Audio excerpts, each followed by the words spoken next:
Let's see what we got here.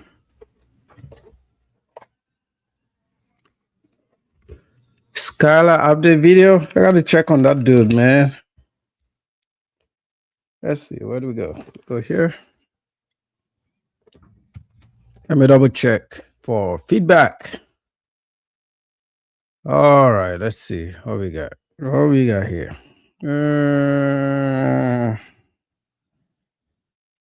Doing this in StreamYard for the first time in a long time.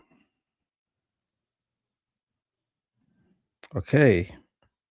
Looks like we're live. We got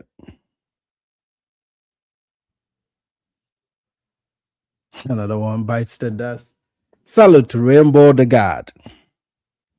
Salute to Rainbow the God. Let me find these things. Yeah, we're gonna do this in StreamYard today because my OBS is under construction. I'm adding some new features to it, so I didn't want to mess up my ongoing work. So bear with me as we play. Let's see. Is it audible? Let me try to get a feedback. Oh, that sounds really good. That sounds really good for. Let's see. That sounds pretty good for StreamYard. I had no hope in StreamYard. But let's see. Not now. Let me go look for this dude. DC Bon Rob.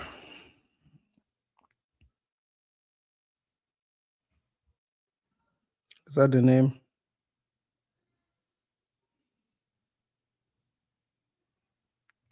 No, Ray had a much better video. Let's go to Ray Condor. We'll give it a few minutes to set up my stuff. We're just chilling today, man. I wasn't gonna come on until I saw the story. So I guess the guy's name is Chill Capo. He was mostly on IG. Chill Capo. And I saw Colombia immigration was trolling him online, which tells me, so this guy has 16,000 followers on Instagram. What I'm noticing is right now their Migración Colombia is moving away from just doing airport returns to now monitoring influencers. Because you know what I said many months ago? I said that the regular folks that go out there to do this stuff, they don't bother me because that's their private life. If they're not putting it on the internet, if they're not influencing people to do it, I'm not Jesus Christ. Who am I to go speak on somebody's country and who they should allow and who they shouldn't? Right? That's not my job. My job is to stop the influence, the negative influence on people, especially men that are in that prime age where they're supposed to work and build something, right? And these men also that are doing this, they got influenced by other men, and they spend all these years overseas and come back home and realize that they don't have nothing. And then we have this constant, these are the same men that moved to the diaspora world, and then now we are affected because of their bullshit upbringing and their bullshit behaviors. So also they make life very dangerous. Remember the scope and all the things that are happening in Medellin, it's happening because they target people that are out there to do things at night. You know, I've traveled Colombia for decades, man. I've never had an issue. I've never been affected by it. I know a lot of people, man. I know maybe 600 people in Colombia, kids, husbands, wives. Like, I have a whole collection of families that I know. It's like my second home outside of Africa, right? So I know a lot of people there. And I've never felt in danger because my folks are always taking care of me, man. And that is because I'm not out there in the night doing drinking and doing all this bullshit. That's where they get you, right? They get you in these places. You're targeted. You may not know you're being targeted, but you're targeted. And that being targeted is what brings about um, this exploitation, these sex tourism. These women get pulled out from underneath their parents when they are only 14 to be served to gringos. And it just makes the country very unsafe for everybody, including regular tourists. I just want to go out to the nightclubs and just have a, what's wrong with going to a bar or a club when you're on vacation. My wife and I, we used to go to Cabo San Lucas in Mexico. We were much younger then. We didn't have kids, so we'd go to the nightclubs and party it up like everybody else, right? Not anymore, though. We're too old for that stuff. But it was safe to do that then, but you can't easily do that in Colombia because of these guys. So I think what Migracion Colombia, I knew they were doing this in the past, but I thought the pace was too slow. And now they're even going on their Instagram, their TikToks. Migracion Colombia has has an online presence. So people are tipping them off. They are going through people's social media now, and if you're an expert or you're visiting, they'll remove you. I won't be surprised if they remove Giamo in the next few days, because I know he's still out there in Cartagena. So if this is happening to this guy, there's a high possibility that it's going to happen to Giamo. Like, we're going to scan through his Instagram, because he was an Instagram creator, to see the kind of creator he was.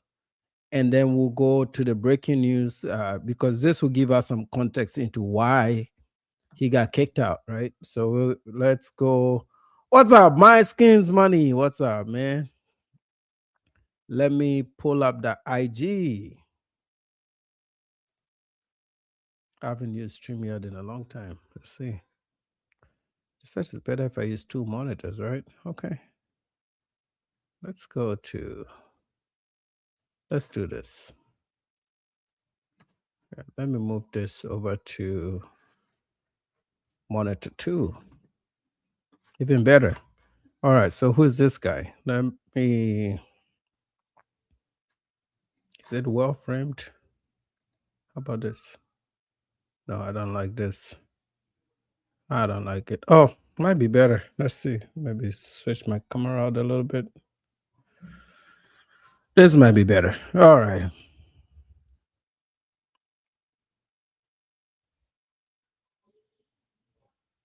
Oh, wow. You used to play American football out there. Nice, nice, nice.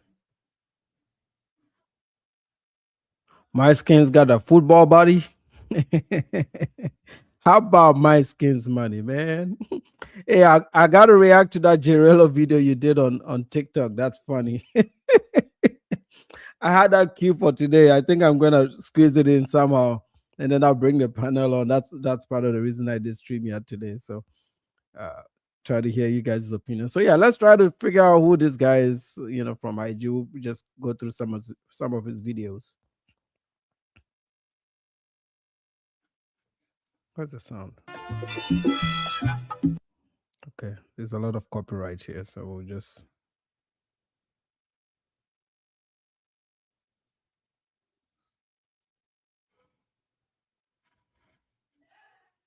Okay, so from what I'm guessing here, you see he's kind of like a plug for people, right? So they go through him to see Medellin, they pay him. Okay. Look at the comment section from somebody. Somebody says, vienes, vienes a Colombia porque en tu país no te da. See, that means that you come to Colombia because in your country they don't give you. uh, Colombian society don't like these guys, man. I'm telling you, bro. When me and Ray talk about it, they were lying. No, it's not like that. It's not like that. And that's the truth, man. Yeah, there you go. You see your boys. Yeah, yeah. That's what they do over there. Okay, so that's one video.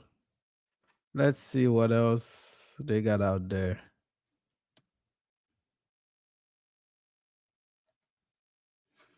I want to hear how he speaks. I just didn't know it was going to be this soon, you dirty little sex worker.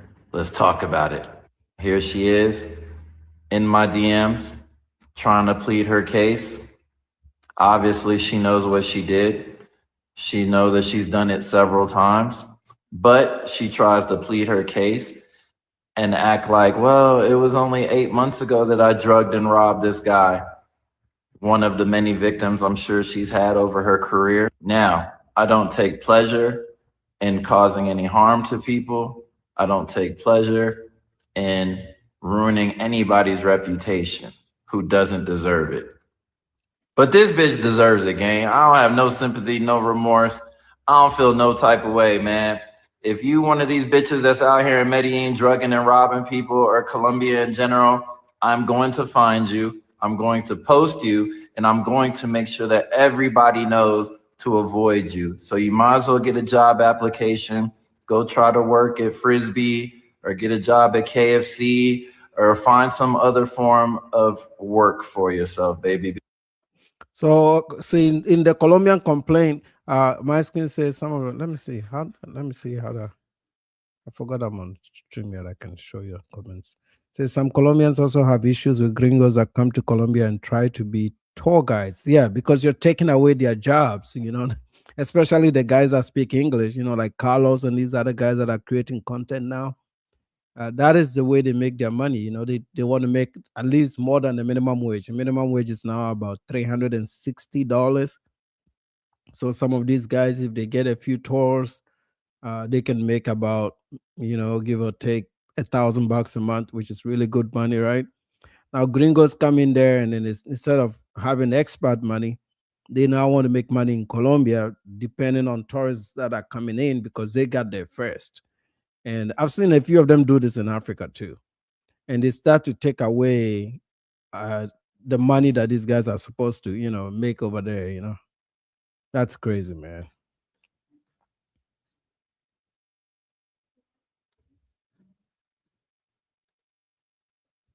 So those of y'all that have been watching my videos know I've spoken about, standards and people that come to Colombia and clearly have no standards. And this video is just a prime example of that.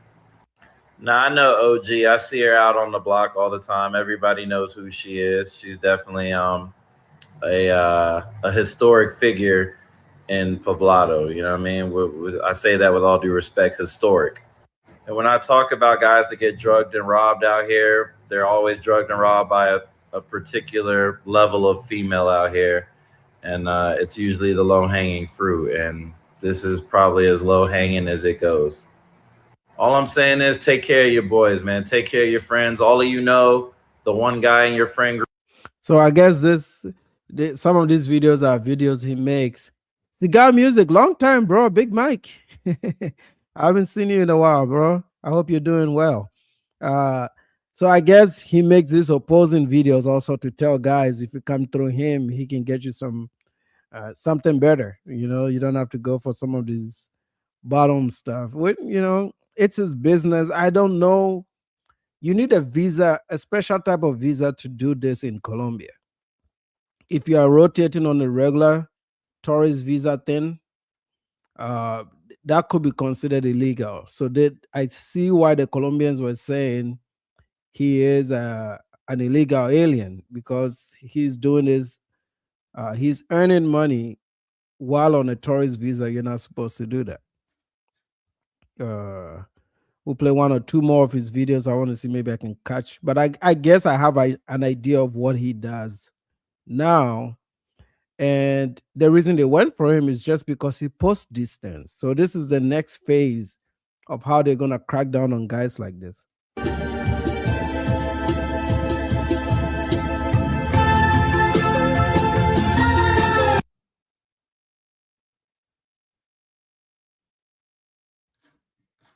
Okay. So yeah, clearly a lot more of the Medellin sex tourism, sex promotion phase. I wouldn't say what I've seen is not really ridiculous so far, but the direction that Colombia is going, I think they want to get rid of these things. They really want to clean up their image a little bit. It's not. It's a great country with great culture and great people, but it's never had a good reputation. And I don't know if this is going to help because the trade is still legal over there.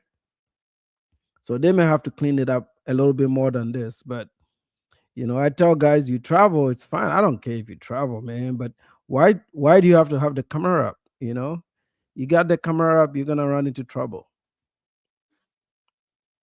Well, he had a good time over there, man. Okay, so this is Brazil. This is Rio de Janeiro. Yeah, I guess he can go somewhere else. If he can't get through Colombia, I guess he can go somewhere else. He looks pretty young, though. He looks pretty young, but what a waste of life, man. Yeah, this will get you. This is in Cholon in Cartagena, um, Rosario Islands. These things will get you kicked out of Colombia. These are not the things you post, but you have to post these things to get people to pay you money to come there through you. It's like a local plug, like Passport Dog used to do, right?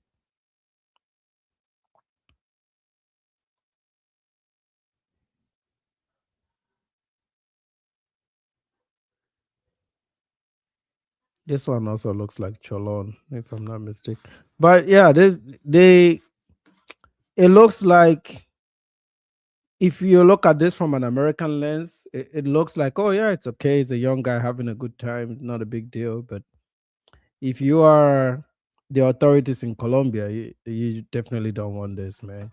So let me see if I can now find the news over here.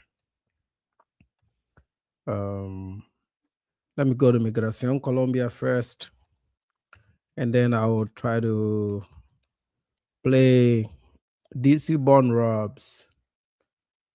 I don't know why I didn't get this notification, because I am subscribed to them. Which of my YouTube channels is this one? It's saying I'm not subscribed. So which one am I on? Oh, I'm on the. Okay, I see why. I'm not on my main YouTube channel. So let me switch this around.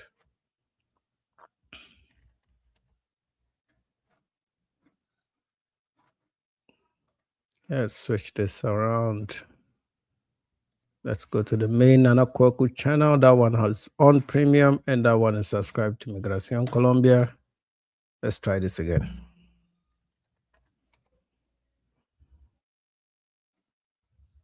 Okay, so I guess we're good. Let's go to Migración Colombia.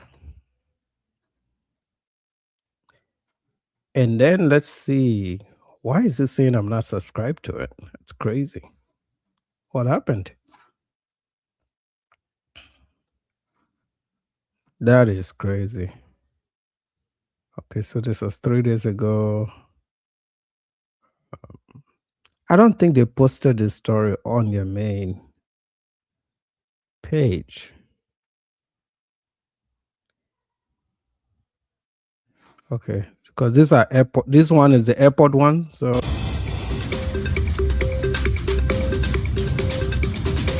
Buenas noches para todos, bienvenidos a nuestra emisión central. Con perfilamientos de extranjeros, agentes de Migración Colombia identifican a potenciales explotadores sexuales.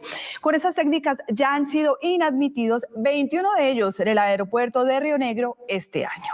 Saludamos a nuestro equipo de Noticias Telemedellín, listo para entregarnos la información. Mael Tobón, también desde el... Dubán, buenas noches. Usted con esta noticia, ¿cómo se hacen estos perfilamientos por parte de las autoridades? Adelante. Diana, televidentes, muy buenas noches. Los agentes de migración utilizan técnicas investigativas también como el análisis de gestos y comportamientos para... That's another ninja, man. You think they're targeting black people?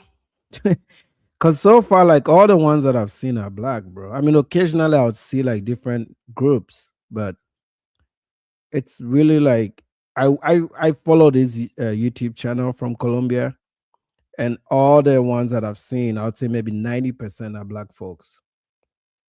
Sometimes it's other, not American blacks. Sometimes it's black folks from the Caribbean also, right? Guys that actually live in the Caribbean. Sometimes it's Dominicans that live in the US. And sometimes it's just Americans, but it makes, like, if I'm taking a guess, it feels like they're really, really not in a racial way, but they're targeting it because they know there's a group like that exists. And if you're a solo man traveling and you're black, then you have to go through that interview process, and most of them are not passing those interviews. Determinar quiénes serían potenciales explotadores sexuales que llegan a la capital antioqueña y en especial al aeropuerto de Río Negro. Hay que señalar que el 80% de los inadmitidos son estadounidenses. Okay, so it's saying about 80% of the people that don't admit are U.S. citizens. Let me close this out. I'm gonna go find let's go here. I'm gonna go find the story from Ray. You guys should subscribe to him, and Ray Kondo is funny. Ray is the one that broke the story because Ray is Colombian. Yeah, Ray broke the story, and I thought it was funny. Then I seen other people make videos about it. Other passport bros made videos. There's a guy that lives in Medellin. I think it's Carry HQ. I saw he did a live stream on it. I couldn't watch all of it. I just caught a little bit of it. But yeah, Ray broke the story yesterday. This is it right here. So let's grab it.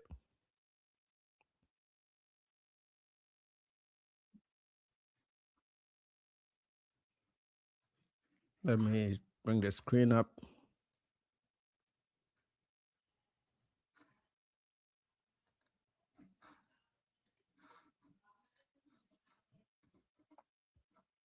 Let's see if we can enlarge in this.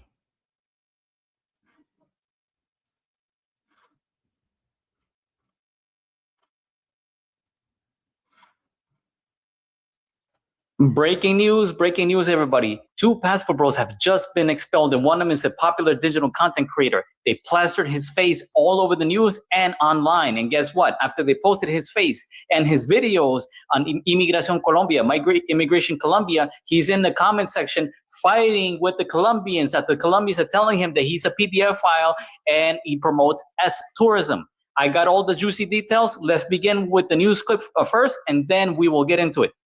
Yo, what's going on, my people? It's your boy, man. I'm back again. It's a movie. Red carpet, the lights on. Here to make a special announcement. Those of y'all that follow me, you already know what the announcement is. This American influencer, which promoted tourism for the purpose of exploitation. Then they put him behind that van. Hey, in Latin America, when they put you in that van, that's it, bro. That's it. As intercourse in Medellin, was deported by Immigration Colombia. The foreigner had organized and promoted parties through social networks where he offered companion.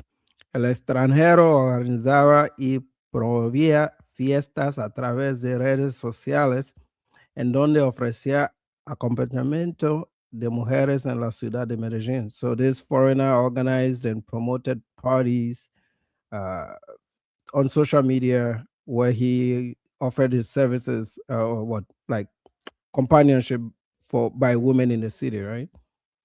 That's crazy. By women. That is technically every expat that lives in Medellin now, right? Because that's part of the business model. All these guys that like make money, but while they're living there, they have to be like the party promoters.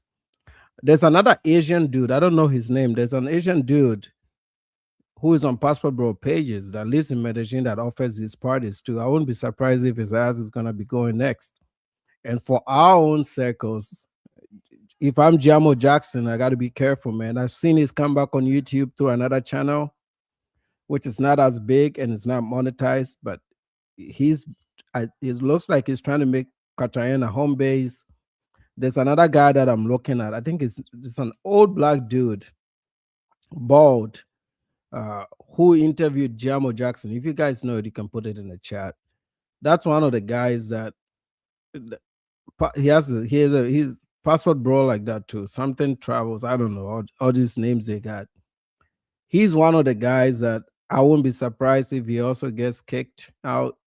He's also sitting around Cartagena somewhere. They're gonna get all these guys out of their country, man. I know that for a fact. This is like a new policy shift. Salute to Rainbow. Yeah, this is like a new policy shift. So they're gonna go after all these influencers that expats living there. You know, all these guys they gotta be careful, man. Yeah, they are. They are getting creative with that, but those new channels are too small, so they won't make the kind of money. Oh, Jirella already deleted that video, but yours is still up, so I'm just gonna use yours. You know, uh, but even Jirella, I think, is he doing this on YouTube? Because even on YouTube, when he's doing it, the only way he can monetize is through cash apps. Like they cannot be part of the YouTube partner program because they've been blacklisted from doing that. So it's like they think it's a workaround and then it just gets taken down again because it takes YouTube about 3 months to find that you're circumventing. And when they find it, they'll just take it back down again, you know?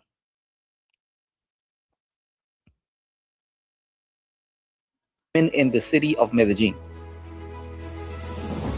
La entidad le seguía la pista desde hace varios. This is our favorite woman, Paola. She's the one that is really, really like in front of this, you know? I wish I can I'm going to try to reach out to her. She's like, if I am able to establish communication between myself and her, I'll be able to give the names of these channels to her directly and the locations that these guys are at. And they can then go and like put them on some type of a list for Colombia and Peru because they share information with Peru and a few other countries. And just start like kicking those guys out. You know, you give them names like Jarello, Floyd, all these big names that were doing this shit. You do it silently, not knowing, and as soon as they plan a trip and they get out there, Colombia will just send them back home. Wasted money, right? And eventually they're just gonna stop going. A lot of them have stopped going already. Some of them have changed their plans because what is the probability that you're gonna be let in? Most of the times they won't let you in, you know, especially if you are traveling as a single black man. And there's almost a 90% chance that they won't let you in, right? Even if you don't carry any contraband, because the guys are becoming slick. They're like, no, don't bring condoms, don't bring this, don't bring this. They also fill the interviews because they want to see some itinerary that you're there for vacation, you know, like you have some things planned.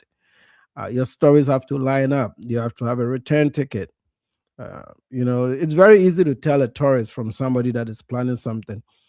They could go through your messaging apps and, you know, all kinds of stuff. So these are the experts. I'll leave them at that. But if I have a direct contact with this lady, I think I can really, really help them, man. Don't wear Jordans and you'll be good. Meses, tras detectar que ofrecía paquetes turísticos en los que incluía supuestos consejos para evadir controles de las autoridades migratorias y promocionando a las mujeres en Medellín como atractivo turístico.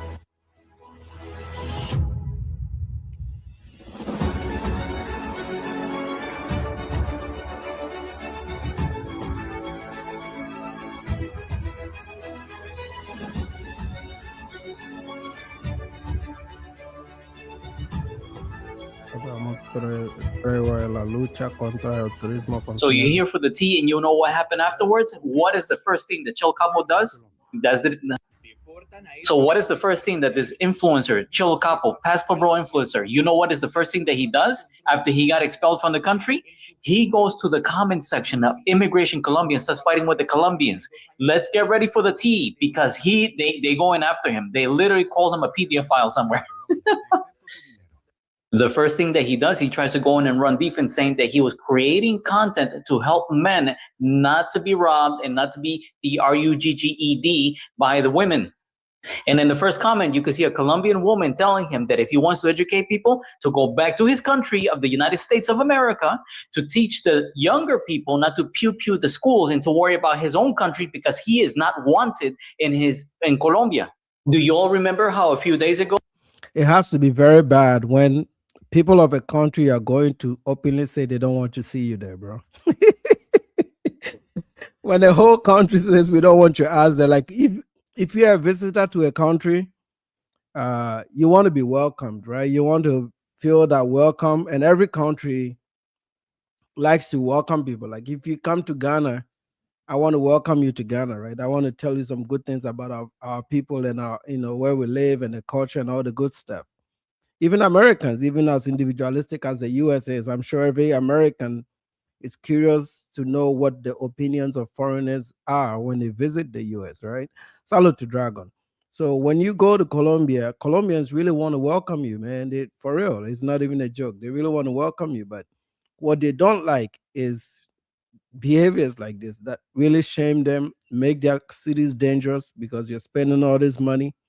You're making their cities too expensive, you're gentrifying their stuff, you're buying up all the things in Medellin.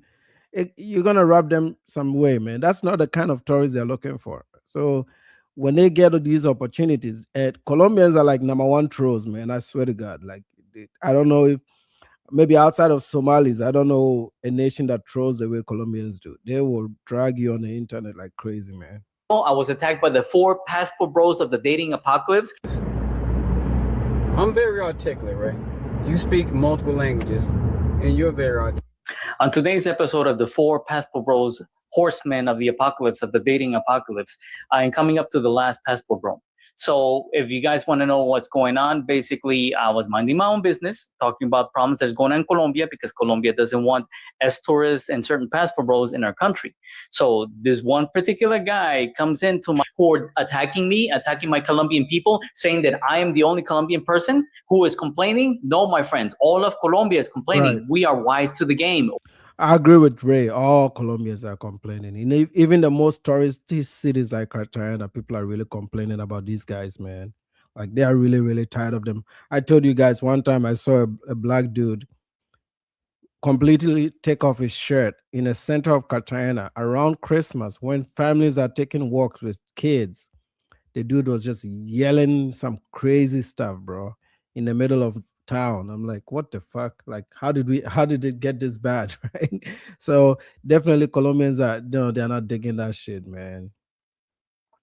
Okay, so you said Relo and NYC are going to Thailand now. I hope they send them back, but Thailand is one of those places, man. Thailand is one of those places that they welcome this bullshit over there. So maybe that's where they should go. Right? We can't fight for every country. You know what I mean? Like, yeah, for me, as long as they're not bringing it to Africa, I don't have any problems with them. Just don't bring it to Africa, man.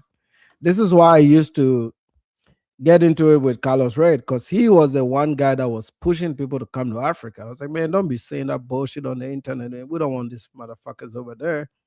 So that is why I was always going after Carlos Red, even though he was a small channel. I considered his rhetoric a bit against our culture, and I felt he wasn't wanting to learn. So I was like, you know what? I'll get some of this shit, motherfucker. And that's why I went after him. He ran to Rambo. I followed him to Rambo. I roughed him up there for a few months, and he's completely left Rambo. He hasn't created content on Rambo for months or weeks.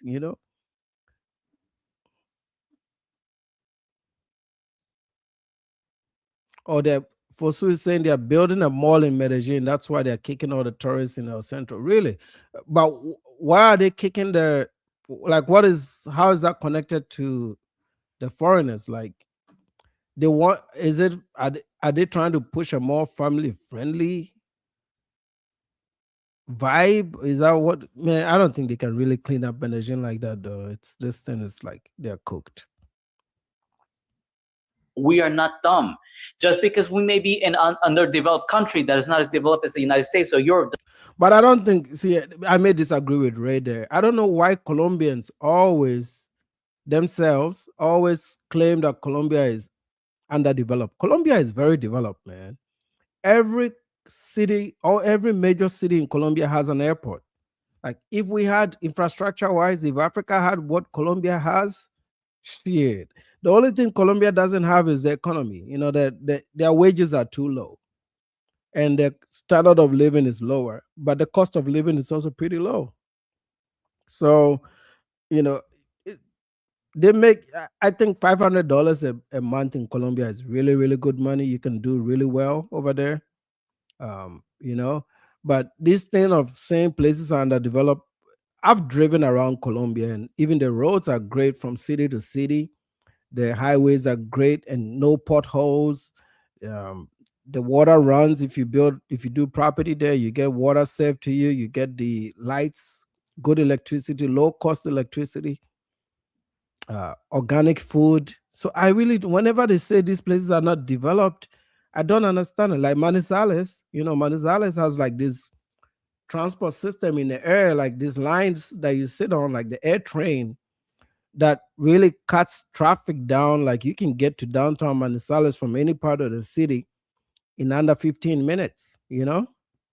It's I don't know why they still don't want to feel that they've developed enough. Even Mexico too, like these Southern American cities are the real deal, man. They're the real shit. There's not a lot of blight unless you go to the poor areas. I get that some barriers are really off, really rough. But overall, their cities are well planned. They're fairly clean. Some places are not really that clean, but you know, um, Cincelejo, Bogota, Pereira, Manizales, Medellin, even Cucata, um, Barranquilla is really, really developed. Cartagena is developed.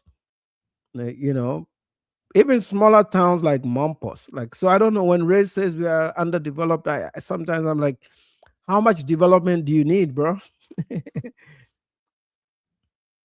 Okay, so yeah, you're saying Medellin's transit system is 10 times better. Yeah, I agree, but Colombians themselves seem to kind of lower themselves as if they are not doing great. The infrastructure is top notch, man. That's why a lot of people want to live there. Like I said, um if my wife worked remotely, we wouldn't live here. I would go live there because my kids can be multilingual, and then we just split our time between there and Africa. I really like, when we get to this immigrant talks about the US, people make it seem like we want to live in the US so, but I don't want to live here, man. I've outlived this place. I had a good run. It's been great, but since I started working remotely, so the last 7 years, I've never really wanted to live here. Like, it's like I'm being forced to live here because, one, my wife can't leave. Two, she doesn't. I think she's not psychologically there yet, so I have to kind of every day chip it away and try to convince her that it's a better move. But I would go. Just imagine the amount of money I make, even if she doesn't work a day in her life, or let's say she figures out a way to go remote. We go to Zambia, our living expense is gonna be $300 a month, bro. Like, why won't I mean, if my living expense is 300, let's say tops $500 a month,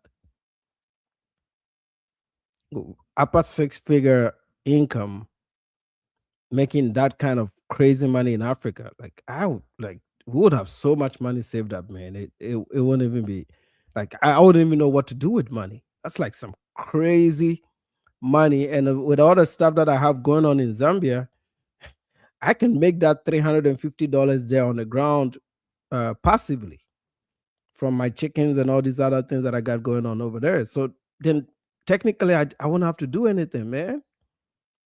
I wouldn't have to do anything. So the US has reached the point. It's a great country, man. My Americans don't feel bad about this comment. It's a great country, but sometimes you feel that you've exhausted everything and you need a bit more relaxed, slow pace, slow traffic lifestyle. And you get a lot of that in Latin America and in Asia and in developing countries. And this is why there's a big appetite for immigrants to go back home and to repatriate. A lot of people are asking those questions, man. Have we been sold a lie? The money, the income, yes, absolutely. But when it comes to infrastructure, bro, I think you can make it work. Maybe medicine, the medicals are really great here, but so is Cape Town. Cape Town has good medicine, bro. Colombia has good medicine. I do all my dental work in Colombia. I do my braces in Colombia. I do my filling in Colombia. I've seen the same dentist for the last 12 years, in Colombia. So I would never let an American dentist touch my teeth. I tried it before and I was like, man, fuck no. For that kind of money, no. And the care that I get when I see my dentist over there, great.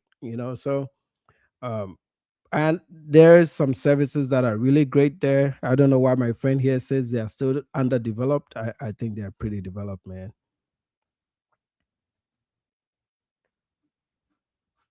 You say your cousin say you're crazy. No, for me, I really, really want to move back home. Like I am really ready to go.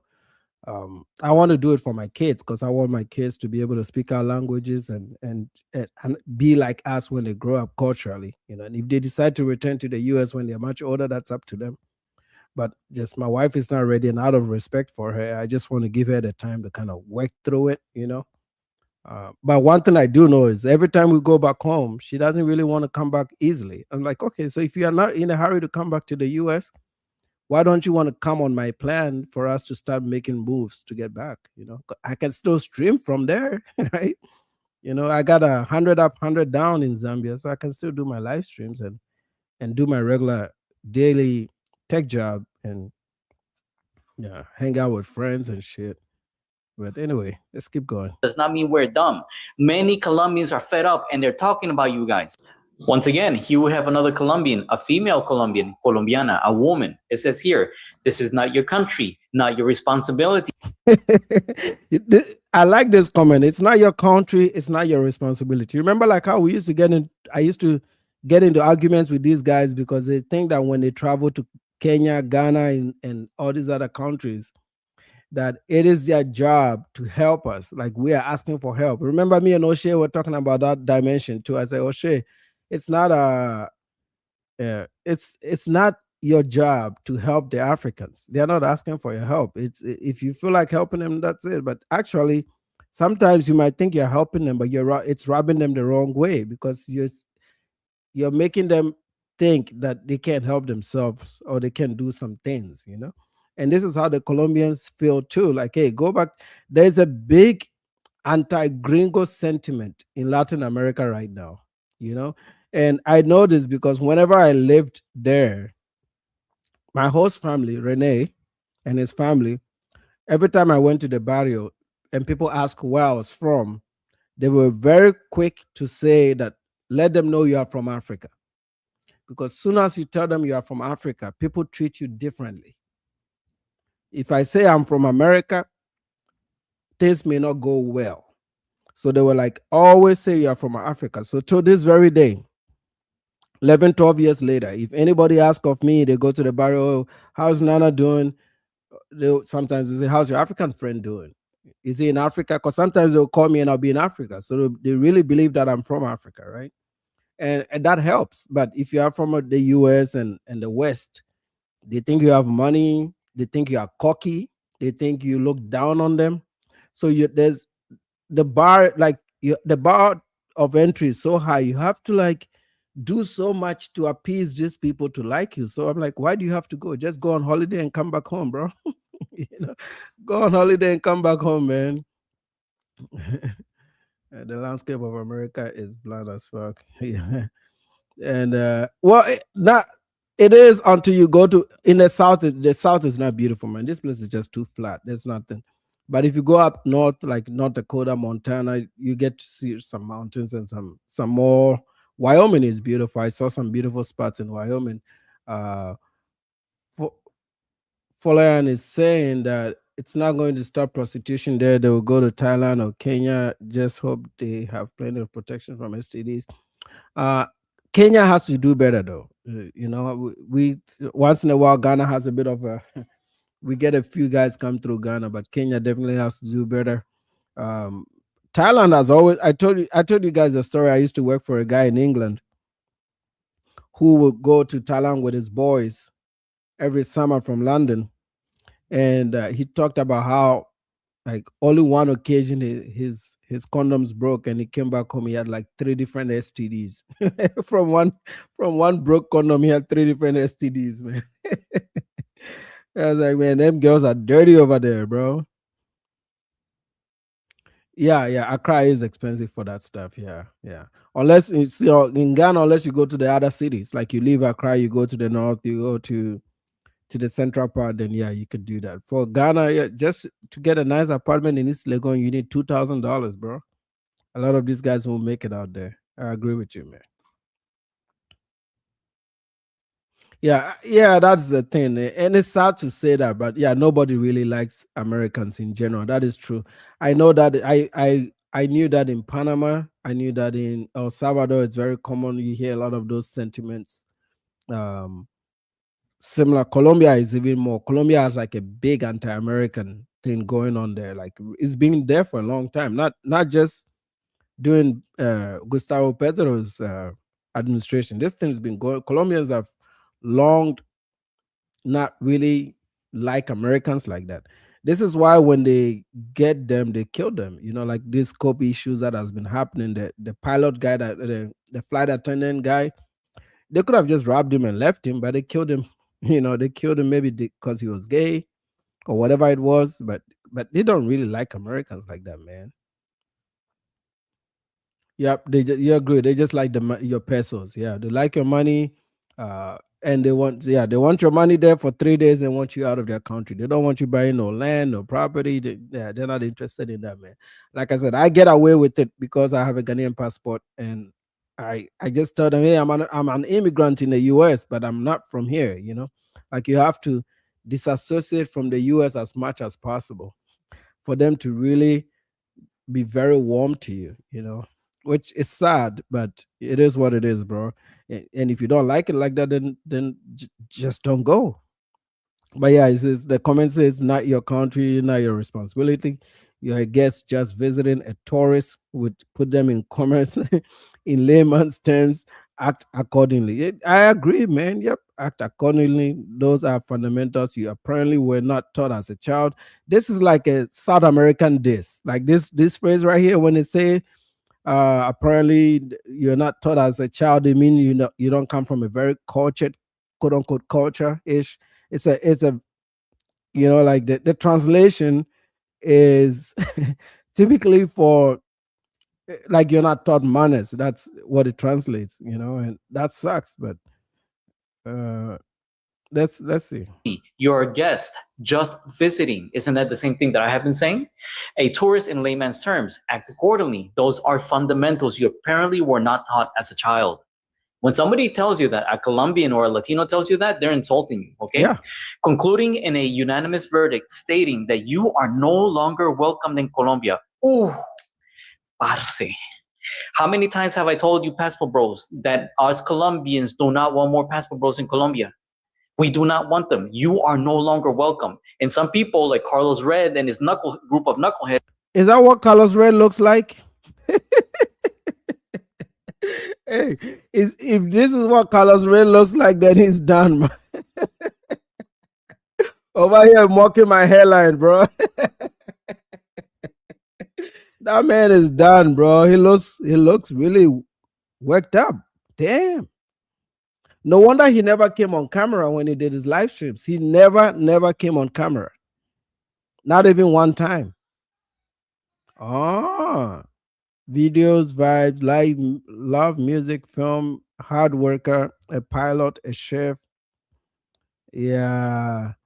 No wonder. No wonder. What the hell? He looks much older than he puts out on his live streams. So this is Carlos Red, finally. Okay. That's a big following he has on TikTok. 4,000 following.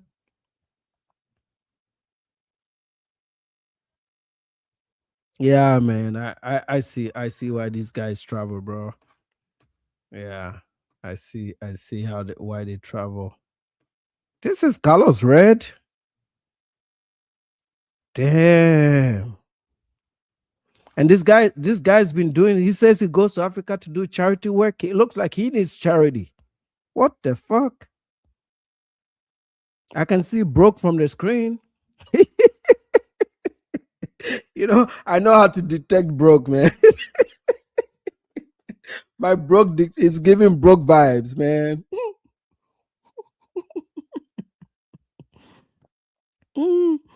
Oh man, god damn. How about Rainbow the guy, man? Hey, Nana is the best in this game, man. How about Rainbow the God? God damn, that brother. Oh man, yeah, nah, man. Oh, this is, come on, man. Come on, man. Dusting it up, right? Dusting it up because see one thing. Some things are factual, right? Um, Blacks in America have the aesthetic game to the top. A black man in the US will go to the barber shop on, even if he makes $1,000 a month, he will spend that $50, $60 a week and go to that barber shop, get a haircut, man. They like to look good, okay? If you're an African and you're walking it up like that and checking out the barber once a month, yeah, we don't give a fuck like that, right? I can accept it, but like for a dude living in Atlanta, dusting it up like this, no, come on, dog. No wonder he never went on camera doing live streams. Like if you're a creator, you have to turn on your camera, man. I understand if you're maybe multitasking, you're doing some work on the side, or a few videos you couldn't come on camera because you're doing some other stuff. I get that, but like never to show up on camera the whole time he was doing YouTube. Did YouTube for like 2 years, never went on camera. That means you have low self-esteem issues. Like you don't believe, you're not confident in yourself. Because why else would you turn the camera off, right? You should turn the damn thing on, man. Actually, when people see you and they're used to what you look like, they naturally normalize your appearance, so they don't require much of you. Like unless you go get like some serious haircut, they won't even notice any difference. But this dude never turned on his camera, so I knew he had some self-esteem issues. And then on top of that, he was a passport bro. A lot of them are self-esteem issues. So you add those two things together, I'm not surprised that I see an image of him now. I'm like, holy fuck, this dude he's down pretty bad, man. He's down bad. The mid picture there looks like he's mid picture looked like he's about to record a studio album from the garage. How about Rainbow the guy? Will come and tell me, say, hey, you're on your own. Only you are saying that, but not everybody else. That is a lie. Carlos Red and Derek Poe, right? Mr. Blue Book Man Travels, whatever he calls himself, right? It says, go do that in Atlanta or your homeland, but not. These Colombian women were not going to listen to you, were not going to follow your platform because they know you're gay. Ladies and gentlemen, even Colombian immigration threw shade at him. Passport, really see here Colombian immigration. Yeah, Colombian immigration was even responding to the guy, man. He's done. They'll never give him a visa. They are requiring him to apply for a visa to travel to Colombia in future. So he's banned for 5 years. And then after the 5 years, he needs to apply for a visa to get into Colombia. Well, that's technically them saying we're never going to allow you into our country anymore, right? And even he wouldn't want to go back there, like when you put your heart in a place and you get kicked out like this, put behind a van. You saw the video, right? They put him behind that little ass van. When they humiliate you like this, his whole brand was on that. He has to go to Brazil or somewhere else to do the same shit. That's how he made money, to live overseas. So now he's come to the US. He needs to go. He probably end up in Thailand. The thing with Thailand is the guys who need more money to travel there. With Colombia, you can find a guy that makes $50,000 a year. He could buy a Spirit Airline flight to get out there. With Thailand, you might need a bit more money. Telling him that he's not wanted and they don't want his type of exploitation of women. Ladies from North America, please come down and pick up your men. Please come down and pick up your men from South America. We don't want them in Brazil. We don't want them in Ecuador. We don't want them in Peru, Panama. We definitely don't want them in Colombia. Ladies, pick up your men. Somebody do something about these broken passport pervy men. Passport pervs, passport goofies, passport goofball. Yeah, most of them actually do like little girls. Like this is from, you guys know I've become the signature opposition channel of the Passport Bros. So I've been studying these guys, right? Most of them are pedos, man. They like little girls. If you go in their live streams, sometimes they don't want to openly admit it. After Floyd, they kind of slowed it down a little bit. But if you go back to all their old live streams before the Floyd Wallace case, a lot of them spoke openly about 17, 18-year-old girls like they were normal, regular girls. And they'll treat a 17-year-old pro, because in Colombia, there are 17-year-olds that are pros, right? They'll treat 17-year-old pros as regular girls. And like, no, it's still a child. You're still a pedo, bro. And they'll be on panels, and these panels won't even notice that they are in pedo territory. You know, when the Floyd thing happens, this is when they realize that, holy shit, we've been funding this, we've been a part of this. Because these are all broken men, man. You got to be honest. Like, if you have to film your encounter with a chick overseas on a tripod, then you're a broken man, bro. I don't care. Go out there, bang all the hardest you can bang, but don't show it to me. That's like a high school way of doing shit, bro. I don't want to tell you who I had sex with and who I didn't have sex with. That's your own business, man. Handle it like a man, bro. You know, fix that prostate. Do whatever the fuck you want, but you don't have to put it on the internet and show it to me. I don't give a fuck. Man, some of these guys were showing blowjob on Kick and YouTube, bro. Kid Greatness. He was getting a blowjob in front of 200 people watching a live stream. Like, why? And people would donate money to shit like that, bro. Like, why, bro? And then you turn around and say, well, no, they hate black men. No, they don't. This is just stupid behavior, man. There's a lot of black men that disagree with this shit too. And what they've done, you see now with Colombia, they're technically racially profiling at the airports. They're looking at black people and just sending all black people back. So because of their stupid behavior, now everybody gets affected. You have to prove that you're a genuine tourist when you get to a Colombian airport. It was never like that, you know? So their stupid behavior just goes to affect everybody. And at least a lot of people speak up. I've seen their own guys, like even guys that create Passport Bro content saying, hey guys, we got to just film the videos about the place we're going to, but we don't have to put the Jones on YouTube like that, you know? So it looks like that the comment that I was looking for, where they called them PDF file, got erased. But let's go over a few comments really quickly because these are juicy. Okay, this one says, "Get out, you blankety blank." I cannot. I'll say, you bastard dog. They really, really hate these people. I'm telling you, man. Colombians, you know, I consider myself, like I said, if I have to rank my places of living, you know, the U.S. is domicile because I'm raising kids here. But this is the one place that I've reached the point where I want to leave. Right? It's just that my wife is just holding out a little bit longer. But Zambia would be my number one home now. You know, between Zambia and Ghana, I kind of split my time between the two. And then Colombia comes second. You know, it's a country that I visited much earlier on and I fell in love with it and I just kept going back.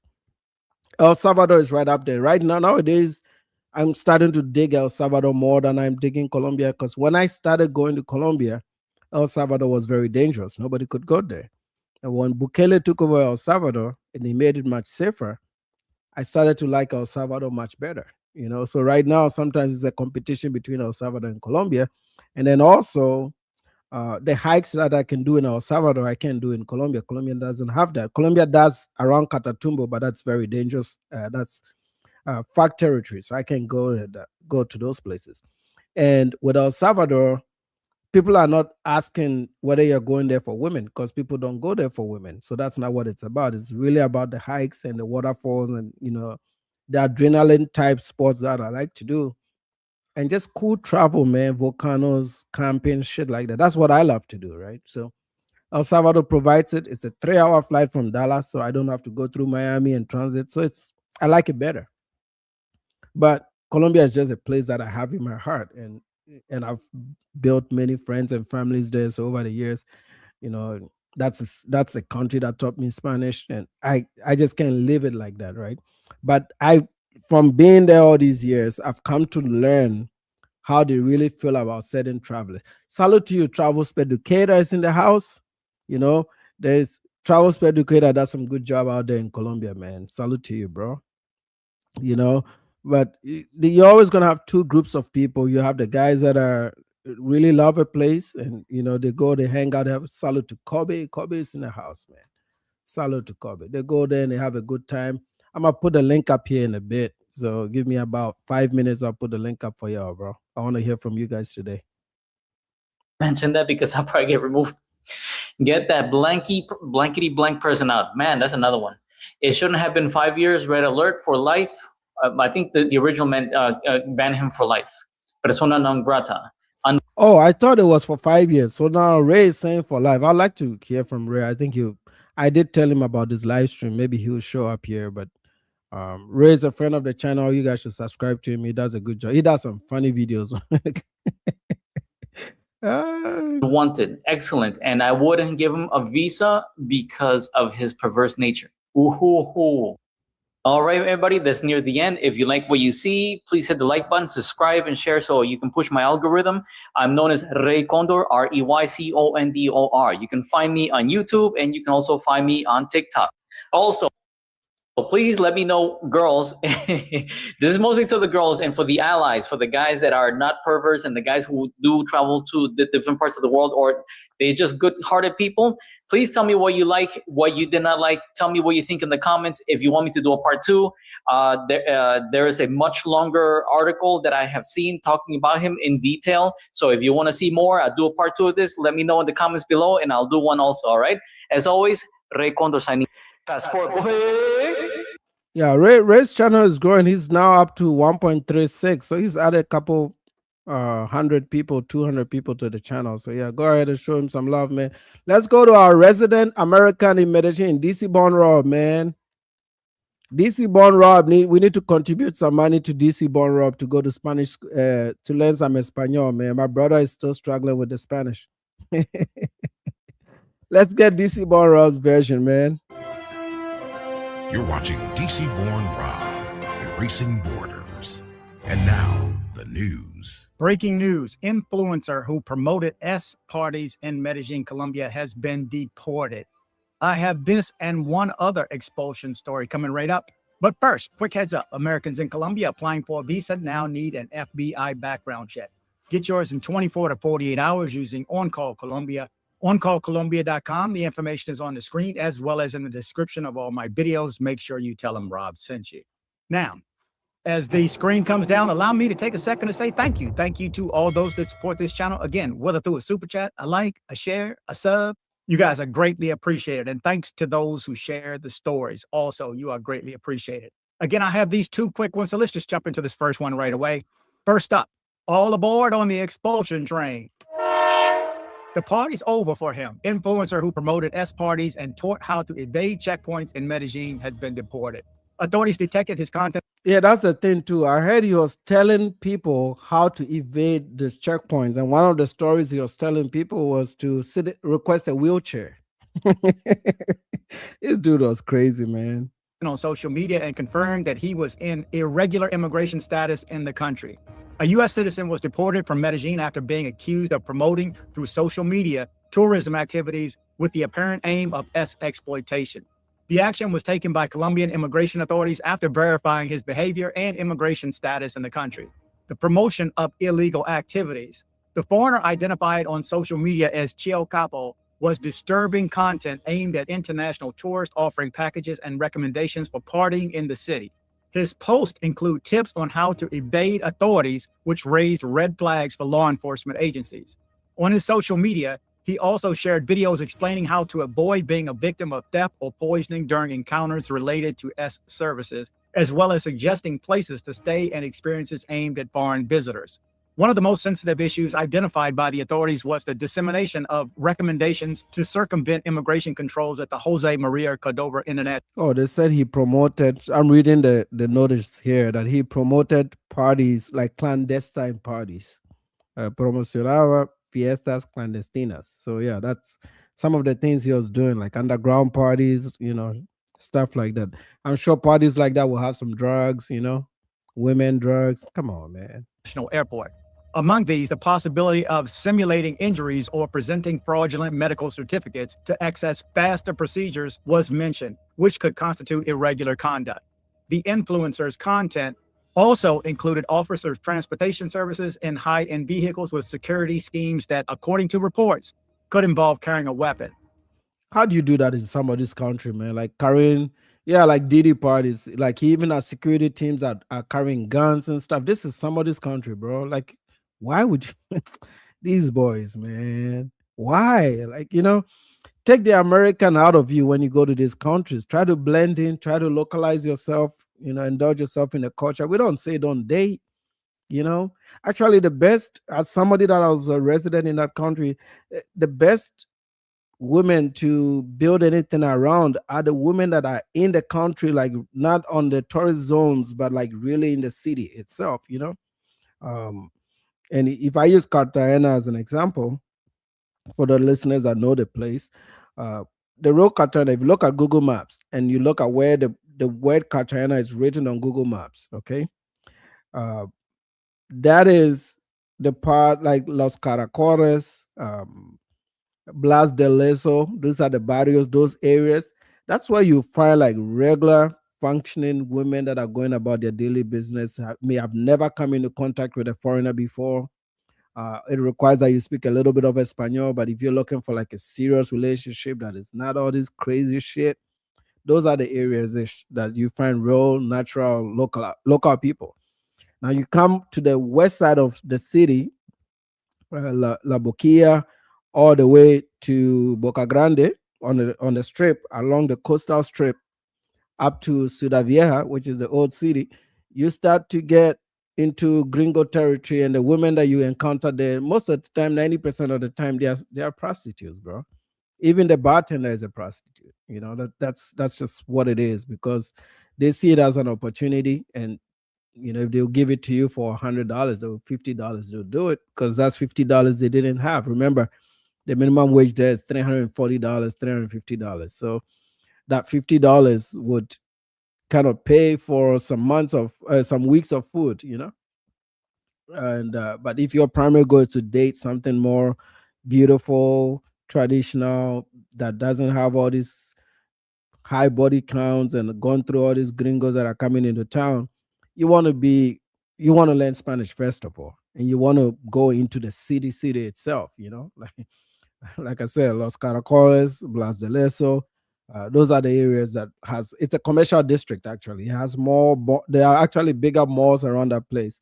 The barrio where I used to live at, I used to be at first I lived in Crespo. I lived in La Boquilla for a little bit. Then I lived in Manga. Manga is like very quiet. It's usually medical professionals, lawyers, regular folks that live around there. You run into some good professionals that are single, but that's not what these guys are looking for, because you're on a vacation for 3 days. You don't have time to be looking for a relationship in 3 days, right? So you got to pay for bucks. Yeah, you got to pay for bucks. A fact that also generated questions from the authorities: immigration status and sanction. According to Colombian immigration authorities, the man was in the country illegally, and the visa he displayed on his social media had expired months earlier. The situation, combined with the activities he promoted, led to his deportation. The foreigner was transferred and expelled from the country on a flight to Miami.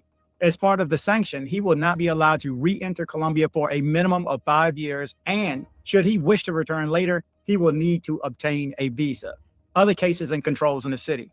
As part of these operations, authorities are reporting the expulsion of other foreign nationals for behavior that disrupted public order. Among them was a man accused of intimidating students in areas such as Las Palmas and Llano Grande, as well as individuals involved in fights and unauthorized events.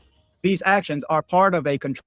You think they're lying, but it happens. I've seen it in Cartagena before. These guys fist fighting, bro, like fighting over girls. Americans, sometimes Europeans too. It's not always Americans. Sometimes Europeans too. Europeans do it too. Like real fist fight over a prostitute, bro. All those guys, their time is up, man. They're gonna kick them all out of that place. Control strategy that has been implemented in different areas of the city to prevent illegal activities and protect vulnerable populations. The institutional body reiterated the call to promote responsible tourism that respects current regulations. Furthermore, it was warned that immigration verification and control operations will continue in Medellin. especially regarding behaviors that affect coexistence or Okay, influenciador estadounidense que promovía turismo con fines de explotación sexual en Medellín fue deportado por migración Colombia. So they're gonna start targeting the influencers. It's not just it's not just the guys that are traveling there to enjoy the party. Don't be surprised. We'll be firing up a live stream. It'll be Jamo Jackson next. He's out there in Cartagena. He could be next. are related to exploitation. And another one expect. The American man who was loitering around schools in Medellin has been expelled from Colombia. U.S. authorities are waiting to arrest him. The case of the alleged abuser generated a maximum alert in the Aburra Valley in eastern Antioquia.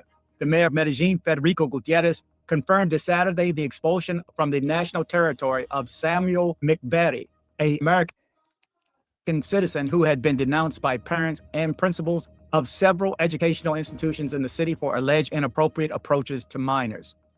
Yeah, I told you, man. A lot of these guys are pedos, bro. They go after little girls. It is crazy, man. Let me put the link up. Let me put the link up, man.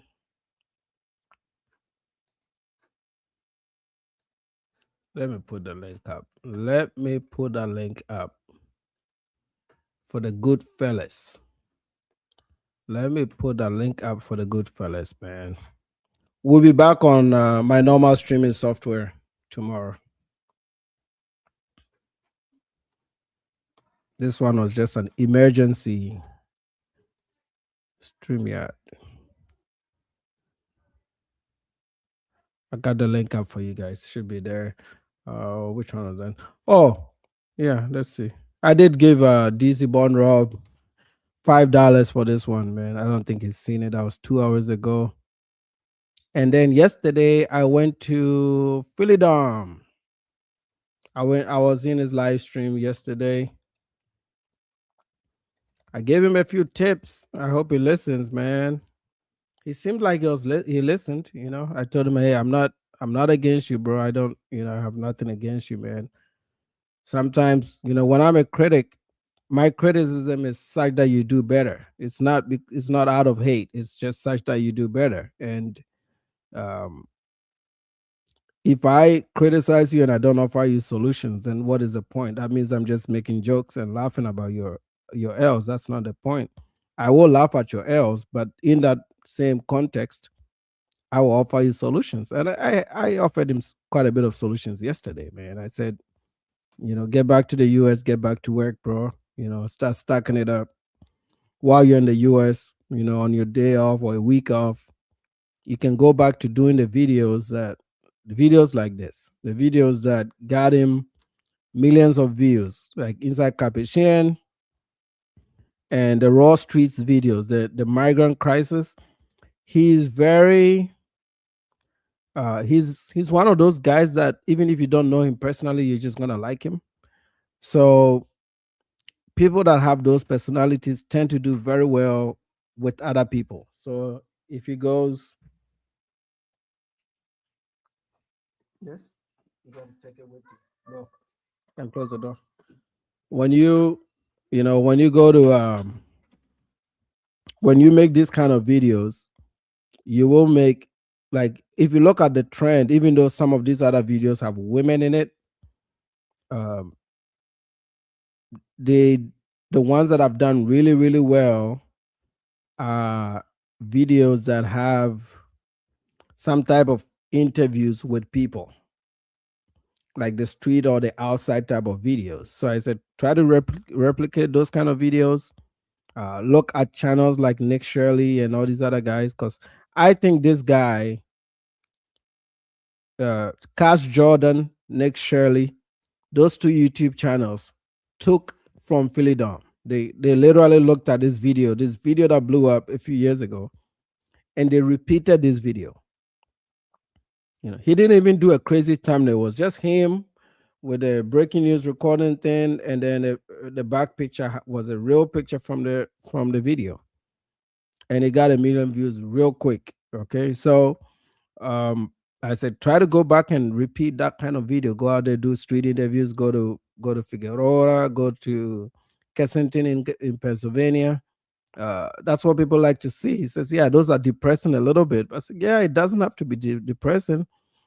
He did a San Salvador nightlife video that did pretty well 3 years ago, but that's all COVID type videos. Like people were post COVID, the people wanted things like this. Nowadays, people don't want this. People like depressing shit. So you got to give the algorithm what it wants if you want to be a YouTuber. If you're just doing it because of how you feel, then go get a job. Do it like I do it how I feel because I have a regular job. But they want to depend on this thing for a living. If you want to do this for a living, you have to repeat your success. You don't have to go force people to watch what they don't want to watch. So I gave him a bit of advice, man. I said let me see if I can find, before you guys come on, I'm gonna see if I can find the video. I'll probably skip through it real quick because his streams are pretty long. But I'm here, man, relaxing at the hostel. Like I told you guys, man, it's hard work. I don't know what time I joined it. Did I join in the beginning, the end?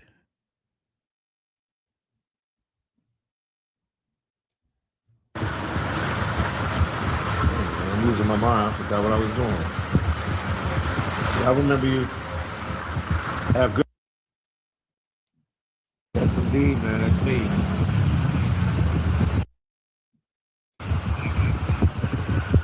Who's Planet Managers? I don't even know who that is. Who's Planet Managers? Let me know who that is. I sent it to you on IG. Send it to me again to make sure I have it, but I know I got it.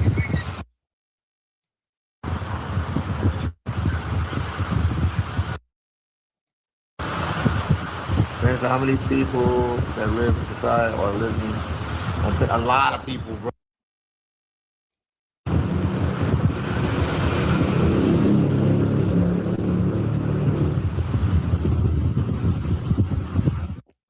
So I'm not going to answer your question, bro.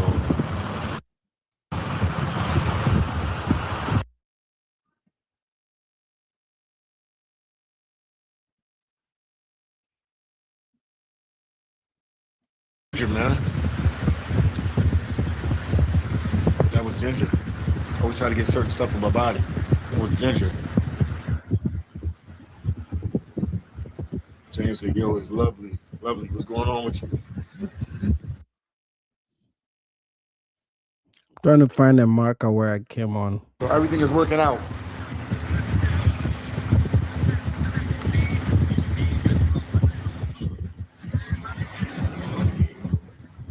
Nana said hostels can be fun. For sure, yeah, they can be fun for sure. Nana Khan Waku Live, man. Make sure you guys subscribe to his channel.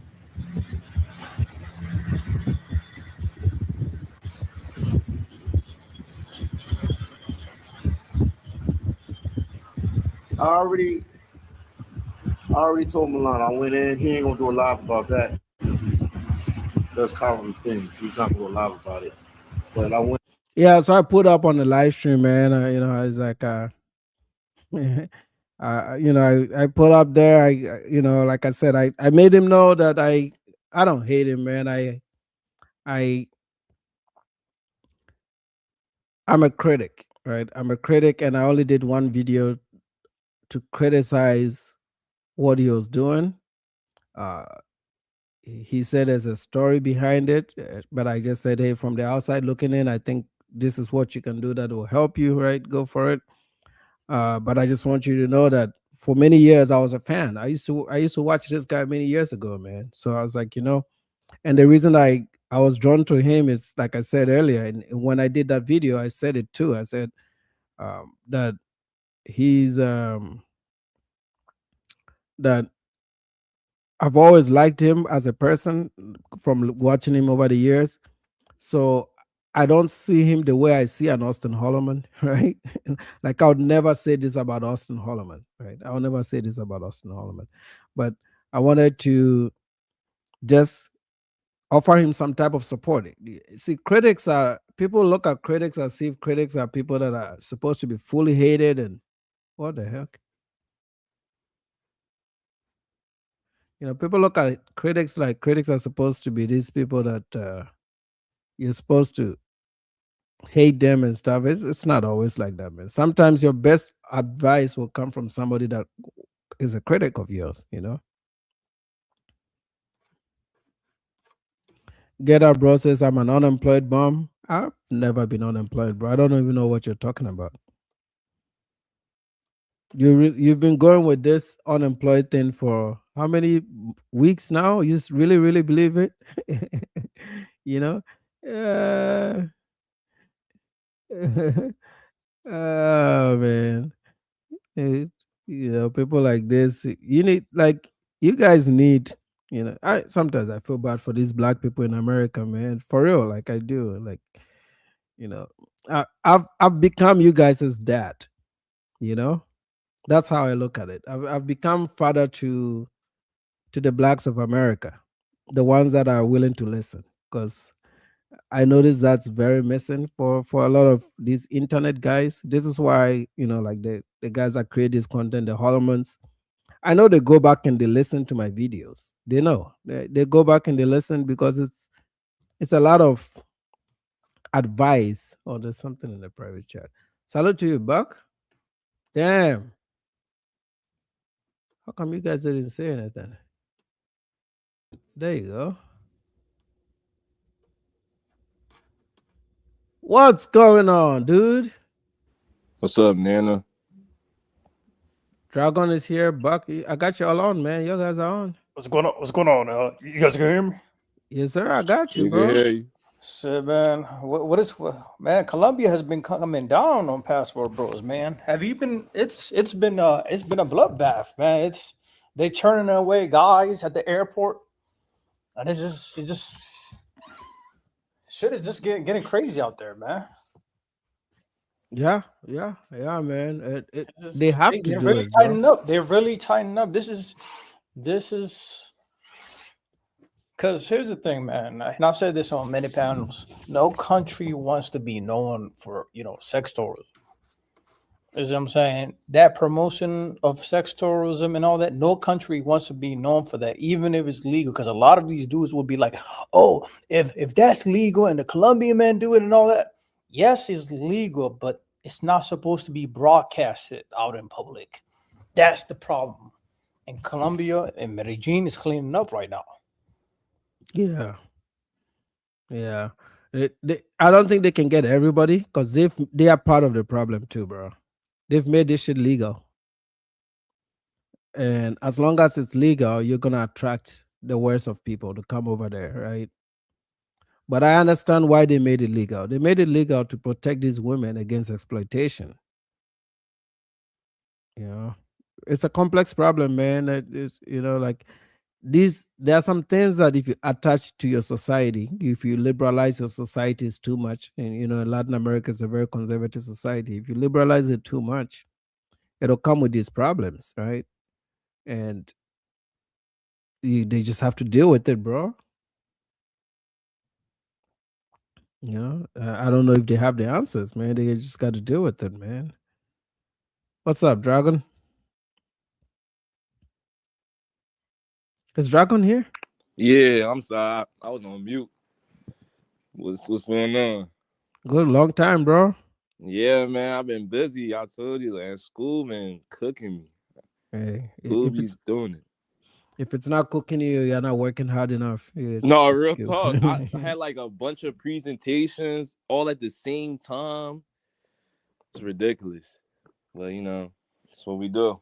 Yeah, you guys are coming up on the semester, right? It's almost done, about another month.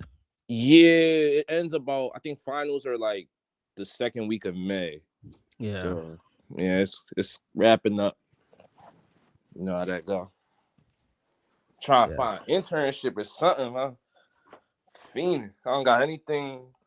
I don't have any internships so far, and you kind of need those before you graduate. Yeah.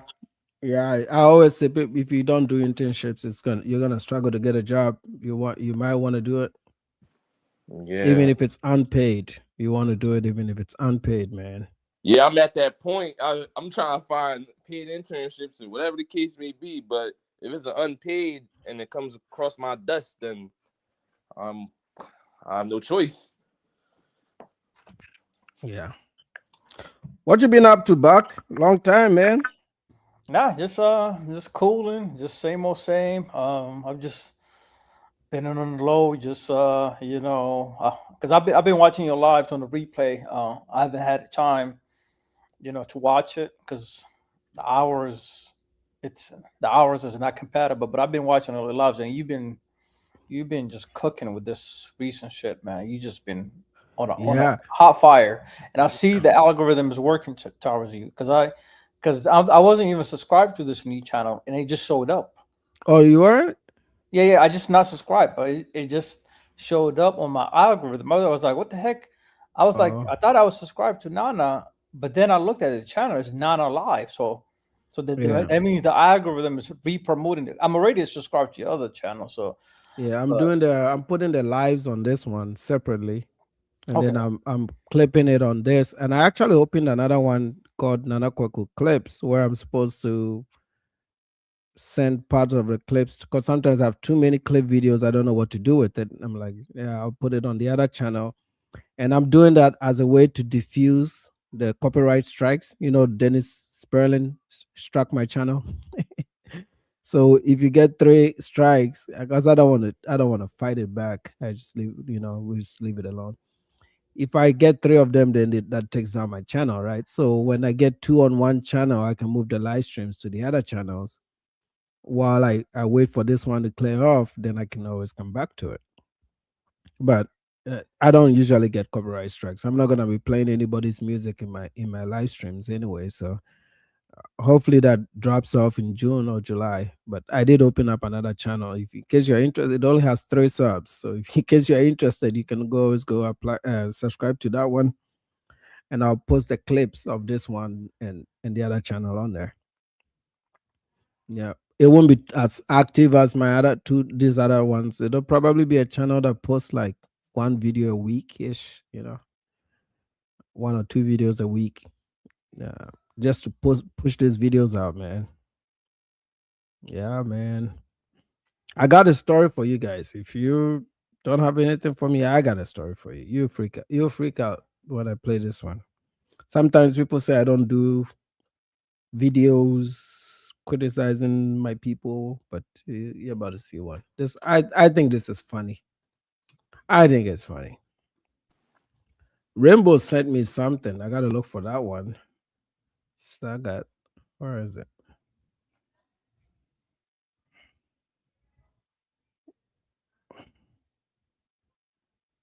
Where is this shit? 46. This one. All right.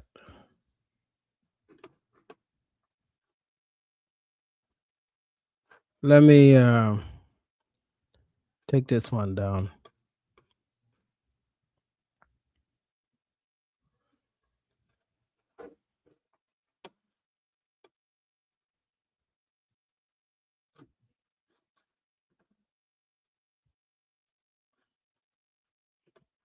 Let's go to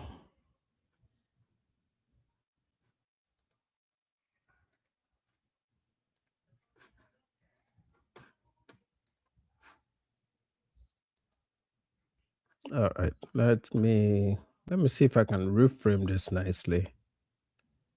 This might be better, all right? Yeah, this might be better.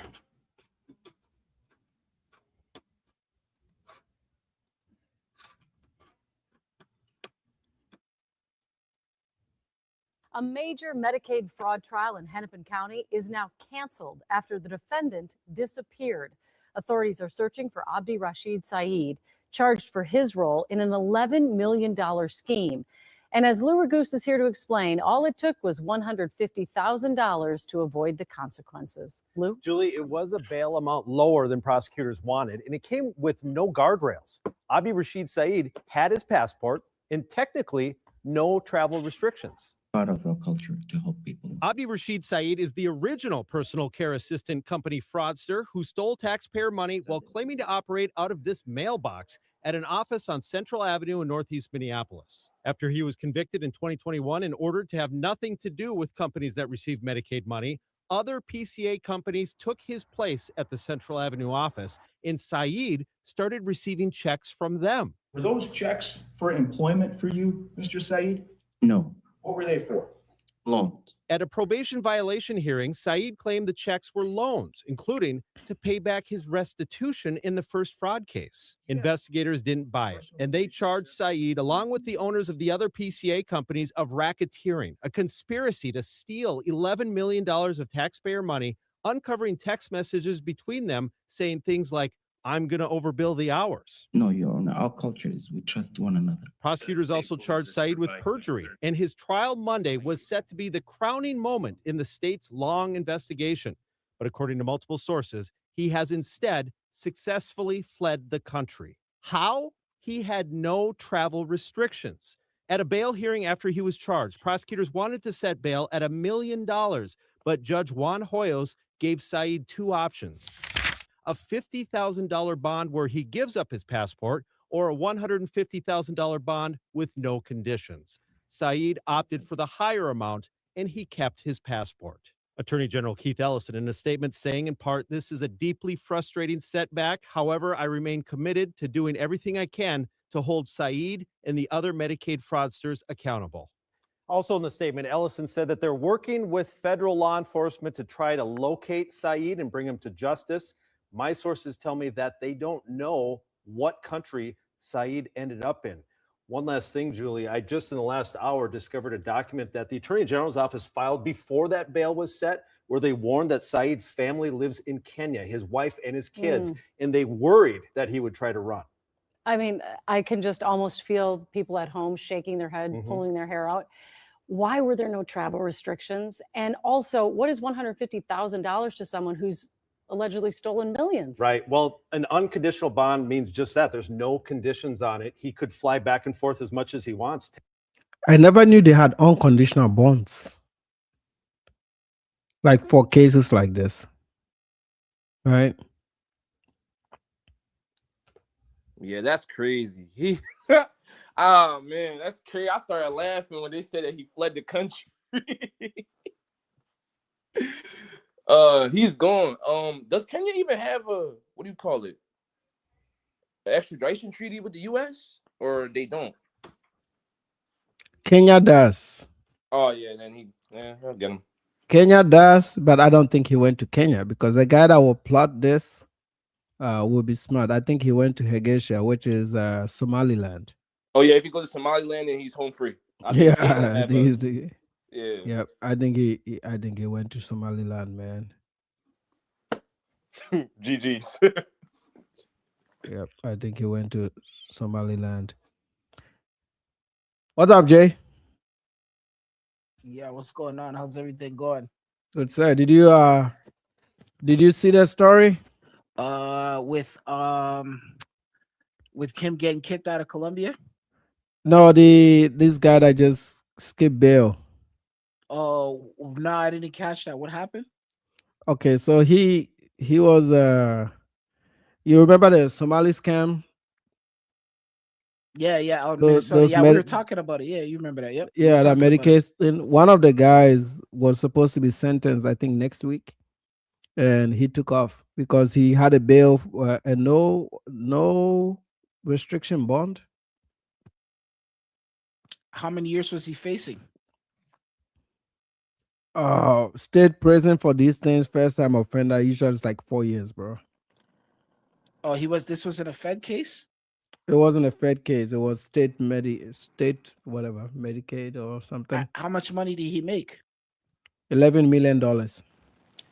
Yeah, I'd probably get out of here too. I'm just And kidding. I would, yeah, me too, bro. And he had his entire family was already in Kenya. The kids are already in Kenya. He's probably built a lot of property there. That's where he stacked the money.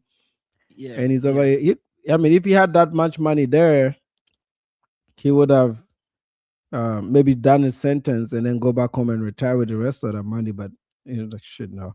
Yeah. If he goes to Kenya, they'll find him and bring him back.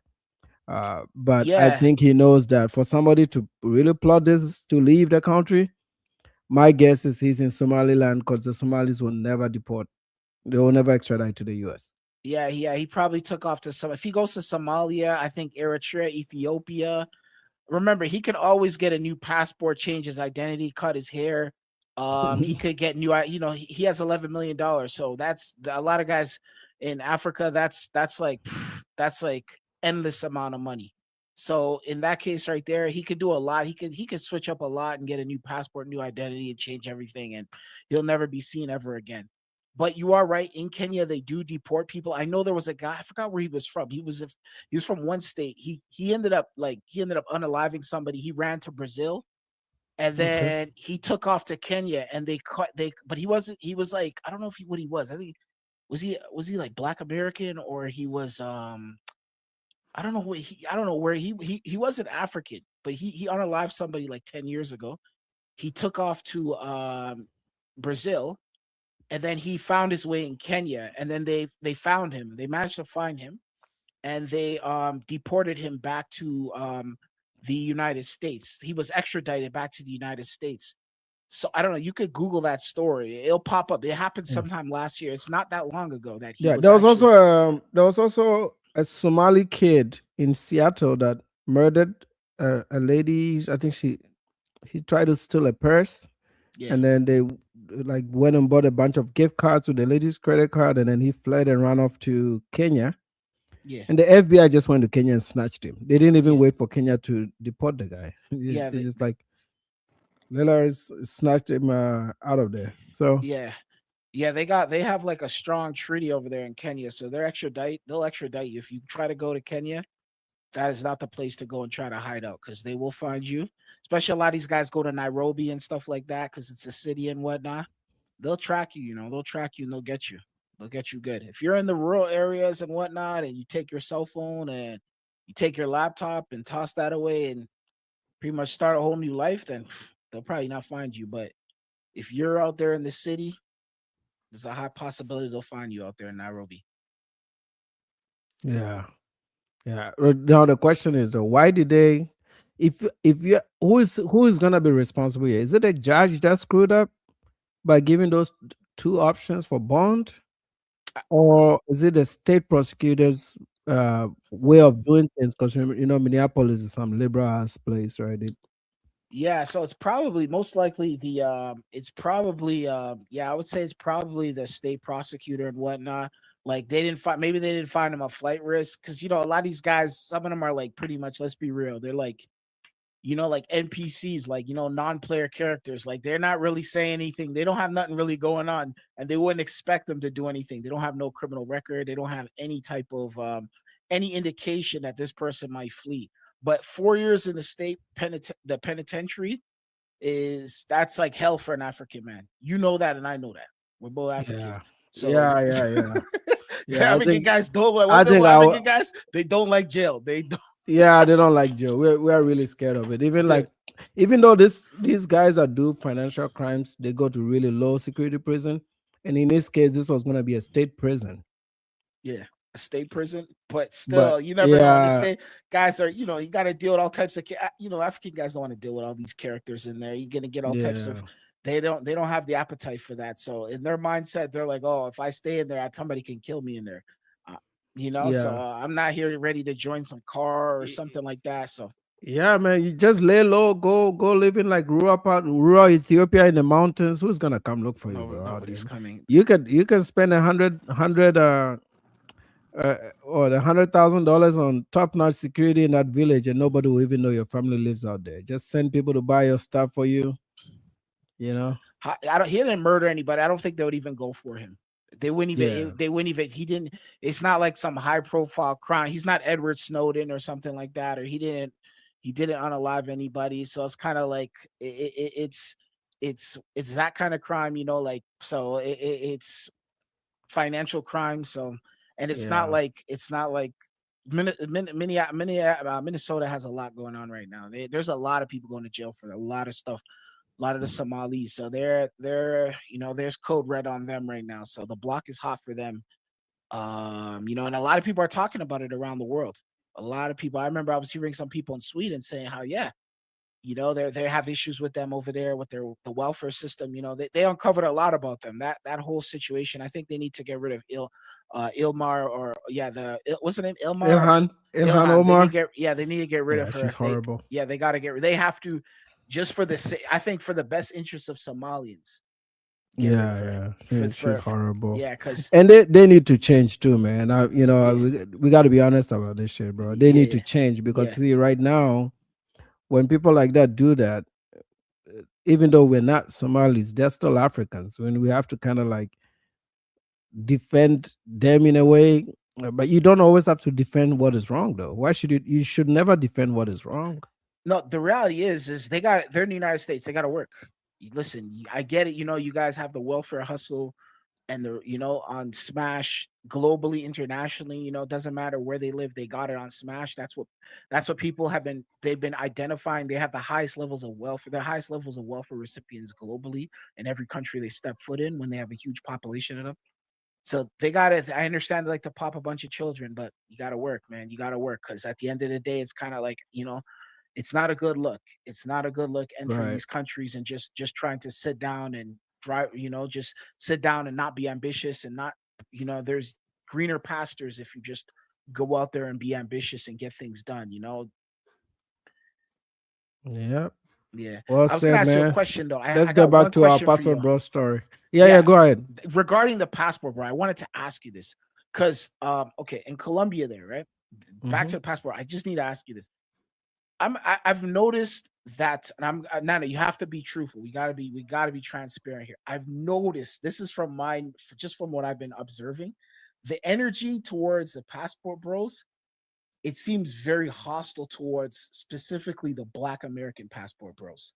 But I know personally, a lot of guys from Europe, a lot of guys I've even heard of many Mexican guys getting deported over there.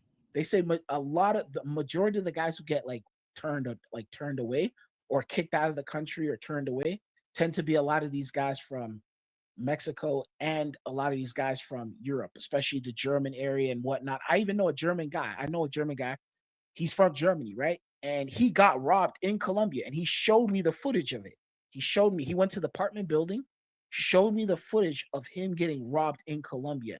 He got robbed not by any of these girls or anything like that, but he was robbed by a guy on a motorbike, and they pulled a gun on him, and they took his cell phone and whatever cash he had in his pocket from him. And I noticed that usually when they try to sit down here and try to put the whole passport frame, the Colombians tend to try to put the Black Americans as the face of it.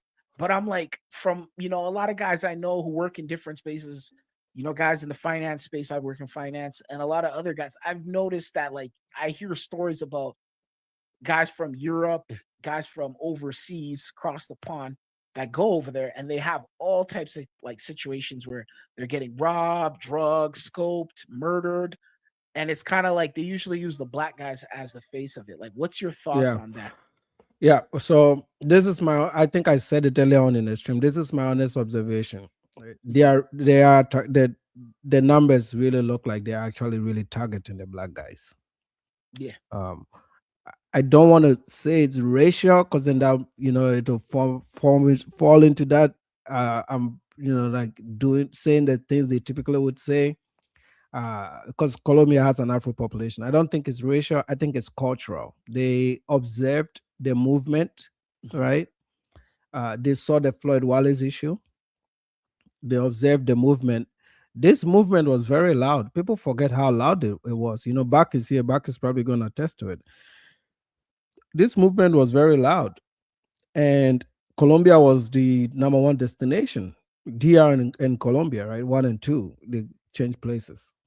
The DR didn't seem to care much, but the Colombians, people don't know, Colombia has a very serious conservative population. They are not liberals like that. Bogota is, but the rest of the country isn't. So they may have been okay with it in the early phases, but post-COVID, there was V Swells and a few other guys that were literally putting prostitution online daily from Cartagena. Like they reduced. Cartagena was the most family visited city in all of Colombia. Within 4 years, Cartagena was competing with Medellin for the #1 sex destination. Bogota used to have more sex tourism than Cartagena did. And just within 3 or 4 years, Cartagena became one of the Sosua, kind of, right? Yeah. So I think they exposed themselves too much, and like they made the Colombians know that, oh, if a black guy comes here and is single and he's traveling by himself, or they're traveling 3 or 4 group of guys, they are coming because of this content that they saw. So it's easy for them to just single out the black guys because that is why they are there, right? They'll travel there. Because see, if you're a country like Colombia, where between 2018 and 2020, on an airplane from Miami, you were getting, let's say a 300-seater airplane, only 10 of those travelers were black. This is real talk, right? 5-6 years ago, when I started visiting Colombia, sometimes I would be the only person on an airplane going to Barranquilla. Nobody, just the only black guy going to Barranquilla, right? Unless it's an Afro-Colombian in there. There wasn't like you won't see more than 2 black people on an airplane to Bogota. Fast forward 2021, 2022, all of a sudden you're seeing 50 guys on one airplane that are black from Miami. 20 guys, 10 guys. So I think that influx was just a shocker. How come all these guys all of a sudden are traveling? And then when they started traveling, they were posting what they were doing on the internet. Migración Colombia, that just did this deportation, has over 300,000 followers on Instagram. So of course people are going to tag them in these videos. People are going to show them that, are these the people you're allowing into our country? You saw the Colombian reactions to this stuff, right? So when all these things are happening, it's a slow process, but eventually the government catches on, So to answer your question, are they targeted? I think they are, but they're not doing it because they are racist. They are doing it because culturally they've noticed that these guys found particular interest in our country in the last 5 years, and they came here specifically for women. So if we interview them on their trip, then we'll be able to catch them. But I think if they interviewed white guys that are traveling solo too, they'll be able to catch them. Unless what they are saying is we're just only going to allow families to come in. No, you're right. They are catching the white guys. Like I've seen them. I've kind of looked into it. I noticed they've caught quite a bit of Mexican guys. There's a huge amount. Like it's like so many Mexican guys they're catching like on a regular. But usually what they do is it's weird. It's like, especially a lot of these content creators, it's like they don't really use them as the face. Like, hey, they caught this Mexican guy. They're catching like Mexican and like white guys. A lot of these guys are using, because what happens is they go online and they use these, like these girls are like for like, like the XXX world, that the adult film industry. So a lot of these girls in Colombia tend to work in that industry. You get what, you know what I'm talking about, right? They work in that industry, like they work in that film industry or whatever. And a lot of these guys tend to go over there. They go over there and they get these girls. Like they get them to, they get them on that timeline, right?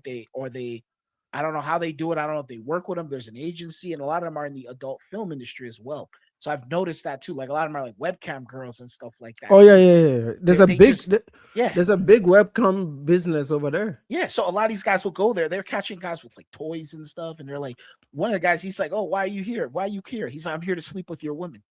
That's what he told me. Really? He told the customs agents that. Yeah, he said, "I'm here to sleep with your women." This is some of these Latino guys coming over there, and they're coming over there in like drone, like they're coming there in like crazy numbers. Like they're coming there in crazy numbers, just doing that. They're on that timeline right now, right?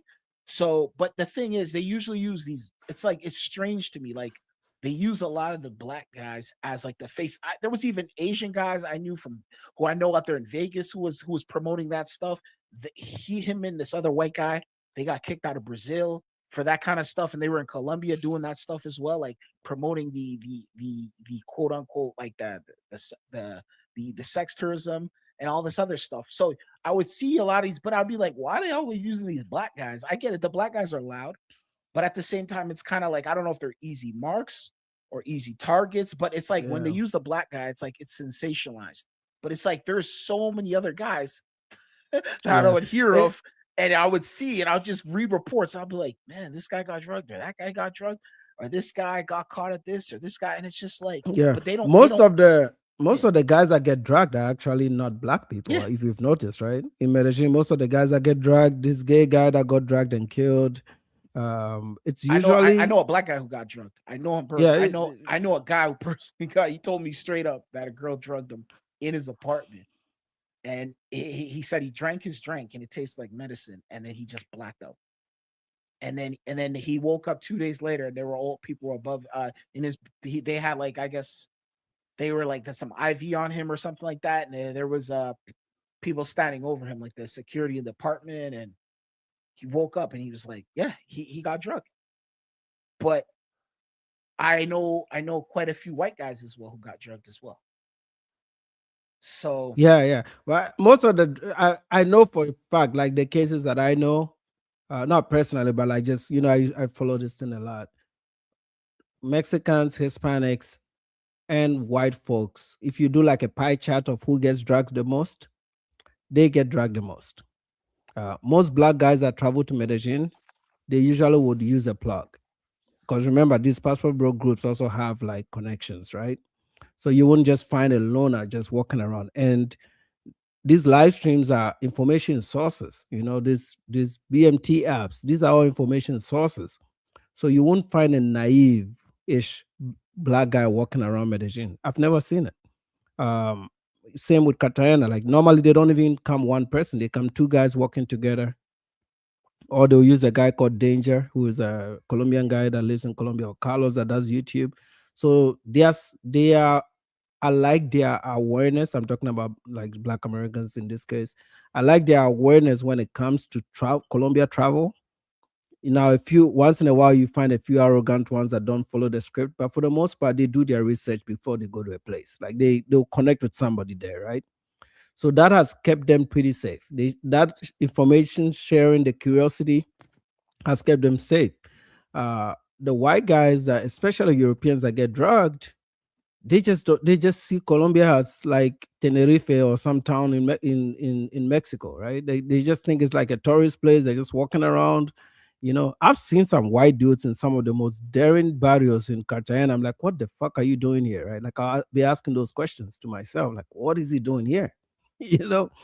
So if you look at that number, and then if you look at the enforcement numbers, where the enforcement number is like 90% black, then I have some questions. I think it's kind of unfair, but in the arena of delinquents, who am I to say whose is fair and whose is not fair, right? They're all committing crimes, right?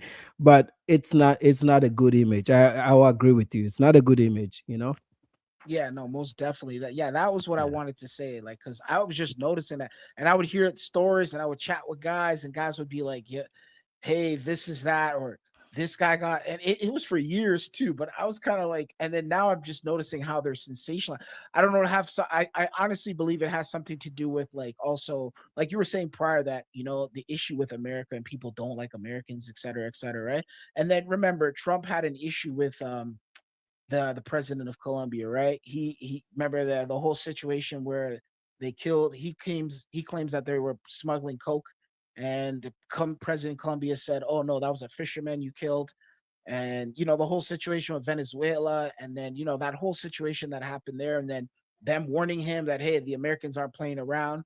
And then ever since then, it just seems like they've been going super hard. Also, I did hear from like people who are just on that they stated that they're potentially building a mall over there in El Centro over there. So because they're building a mall over somebody there, was it you that said it in the comments? Somebody said that somebody said they're building a mall. Yeah, exactly. That's but what I'm has hearing. that mall got to do with black guys traveling to Medellin? No, so what happens usually is like when they start building something, it's like when they start building something, they want to kind of remove like the prostitution, all that stuff out of there. They want to clear up the area. It was like what they did in Sosúa. You remember what happened in Sosúa, right? when they built the Hard Rock over there, and then they pretty much just kicked everybody out. They made sure all the girls have to leave. The guys can come over there if they want, but now it's a ghost town. They pretty much removed everyone because they built the Hard Rock over there. So the Hard Rock is over there, and it's like that's a huge corporate entity, and they don't want that kind of stuff. They remember a lot of these people, quote unquote, like corporations and like private equity and hedge funds and asset management firms and stuff. They want to invest in emerging places. Colombia is an emerging market.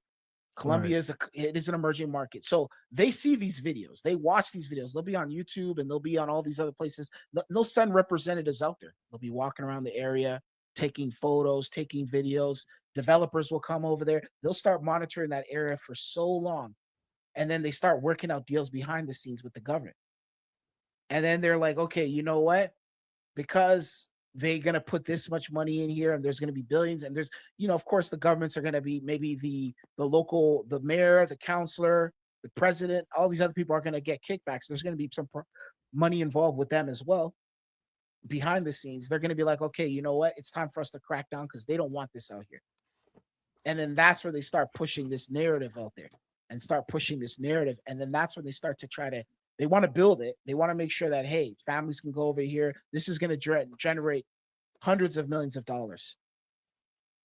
So we need to get a lot of these people out of here. So that's what they do. That's a technique that they do. They do it all the time. In every city, all the other places, they start removing all the undesirable out of there. So they could build, because they know this is a hot location. So this is something that you have to pay attention to. If people are speaking about that, these are indications of what they're going to do next. And that's just what it is. Buck, has Razor Ray's done a video on this? I'm sorry. What's going on with Razor? Like I haven't seen. His brother died, so he's kind of like dealing with that. Yeah, he's dealing. But we've been talking on the back end. He's all right, though, right? He's doing well. Yeah, he's all right. He's actually about to do an interview with the guy that got deported from Colombia. Okay. What's his name? The guy that was running the IG and all the I forgot his name. He has a weird. Was it Al Papo? Whatever his name is. Anyways, he's about to do a live with him, interview with him of explaining that. But he's okay, but he's just that he's dealing with that situation and But I definitely agree with what the other guy said. See, what's happening is same thing with Sosua. Medellin is being cleaned up. Like I said before, a lot of these countries, they don't want to be known as a sex tourist. So what they're doing is they're cleaning up, even though it's legal, but they're cleaning up the situation so that they want that image. Remember, guys, Colombia is coming off that whole drug war thing that was going on in the 80s and 90s. So it's like they kind of want to clean their country up and they want to get better quality tourists. Like they want to get families and, couples. They don't want just a bunch of single men going over there and just trick. It's an image problem. Yeah.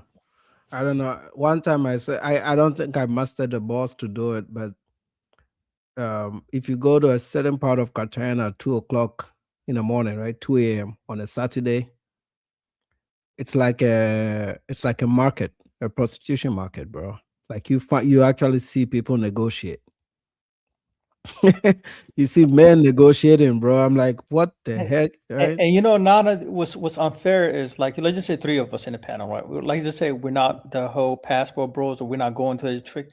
Even if we go to Colombia, let's just say if we went to Colombia just for the rainforest or bird watching or whatever, we're still gonna get grouped with those kind of guys because we're all black at the end of the day. You see what I'm saying? Right. We're all gonna get grouped. It's just unfortunate. It's now the Colombians are going to be like, okay, you go over there, you're going to be like, oh, he's a sex tourist. Even though there's no evidence of you going out there, you can be going out there for, like I was saying, jungle tours or whatever. Now you're going to still be labeled as an ex-tourist because you're the color of your skin. Yeah, especially if you're a solo traveler. If you travel solo.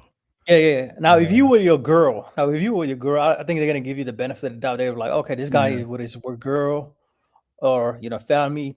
They're probably gonna give you the benefit of the doubt. But if you're just a single guy just traveling, now they're gonna look at you like now all eyes is gonna be on you. Yeah. Even I mean, I told even I, like as I consider myself a long-time resident of the country, and just because this thing just started, not the last time I was in Barranquilla, I didn't have that, but the previous trip when I had surgery, I had gum surgery over there. They questioned me a lot, bro. For somebody that is pretty much a resident of that place, I had to start showing them real estate What? paperwork. Yeah. Get the hell out of here, man. Yep. They I did told that you all guys this- the story in June. Yeah, last June I went to do a gum surgery. Okay. Well, because I was doing my dental stuff, so I had gum surgery there. They cut me really hard. It hurt for a few days. So I was only out there for 3 days. Day one was surgery day. Oh, arrival day. Day two, I had surgery. Day three, monitoring. Then I flew back. That just getting through Barranquilla's airport, they had the dog sniff my bags. They went through my bags. Damn. They went through my phone. I was actually in contact with Renee, so they just went through my WhatsApp, saw that I was talking to Renee, and Renee is a family guy. So so they were like, "Who is this guy?" And I said, "That's Renee. That's like my brother in Colombia. He's a Palenquero. I used to live here, and I had like a visa. I used to live here, and I still have property here. So, but I'm coming here for surgery." Then they look for my dentist contact, because I was chatting with my dentist on WhatsApp. So they look for my dentist's message. They found it, and they seen that I was communicating with Dr. Karen about my procedure and what to bring, what not to bring, what to eat, what not to eat, stuff like that. And just like that, they apologized and said, "Hey, no worries," And that was Barranquilla. And I think I was the only black guy on the plane that day. So I was like, yes, we are going to be profiled, but the benefit of that, like, you have to prove that you're not. You know what I'm saying? Which is unfortunate, because Colombia never had that, especially for long-time travelers like myself. It's always been an easy pass for me. Like, I don't even think about it, But even I had to go through secondary inspection, right? One time too, on my way back to the US, I went through secondary again. Like, it could have been on the same trip. Leaving to come back to the US, I think I was going to El Salvador before I come. I usually go to El Salvador for a few days, do my hike, then I come this way. I was going through El Salvador because I hate Miami's airport. So I'd rather do El Salvador and fly nonstop into Dallas.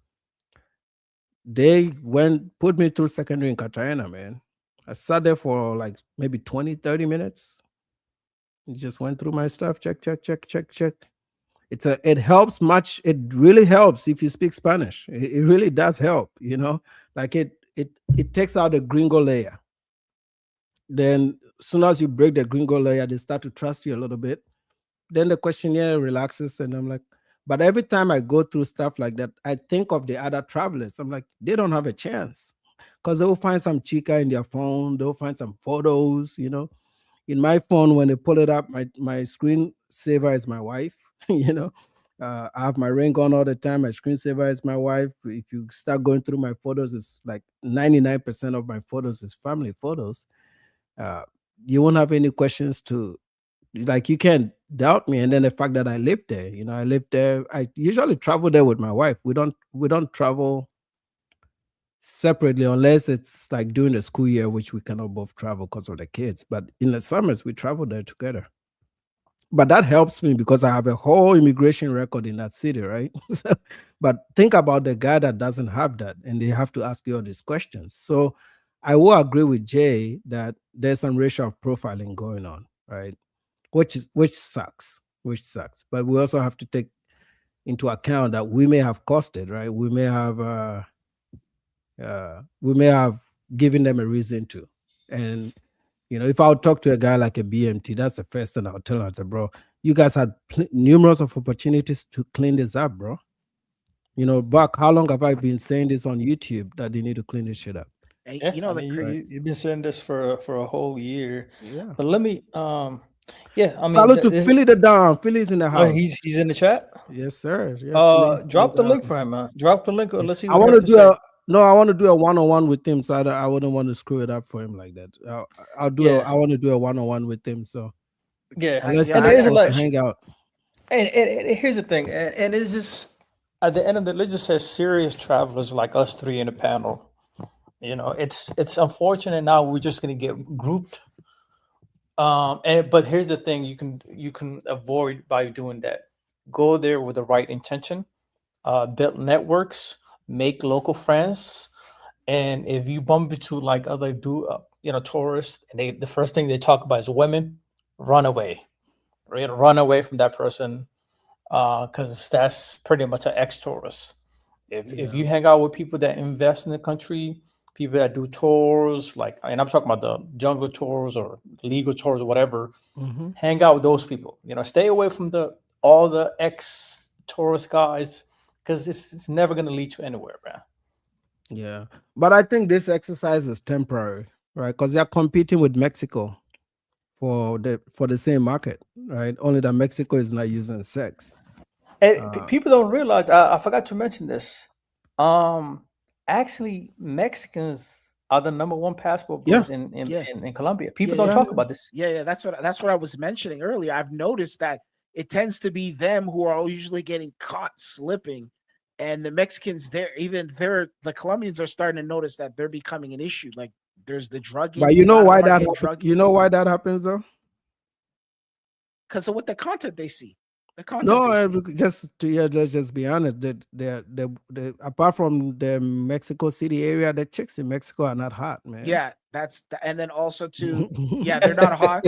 You're right on that. They're not hot. Gorditas, you know, in Spanish we call it gorditas, man. Yeah, They're fat. they're not hot. Yeah, they're not hot. And then usually the hot ones are dating some cartel guy or something like Yeah. that. So it's kind of like that's a no-go for them. They're they're not gonna, so they'll just go over there. They'll go over there, fulfill their fantasies, and come back to Mexico and go back to work. So I understand that dynamic for the Mexican guys. It's just kind of like it's just unfortunate that they use. And I listen. There's other guys. I've seen guys from Australia. There was guys from New Zealand that they were catching Europe, and I was just like, and these were all like white guys. I was just like, wow, bro. I once ran into a taxi driver from Europe, man, in Bogota, driving taxi, bro. What? Yeah, they said he quit his job to go live in Bogota because of a girl, and he had to drive Uber or taxi over there because he was a resident.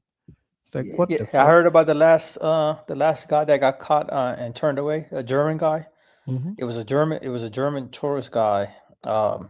They did a random check on him, and they found out they unlocked his suitcase, and they found out every kind of X toys like you can think of. Yeah, he yeah. had it in there. Yeah. I heard And they saw that, and they was like, nope, we're just gonna deny it. And this But is why a do you German. have to take that shit? Like Colombia sells all that stuff, man. There was another guy, same story. There was another guy they caught. Not the same store, but another guy, similar case. They caught him. He was bringing all these toys over. They're like, what is this? Yeah. He's like, I'm here to sleep with your women. Oh yeah. I saw that. That's fucking crazy, man. That's what I'm But saying. here's the thing. There's content creators. I don't. That's actually what was being discussed now in the space is people are flying into other cities in Colombia where they don't have as the extensive text as Medellin. Then they take the domestic flight to Medellin, so they don't get checked again. Like you know how. Yeah, domestic, you don't have to. But here's Yeah. the thing: they're doing it everywhere. I played 2 stories last week from Bogota. Bogota is the easiest airport in Colombia. Yeah, El Dorado, which is the biggest airport, is the easiest because it's too much traffic, so they don't have time to process everybody. You know what I mean? It's actually the check-in is now electronic in Bogota. You just go through it. So that's what I'm saying, they are profiling, because unless they physically pull you out of the line in Bogota, you can just, once you've done checkmate, you can go through the terminal without talking to anybody. You can get admitted like that. You know? Yeah, no, So you're 100% right. Yep. what other airports are you gonna fly into? Let me tell you where the Cartagena? direct flights are. You can do There's Cartagena. Cali though. You Cali. can go. So the main airports for American travelers is Santiago de Cali, Cartagena de Indias. You can go to. There's a direct flight from Miami to Barranquilla, and then you can, if you're avoiding Medellin, the other option is to go to Bogota. So you got 4 main out of Miami. The other option is to fly into Panama City, Ciudad de Panama, And then from Panama City, you can fly into Cucuta, but that's by the border with Venezuela. So why would you go that far? There's no direct flight from Cucuta to Medellin, so you have to fly now to Bogota next, and then go to Medellin just for some blue eyes, man. You might as well just go to Pereira. Like, just you get the same chick as in Pereira. They all look the same, man. People don't talk about this, but people can go to Ecuador if they see that, like, if I'm was just being passport- honest, man. They're not as I know Latin America like Oh, they're not as attractive? They are not as attractive. What about Peru? I heard a lot of these guys want to. No. Yeah, I've been Peruvians, to Peruvians look. They have that indigenous Indian. look. Yeah, They look indigenous look. Indian. Dude, I know that country. I know these areas. I used to live in Latin America, so I know these places, man. Brazil and Colombia. That's it. If you're talking about, and then Santa Barbara in Honduras. That's where you have these nice blue eyes Latinas that can win beauty pageants. Yeah. So go to Santa Barbara in Honduras, but Honduras. So that means you have to fly into San Pedro Sula, and you need a plug over there. If you don't have a plug in Honduras, it's very dangerous, man. Yeah, that would be your best bet. I mean, if you want that Medellin type of woman, you have to go to Honduras. Honduras or Costa Rica. They go to Costa Yeah. Rica. Costa Rica, a lot of them are Colombians that are working over there. Yeah. You can't approach regular Costa Rican girls Yeah, like that because no, they got money, They bro. got money. They got money. Same thing for Panama. Same thing for Panama. And And Panama, most they're of the fat too. They're fat in Panama, they're bro. fat. They're fat. And most of the working girls in Panama are Colombians. That Yep. you know. Yep. Yeah, all Colombians. And it's like a lot of guys don't understand. It's like the best place is like if you want to get people don't understand. If you want to get a regular chick and the income it's up there, high income, Chile is probably the best place that people don't talk about. And if you and as you said, they're actually as attractive as Colombian Yeah, women. Chile, the other country right next Uruguay, there, Uruguay. Yeah, you can Paraguay. find parts of Paraguay. You can find that type of good-looking women, but they have Phenotype, income. yeah. They got money Yeah. over there, bro. These are very expensive places. They got class. They have money. You cannot find a chick like that on a 5-day trip, bro. Like you need to be Most of the living chicks there. they want you to live there because they want Yep. to take you serious. Yeah, and they don't want to come to the US either. Those are girls like don't. Chileans. They have They're the money. visa free. They come here visa free. Yeah. The Chileans don't want to be here. It's nice to live there in Santiago. Yeah, so they won't come over this way. Brazil might be your best shot. Brazilians are right up there too. So. But No, you're 100% right. Yeah, it's crazy right now. Honestly, like like I said Bro. before, like there was a guy. I remember there's a guy I know from he's from Illinois there, right? Yeah, Mhm. Illinois. He's from Illinois, and he was telling me he's like a lot of these guys are stupid. This is a guy who runs his business, has a lot of stuff going on, Black American guy. And he was like, a lot of these guys are stupid. He's like, a lot of the information that they're putting out, you can't just put that out in the air, the open air. A lot of these other groups of men, they have these hidden forms, or Private hidden groups. that Private you- groups, yeah. private groups. It's like members club only type of information. A lot of these white guys have that stuff too. A lot of these white guys they have these private groups that they communicate on what they give these kind of information amongst each other, but it's only for a select few that can enter it. Yeah. But a lot You know of these what- other guys, they just put it out in the open space. They want to be seen. They think they're going to be their new hustle. They're going to be the next superstars. But then the reality is they bring a target on themselves. And then what happens next is you bring in a lot of bad. That's where you get the Floyds and the what's the other guy, Jay Rellos, and all these other goofy guys who are unserious, who shouldn't be doing this. These are guys who should be working a 9 to 5, building up themselves, building up their income, and paying off their bills. But they try to use this as something to pay off their bills. And this isn't like. Now, bro, if you have to, this is what I've been saying though. If you have to go through all this wahala just to get some blue-eyed chicken Medellin, when there's over 1 million Venezuelans in the US right now. Most of them don't even speak English. I go to their concerts. If I was a single guy, I would have tapped one of them already, bro. Yeah, I mean, if you live in South Florida, bro, and there's a city called Doro City, Florida. Yeah, Dorado. They got the most Venezuelans, and if you Bro. out there And it's like the easiest you could like pretty much they're gonna have their paperwork. And if you're trying to be in a relationship with I don't even care if they don't have papers, bro. Yeah. Shit. Voy a aprender español. I'm gonna find Duolingo, learn the best Spanish I can, and just put myself in there, bro. Yeah, but the thing is, these guys are lazy. That's the one thing. They're very lazy. They want things to come to them. You see them; they all go to the same place, right? They all go to El Cent. What's that place? El Centro over there. Yeah. Yeah, and they sat down there. They go there where literally it's like prey. Like literally, they're prey. They don't know that they're okay. Some of them will get through. Majority of them do get through, but a lot of them are out there preying on them. They're out there. They have a whole syndicate. These Colombian girls these Pisces girls have a syndicate that they're running with men and all these other groups of people. They have their drug ready to blow it in their nose or put in their drink or whatever, and they're pretty much running a play on them. Bro, that's copolamin. That's copolamin is all over Medellin, bro. Yeah, it's dangerous. All over that place. So it's like you're going to a place where one little mistake, you're fucked. How is that even excitement? How is that vacation, bro?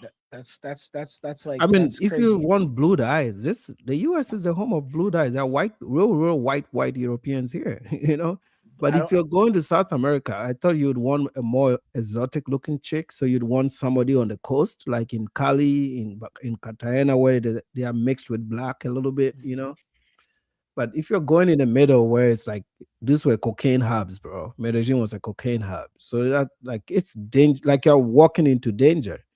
Like I agree. It's not that serious, fellas, man. I'm telling you, like I said, because I've localized myself into these communities. When there's a Vallenato concert in Dallas, I go to it because my wife will never go. She thinks that music sucks anyway. Yeah. But I go there solo. Sometimes my Nigerian friends will join me. We just hang out there. Yeah. My one friend, Uche, he gets dates from these chicks all the time right here in Dallas, bro. Yeah. With no effort. All he did was he learned some Spanish. Yeah. Yeah, he's on guys are dates lazy, like though. crazy all the time, man. He these guys called are me lazy, last though. week, bro. I kid you not. He called me last week. Met a girl on Hinge from Venezuela, from Colombia, Colombian girl on Hinge. Beautiful, good-looking girl. Same night, he drove 1 hour to Irving, picked the girl up, brought the girl over to his place, and she gave it to him, bro. Yeah. Same night, just because he spoke some Spanish. And they were hanging out like nothing, just put it on an Uber in the morning to go home. Yeah, you don't have to travel that far, man. These people walked across the jungle to come here anyway. They're already here. Yeah, no, you're 100% right. But the thing is, like I was saying prior, these guys are lazy. A lot of these guys are lazy. They want it easy. And also a lot of them want to travel as well too. So this gives them an opportunity to travel. A lot of these guys, they don't like leaving the US. They don't like to leave the US if they don't want to go to do you know how many guys I know who are in Colombia right now who are in the finance sector working on big projects or even in the fintech circle or in that sector as well, just working on big projects as well. A lot of them go over there, they buy apartment buildings, they buy all types of stuff. And they're working with developers and they're out there on some economic jihad type stuff going on. They're over for the takeover, and a lot of these other guys are here just kind of running around here like, I don't know, chickens running around here. Just one of the issues I had with them too is like an Austin Holloman, right? I'm sure you guys have heard me talk about him a lot. One of the issues I had with them, one for him, is because he traveled when he was too young. I thought he should have stayed home and built skill. But even if you've traveled, the fact that they didn't take advantage of those countries to build skill, like, you can go to school in Colombia, right? You can go to school in Kenya, right? You can learn a skill there, right? Is it a superior mindset that makes them believe you can earn a skill in those places? A lot of us show up here skilled. We did our colleges there. We just did a little bit more here. You could buy land over there. You can buy land. You can open a coffee shop. Yeah, buy buildings over there. You can start with a coffee shop, man. Yeah, barbershop. He was a barber, Austin Holloman. You could train some people and open up your own barbershop. Yeah, coffee shop, barber shop. You can do so many different things. You could But buy then you're eating apartments. at a restaurant every night. They don't cook. You're always eating steak. So that you're spending all the money that comes in. Even I mean, this YouTube money, yeah, $3,000 a month is not a lot of money. But for somebody that lives in Nairobi, if you don't want to go live, like he didn't have to live in that apartment for 1,000. You can live. There are good apartments in Nairobi for $500-600. That will free up another $500 for you to kind of maybe buy some clothes and stuff, and then eat less. Like, why are you eating steak every night, bro? Nana, let me tell you something. $3,000 a month, outside of the United States of America, and maybe Canada and England, the majority of people don't make that kind of money. So if you're making $3,000 a month and you're living in Kenya or you're living in Colombia or you're living, that is more than enough money for you to go and to start entering into purchasing up stuff. You can finance stuff. You can do loans. You can do layaway. I know in Kenya, the Chinese over there, they literally have a layaway program where you can purchase property like apartment units, and go on pay as you go. You don't even need to mortgage it. Right. You just put down X amount of percentage and you start paying it off. And then once you complete the payment, they hand you the key. The Chinese developers and the builders over there, they do that in Kenya, in Nairobi. So 3,000, if you're a YouTuber and you're making $3,000 a month and you're living abroad in the United States, $3,000 a month, the only place you probably live is maybe, I don't know, maybe Mississippi or something. Yeah, somewhere in the middle, bro. Yeah. Like, honestly, like, you can't, that's pretty much, that's the only place where you can survive. Outside of that, though, and maybe like somewhere, maybe, yeah, I'd say Mississippi just to be on the safe side. But when you're abroad and you're making that much money, the average person doesn't even make that much, not even close. They could work for maybe 4 years and they still haven't even made that much money. Yeah. So that's the entry level. If you can make that much money and living in like Austin Holloman in Nairobi, or in even in Brazil or in Colombia, in these places, you could start actually buying up stuff if you manage your money correctly. You could start networking. Remember, you don't need to use your own money. You can also go back to the United States and get loans from the bank. Yeah, you can build. Yeah. I was like, man, if I was a financial advisor to some of these guys, man, that they would have won so much. Like the money they were making then around COVID time, man, I would have put those motherfuckers on so much game, it'll be crazy. Because what I'll do is I'll set the stage over there where they're living, but I'll use the time to also, since you're not paying expensive rent here, right? Yeah. I'll spend, depending on where they are credit wise, I'll spend the first 12 months to clean up their credit in the US, because you're not paying so much money over there anyway, right?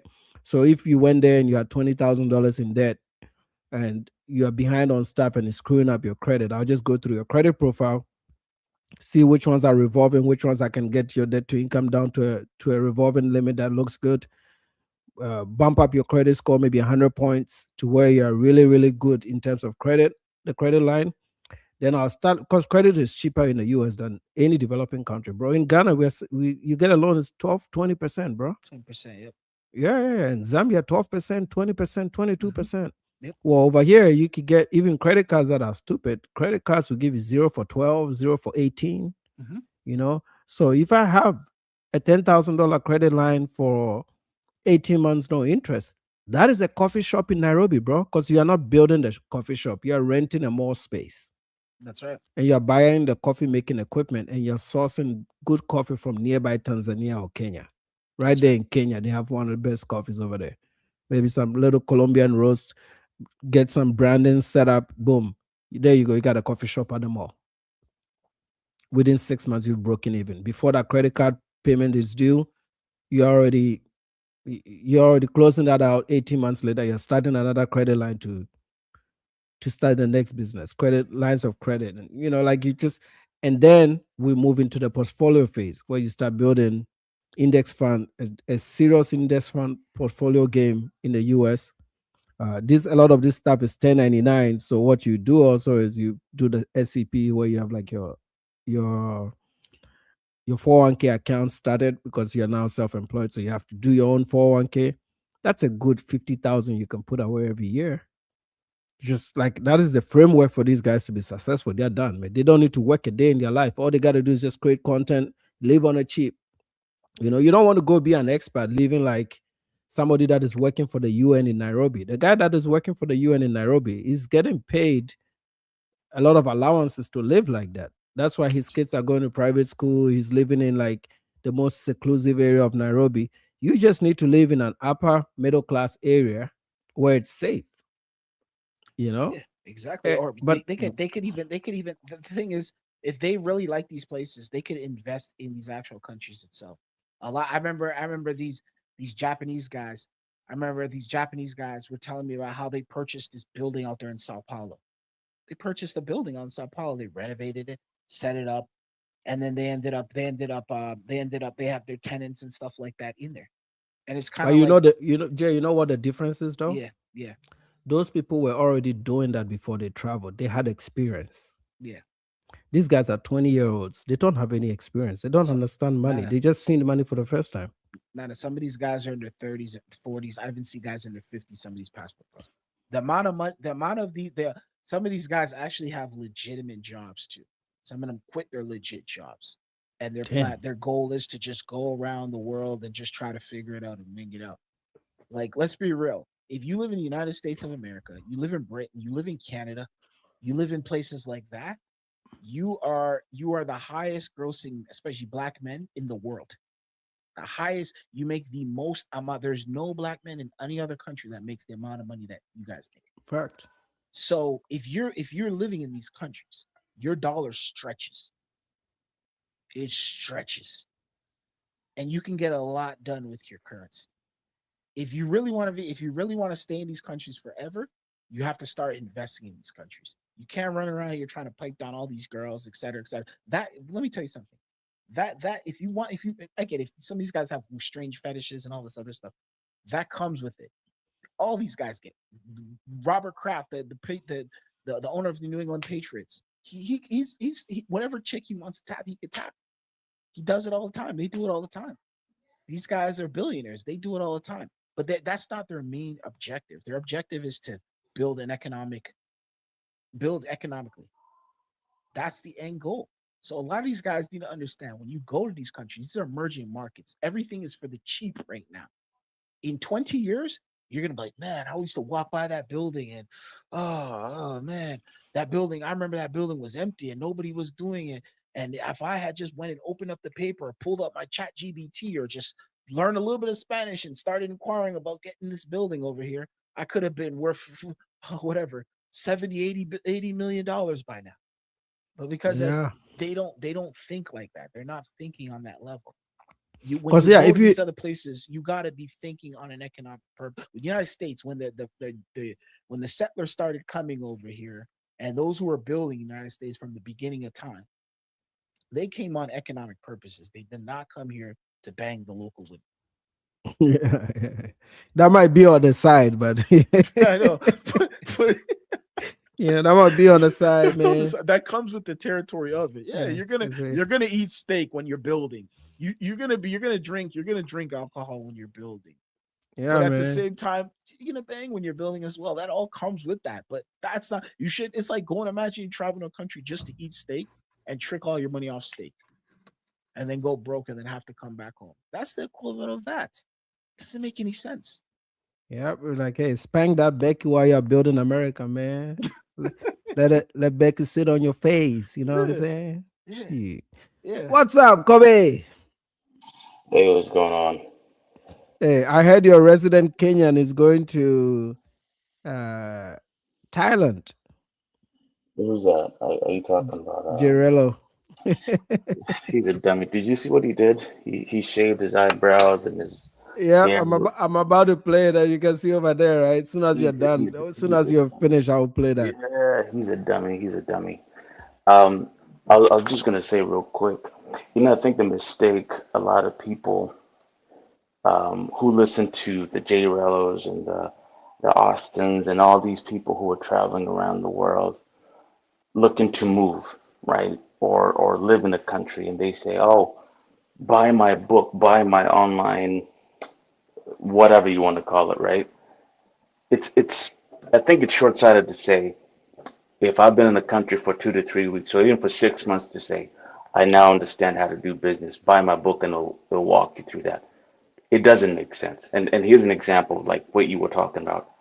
You know how you were saying like starting up a coffee shop in Kenya. You know, you could get, you could own like an apartment or rent an apartment and they could start up a coffee shop. It's not as easy as it sounds because you got to imagine the competition that already exists there. People are not dumb. People are well traveled and they look and see opportunities there like the same way you and I would while we're here, right? New environment, you go someplace else, you come back and you have an idea.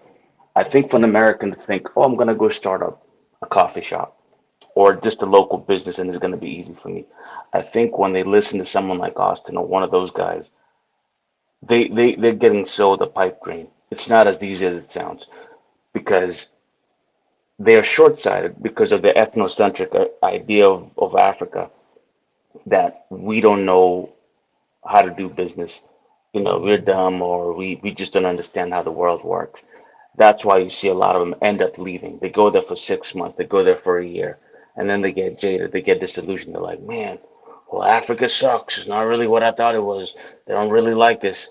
No, what you thought it was is not really what it is on the ground. Does that make sense? It's Yep, like I get it. saying, yeah, I'm gonna come to Ghana, right? I'm gonna move to Accra or something like one of the cities, and I'm gonna go start up a shop that sells furniture. Well, I assume there's already got to be at least 1,000 other Ghanaians who've been around the world and have the money also who are doing the same thing. So it'd be pretty dumb of me to assume I'm gonna go show them something different. And I'm buying it from a guy who's only been there for a couple of weeks or a month.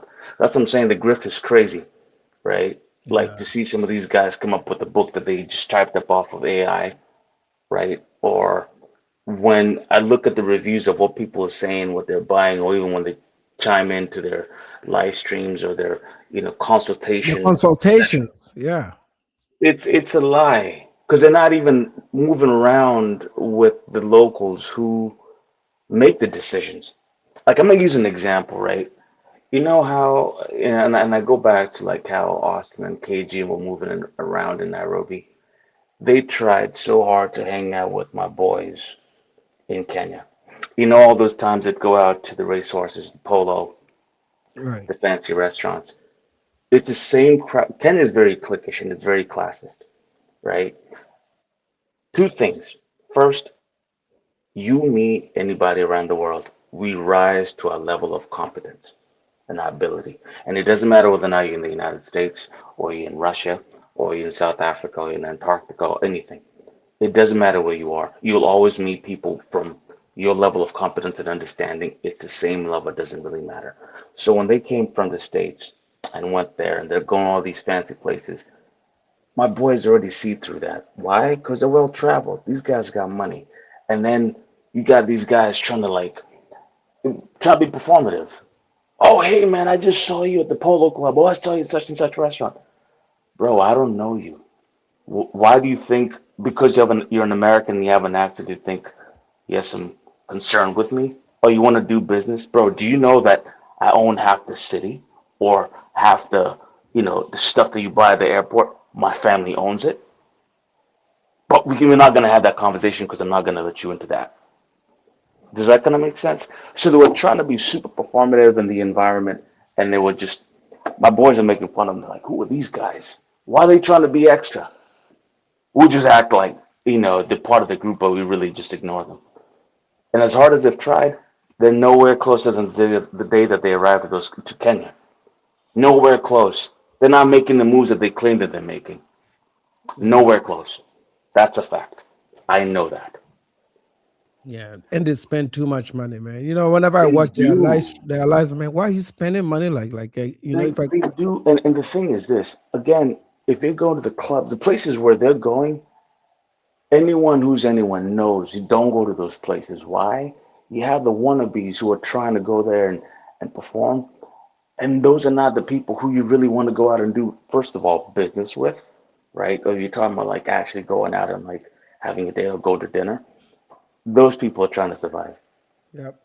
They're already seen how you live in America, so they can go buy the same Chinese stuff from the from Chinatown in Nairobi, and they'll act like they fit in until you give them exactly what they want, and then they'll leave you, high and dry. Yeah. So yeah, that's my thoughts on that. So yeah, all these lies about I started a business, you're lying. Yeah. Yeah. They're It, not it's doing it's that. box buying and steak, eating Yes, steak that and is going to it. the bars and Absolutely. drinking. That's why Mhm. they are. You can tell, like when I watch Austin's last few videos, you can tell he's really struggling, bro. His videos, just like you, I look at his social blade and I also look at the live views, the likes. Boy is hurting. Like as I said, he's sipping on that moonshine, eating bamboo shoot soup, because that's all he He's can really buy. sipping on moonshine. No, like he's drinking cheap alcohol Oh, because I know. like, I think I honestly think he's struggling. Because no, if you he look at from is. He is. from He a is. He is financial struggling. perspective, he can be making the kind of money that even if you say like like you said it before, like like Social Blade gives you a rough estimate of what this person is making. Even he did a live the other day and he was at a bar and he was drunk and someone said that they were paying like $500 a month for an apartment, and the level of excitement that um, Austin had was wild. Like you just said, God damn, dude, like how much are you paying? Like, but you can see he's struggling. He's staying at a hotel because he no longer has Airbnb, right? Boo hoo, right? Um, he doesn't have a credit card, so he's living dollar to dollar. But when Yeah. he Yeah. comes to Dallas, because he said he's coming next month, well, I'll take that back. When he comes to Fort Worth, he's not gonna have um, yeah, he's not going back anywhere anytime soon. Plus, he owes the IRS a ton of cash for the PPP Yeah. loan that They he they took. don't file taxes too. I know they don't file Yeah, their taxes. All of them no, do, and because they don't I, pay. I, I looked his stuff up, and he owes quite a bit of money in taxes, and that's another reason why he's coming back because they're squeezing him. Yeah. And about the PPP loan, if you think I'm lying, you go look it up. It's free to look up, and you can see Yeah. how Yeah. much. It's on ProPublica. He probably took it Yeah, for the barber shop thing, but he yeah, was. but he keeps saying that he made over 100 grand. Come on, who's paying you that kind of money at the age of 21 or 22? And you look at his hair now and the way It, he's cutting it, out yeah. here looking like, like a lost panda somewhere out in the Yeah. stick. Like, no, stop. Not in the Dallas area. No. The barbers Mm-mm. that make that are like elite barbers, and they Yeah. have some The like they have competition is more. stiff. Everybody's a barber over here, bro. Exactly. Right. So again, not hating, but the stories they tell are absolute lies. Right. And again, about Nairobi, I know it's a lie. Again, they'll try to like hang out with my boys. They try to go to the same country clubs. They try to show up. They try to go to the dinners, the restaurants. They told no, persona non grata. You guys are not even wanted here. Yeah. Who are you? Yeah. Just because Yeah. you saved up a couple of thousand and you came to Kenya, you think everybody's broke? Do you see what I'm driving outside? Do you see the kind of house I'm living? Do you know how And much that? you're right on that too. Because when I was in Kenya, and I was with one of my guys over there, and he was showing me some stuff, and there was a lot of these young boys. They were buying up a lot of the real estate over there. Yeah, They're bu- which part of Nairobi were you in? Oh, so I pretty much came through the city. So I was just in Nairobi, like just a city for a bit, and then I dipped out to Uganda. So I was out in Uganda. I was in Kampala. So I came out there just to visit him for a bit, and he showed me a little bit, and then I dipped out. I didn't really stay too long, so Yeah. I'm not gonna Probably say I'm the big spots probably Kaleshwa. we Yeah. Dude, pulled like up there. We pulled up there. Little wedding situation. Showed me some of the guys. He was like, "Yo, this is that. This was that." And then we went back to Kampala. Then pretty much, I was in Kololo and some of those other areas over there, and then that was it. it's big money in Kenya, and I don't Yeah, care what it is. anybody It says. is. Um, and I say that because I'm part of that circle. I'm Mhm, not shading. I'm not lying about any of that. mhm. And to see how these guys say, "Oh, we're going to these restaurants," stop. Yeah. Yeah. You're going No, to for me, Polo, for stop. me, for me, I have a skill in detecting broke. I can just see broke when I look at people. No, but See, the thing is though, if you guys remember though, if you guys do recall though, like remember at one point he was in Thailand, right? Mm. You remember that, right? I don't know if you guys remember. He was in Thailand. Yeah. And they said that he was buying girls to be like his girlfriend. I don't even doubt it. I don't even doubt it. I mean, Has he I can heard that? believe that. I was I can believe concerned. that. I was I mean, concerned. I can believe that. But here's the thing: what a lot of people don't understand about Austin. See, he's saying he's been all these countries and all that. But what happens if, let's just say, YouTube doesn't pay as much as it used to, or your whole YouTube channel gets deleted? Now you got to come back to the States, and now you wasted all those years. What did you build up in terms of skills? Because first of all, the job market is tough over here. So what now, when you come back over here, what do you have to show for it? Yeah. Yeah, Be a that's the barber. thing, though. That's the thing, though, because like I was saying prior, when these guys were actually making the money from YouTube, when the money was actually pulling in, because YouTube is just like this. It's kind of like hot and dry. Like, okay, during the pandemic, a lot of people were inside, right? So there was a lot of remote work going on. So a lot of people start watching content. So a lot of these guys start springing up and coming up, right? So during that time frame, when you start making all that money come in, you got to start investing. You got to start pulling some of that money and putting it aside. Be like, okay, you know what? You got. Matter of fact, if you're living us overseas, I would say probably 70 to 80% of that money has to be put aside. You got to put that aside, bro. You have to put it aside. The only thing you should probably, and then you have to start investing. You got to start. You not invest immediately. I don't say just jump into whatever idea, like O'Shea Duke Jackson over here, just jumping into things without actually knowing what he's doing, but actually sitting down there and educating yourself and taking the time to actually learn about what is what, et cetera, et cetera. So what happens is a lot of these guys, they get the money, and like I said prior, like you were saying, he's going to Kenya, he's going to all these countries, and it's kind of like he's trying to impress people, but he's eating big and he's going to he's going to these places, and the money dries up. The audience start. I think the Jay Rello thing affected him as well. Or is Yeah. That situation kind of messed him up. I think it messed him up psychologically, right? Because they started to. He was on the. He was. I think people they caught Those wind of it. T-shirts. Remember those T-shirts they made? Yeah, and they said get this guy out of here, and he ran off, and then he came Yeah, back. him big boss, Revo, and How's by Big the way, Boss? How's Big Boss? he went there a second time. Kobe, I don't know if you realize this, but Big Boss actually went back to Kenya the second time. This time he went to He went Mombasa. to Mombasa, but he hasn't. Yeah. I haven't heard from him ever since that trip, though. Yeah, I mean he's been inactive. I don't know what happened. He's been inactive since that trip. Yeah, people get broke, man. This things is not cheap unless people are funding it. Right now, But it what looks happened like to that. Kid Greatness? What happened to Kid Greatness? That's one I thing. think he was just psychologically defeated, bro. Like soon as we did that video, he just left YouTube, never came back. I think what got him is the Airbnb ban. I think that's what Airbnb one, and then also that video we did where he was getting a blowjob. I think that really shamed him. It kind of like. Yeah, I heard he's doing DoorDash. Yep. And doing, you know how those guys sit on the side of the corner just spinning the signs? I heard that's what he's doing. That Wait, sucks, pause. When bro. you said spinning, what's You know the signs, like the ones that say, furniture here, half off. Crazy, Oh my, man. you crazy. Yo, look what somebody in the chat said. Somebody said Big Boss is a mall cop. He can only travel, but not so much. Oh yeah, because I think that's what he does. Like he does like a security job. Yeah, he's a mall cop or something. One of them, what do you call them? Those Segway things. Oh shit.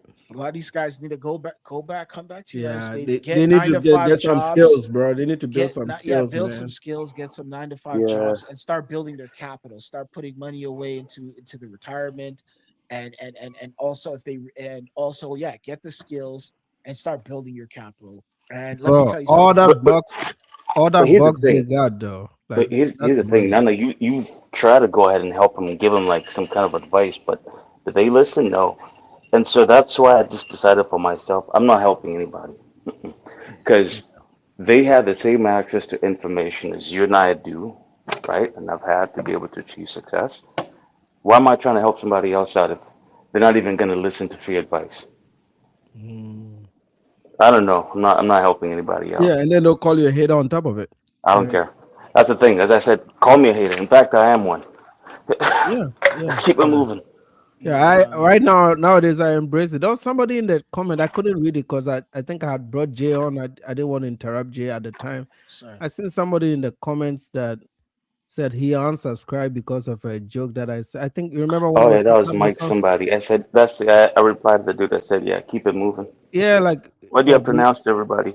you upset about clearly something that everybody knows is a joke. So what, you can't joke about black people. I mean, these guys are joking about us all the time. All the Look time. at the Yeah, thumbnails they're 365. making. Come on, man. 365. You And then can't the minute take a you say joke, man. something, you say something about them, it's the end of the world. What? You can't say that. It's like, Yeah, okay, and this is all like the nicest live stream I've done when it comes to black people. So I don't know if while this will be the one video you shouldn't unsubscribe from, considering the kind of things I talk about, right? But hey, that's a good thing about YouTube is like at the end of every month you're gonna have a net gain of subs. Some will drop, some will join. Man, it's not a big deal. We're not here to police people's feelings, bro. I mean, here's the thing with this in terms of the whole advice thing. A lot of these passport bros, if they really lock in, I feel like within 10 years they can retire early and go abroad and live abroad. What they can do is just save 60% of their savings, invest that shit into an index fund, let it compound, do that for the next 10 years, lock in, and you can do that. But a lot of these guys, they just want to take these multiple trips a year, waste their money, and they don't have And even if anything for retirement. like what Kobe was saying, or I think Jay said it, if you've picked out a country, you can start getting like what we do, right? You can start getting in that real estate market while you're still living here, working here. All this, like all the things I have in Africa, I didn't have them in Africa while I was in Africa. I bought them when I was living here. You know what I mean? So you could do that here. Same with Colombia, right? I was not buying stuff there while I lived there. I bought it with the money I made in the US. So they can be working here and planning that out so that when you go live in Nairobi, you'd be living in your own apartment rent free. That's right. And go with some business plans and maybe get some good networking. If you go there with good intentions and like Kobe said, if you don't have this superiority complex and you're willing to like work with the locals, like for real, I think you have a shot, bro. No, you're 100%. Nairobi's a good place. Like I said before, there's these Chinese developers over there. You could do layaway. You could do pay. You could literally put down a percentage and just start clocking down. Like a hammer, taking a hammer or an axe and hitting it in a tree and just start chopping down, paying a strategic strategy, paying for a duration of time, and you get that paid off. They hand you the key, and now all of a sudden you're an apartment owner. There's some of these places. There's no mortgage. So there's no reason there's no reason why you're there for whatever 6, 7, 8 times, even a whole year, sometimes back and forth there, and you're not purchasing anything. You need to start buying. Like you were saying prior, that there's those circles that these guys want to get into. If you want to get into these circles, you need to actually own stuff. You gotta actually start to build build your portfolio, build your net worth, and start moving and shaking. And then you're gonna eventually start to attract certain types of people. And I'm not talking about girls either. I'm talking about people with real money. People with real money, not like these like people who literally are like whatever, I don't know, like just regular people. Like you're gonna actually start attracting people with real money. And that's the thing with a lot of these guys. They just kind of want to go there and trick off and stuff like that. And I'm like, I have no problem with people going anywhere. I just say, if you're going there, you got to go on economic purposes. You got to go there with the minute a white guy lands or touches down in any country, he's looking at everything. He's looking at the infrastructure. He walks to the airport. He starts looking at everything around. He starts taking mental notes. In some instances, he asks questions. He goes back to his hotel or where he's staying. He starts researching. He starts collecting data. And they sit down there. They look for some places. They look for the Chamber of Commerce and the economic hubs and the business hubs, and they look for conferences. And you see them sometimes. They'll come to Africa with nothing. Nothing. Literally, some of them literally come in there with like some of them don't even come with a return ticket.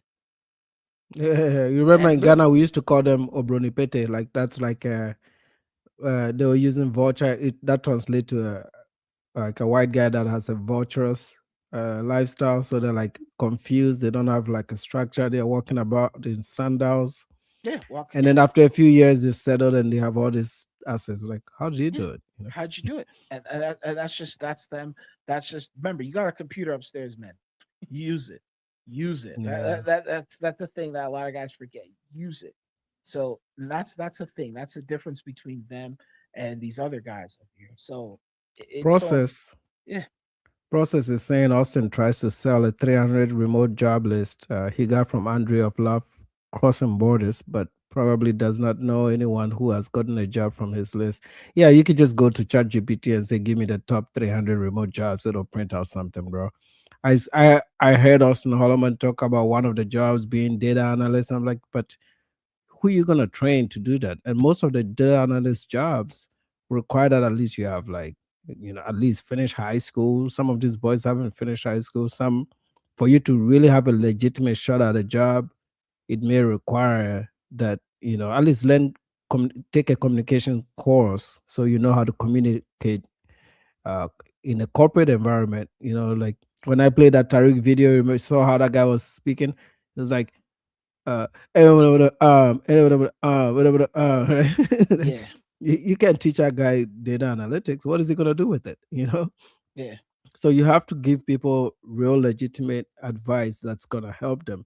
Don't just print out a list of jobs and tell them, hey, learn this, buy this from me for $20. You enrich yourself that way. Then you sell him something that he can never use.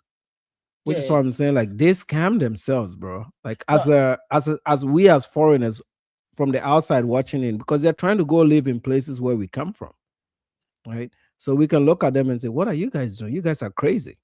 It's like, "Oh no, you guys are jealous." I said, "No, I'm not jealous. I left that place.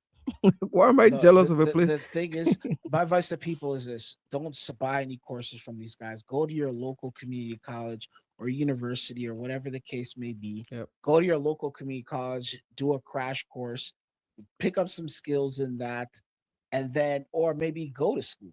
Sometimes what happens, a lot of these guys, they're scared to go to school. Community college, $50 a course, bro. $50 a course. If you do your local community college, $50 a course. Just take a communications class for one semester. Let's see if it sparks some interest. Speak to a career advisor. It's free resource. Like to talk to a career advisor at a community college, it's free. It's free. That's what your taxes are for. It's free. Just go and speak to a career guidance person. They'll give you some guidance. You just follow the plan.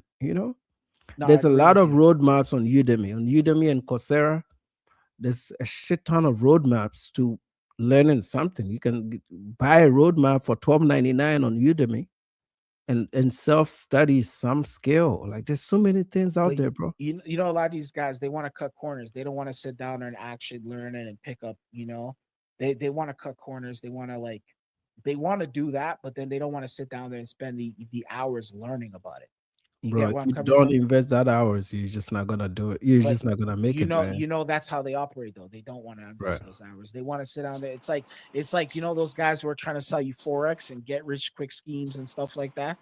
That's pretty much what they're doing. Yeah, that's why they get scammed like that on the internet, man. Like they just like a bunch of scamming on YouTube. It's crazy, man. It is crazy. Let's get this video. Down to zero. Not little Adam, but okay, go ahead though. Let Adam eat, man. He ain't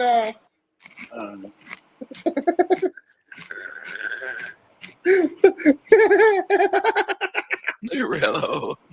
Hey boy, they about to clip. They clipping the clip. Oh my god. That roof is like. So this one it says what? He's raised $598. He needs $2,000 to go to Thailand, right? So I guess somebody asked him to shave his hair for some donations, and that's what for extra. So I was watching the live, so it was at 598. So somebody in the panel said, "Hey, if you shave your eyebrows, I'll send $100." So, and He he did did. this for $100. No, no, not the whole head, but the eyebrows, because it was multiple sections that he was doing. Like everything he was doing, it was extra. So they were sending him money. Yeah. So But he why ended would up you the shave your night. eyebrows? Wouldn't that take like forever to come back? Yeah. That's stupid, bro. That is, damn. Let me let it play out. There we go. Y'all lucky I want to get to this Thailand trip, man. All right, y'all lucky, man.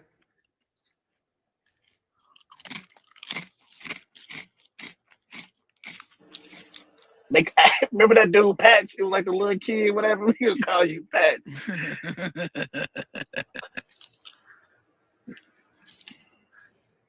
Oh my God, this is retarded.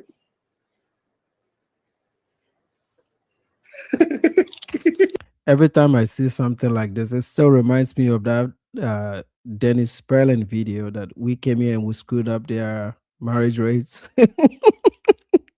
Imagine you're somebody trying to marry this dude, bro. We screwed up the marriage rates. That's what he said. Yeah. That's the video. He hit me up with his copyright because he was upset about it. Money for more lady boys. You should follow My Skin's Money on that. He's in the chat. You should follow him on TikTok, man. He clips their stuff, so it's just funny. He makes it easier, so you don't have to go looking for it.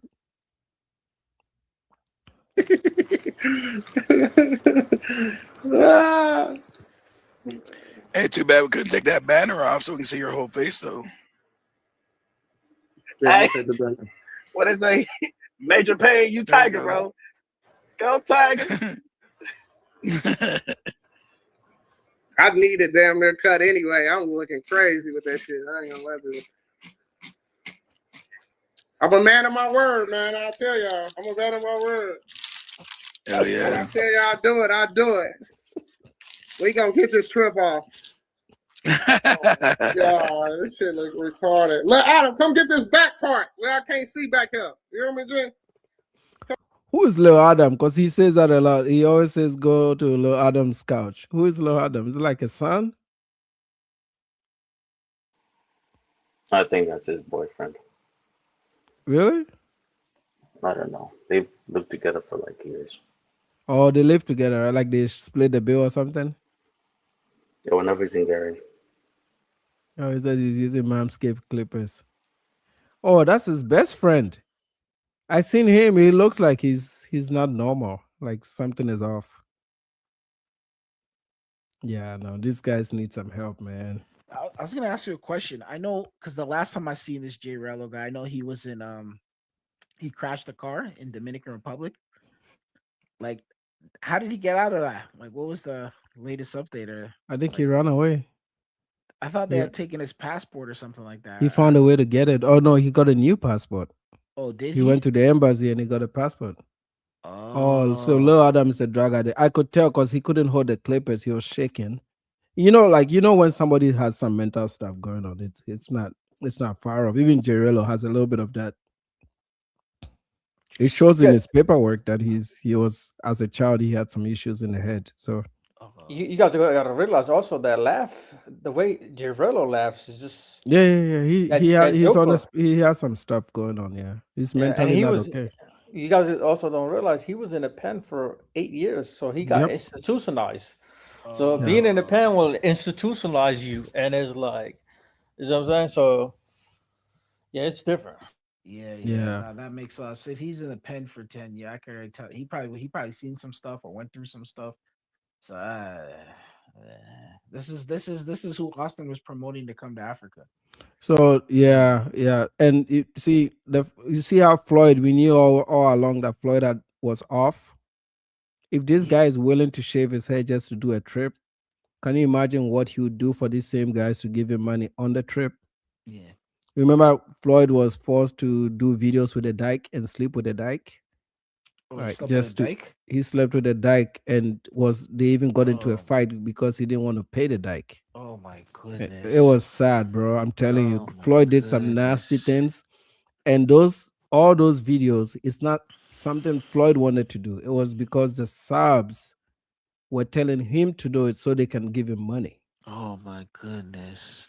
And these are the same subs, the same Floyd subs are the one, because I see them in the same live streams, right? Because I have to go look at these fools. And when I go, that's the same group that watches and funds NYC the future. He seems off too. He seems mentally off as well. So Floyd, Gerello, and Future, those are the three guys that if there's any future potential pedo things, I will not be shocked, right? Because they are doing exactly what Floyd used to do. Like the subs, these same 6 subs that got Floyd into that problem will get these guys into these same problems. All it takes is one country where they don't look at the laws and they mess up and they're in trouble. Because they are doing all this on foreign land, right? All it takes is one country, bro. You know, it could be a mix up with a criminal in another country. It could be some drug deal gone bad. It could be some airport. He might not even make it to Thailand. They probably send his ass back at the airport. You just never know who's watching. Yeah, that's the thing. And these guys promoting this guy to go there, they're stupid, man. Honestly, they should be like, hey, man, don't entertain this guy.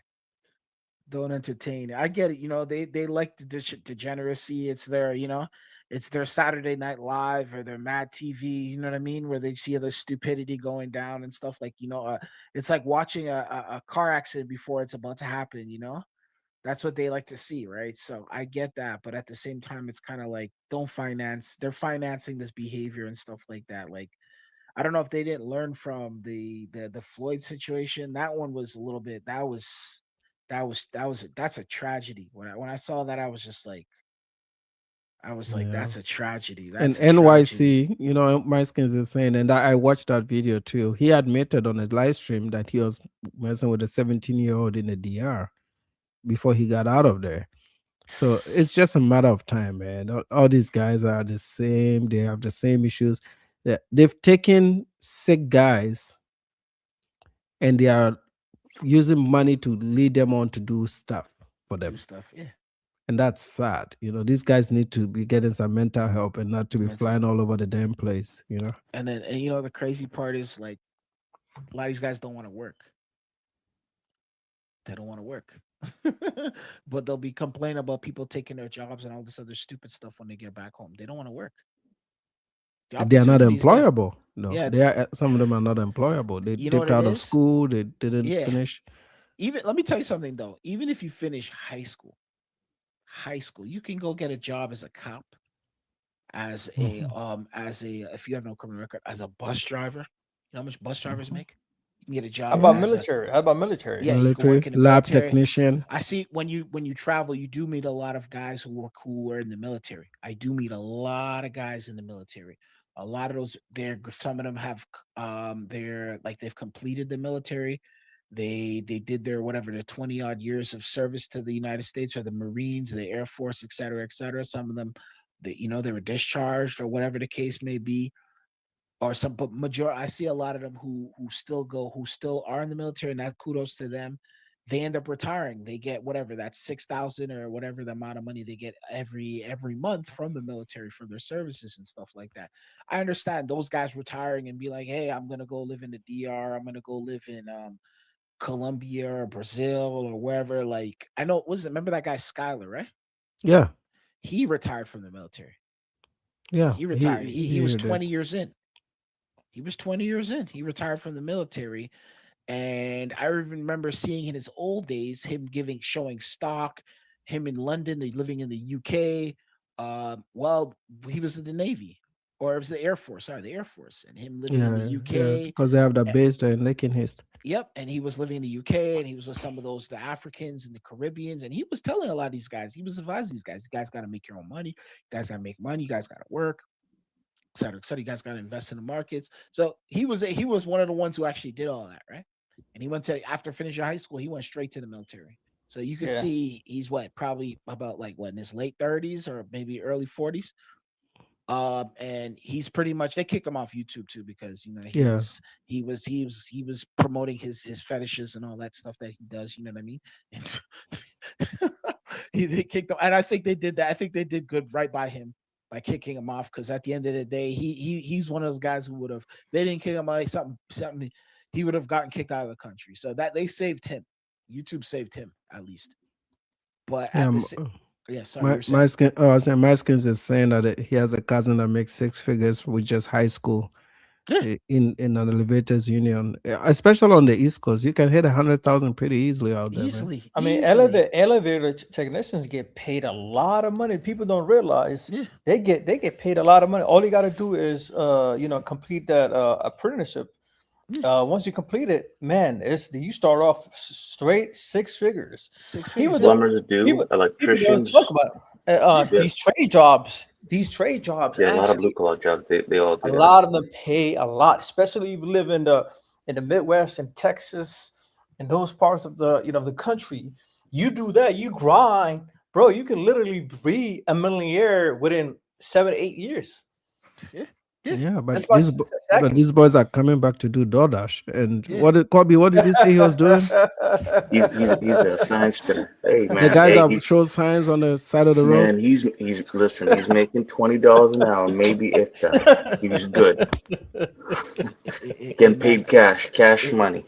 In Manhattan. Does it come with a cooler on the side for some water? Nah, he's got to bring his own like little water bottle, I think.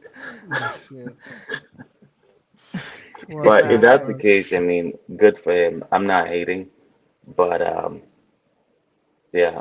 Bro, I wish he wants a refund from all those chicas he paid overseas, man.